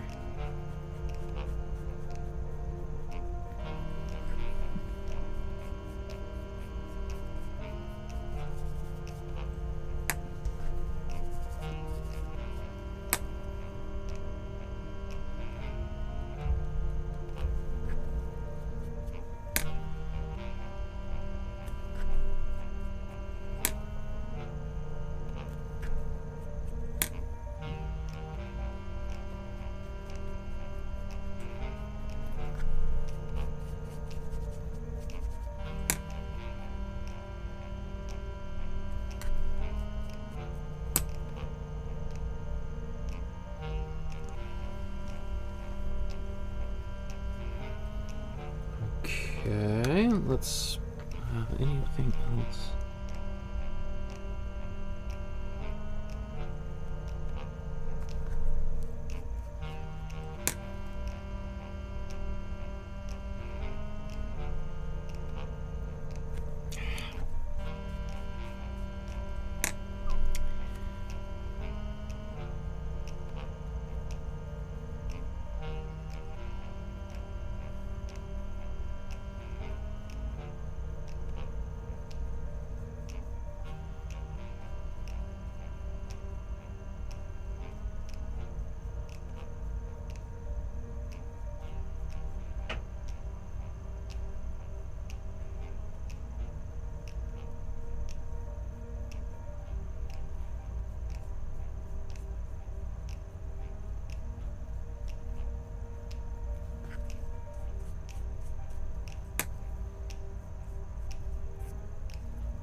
Okay, we'll blow dry.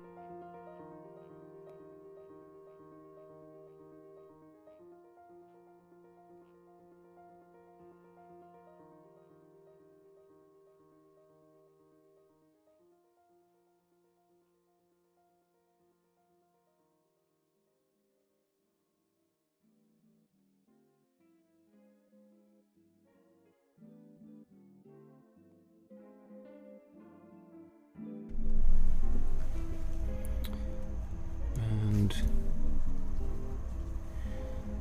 let's see if we can get this even just a little bit darker.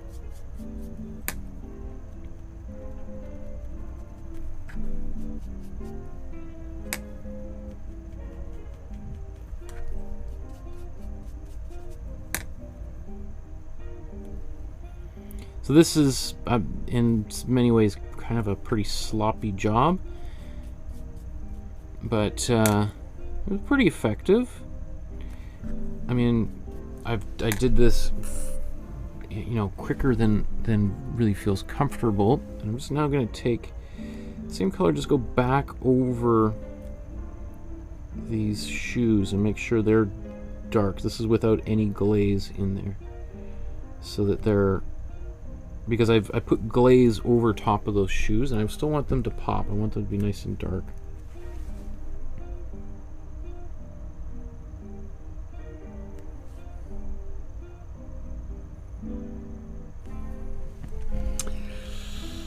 I would love to put little stars and things on here. And that could be darker. Should I glaze that a little bit? Do I have any more warm blue left?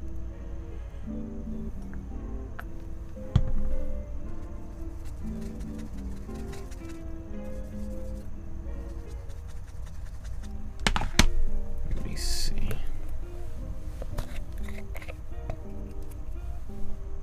Ah, didn't want to put that much.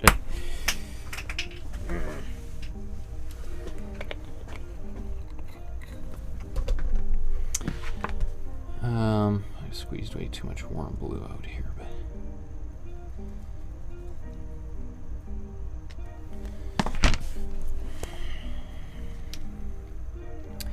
we will see in a moment how foolhardy this is, but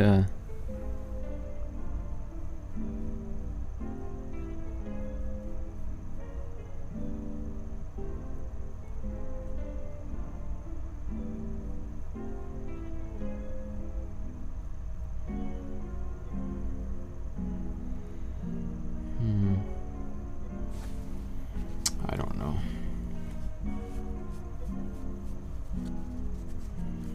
Maybe it's best left alone. I was going to try to darken it and get it closer to the original, but I don't know. I think I'm able to live without it. Okay. Is there anything glaringly off here that I've missed in my hurry to get to this point?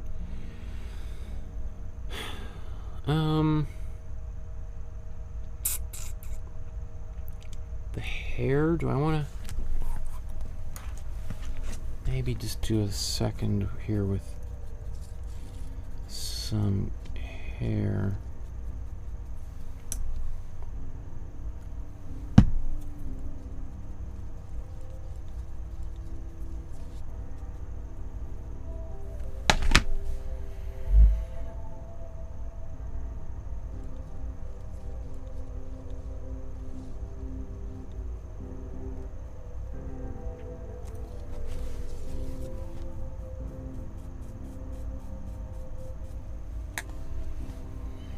Just a little bit of nuance here, so it's not just this big thing of brown here. Oh, and his ear didn't really define that too much.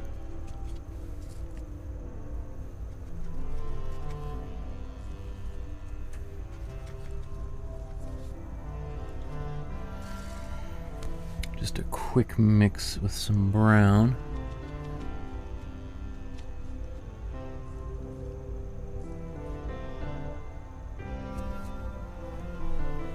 Just a little bit in there, not really enough to do anything, but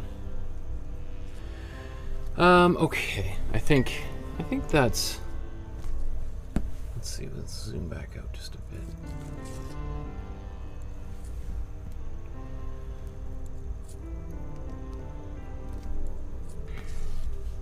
Okay.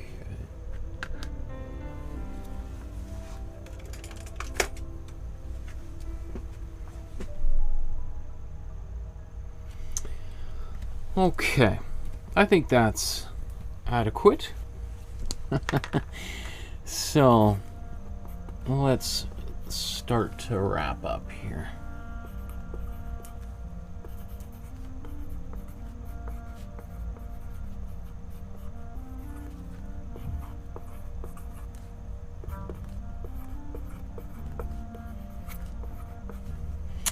So in a couple of days, on Thursday, we're going to be making a painting of a satellite orbiting the Earth.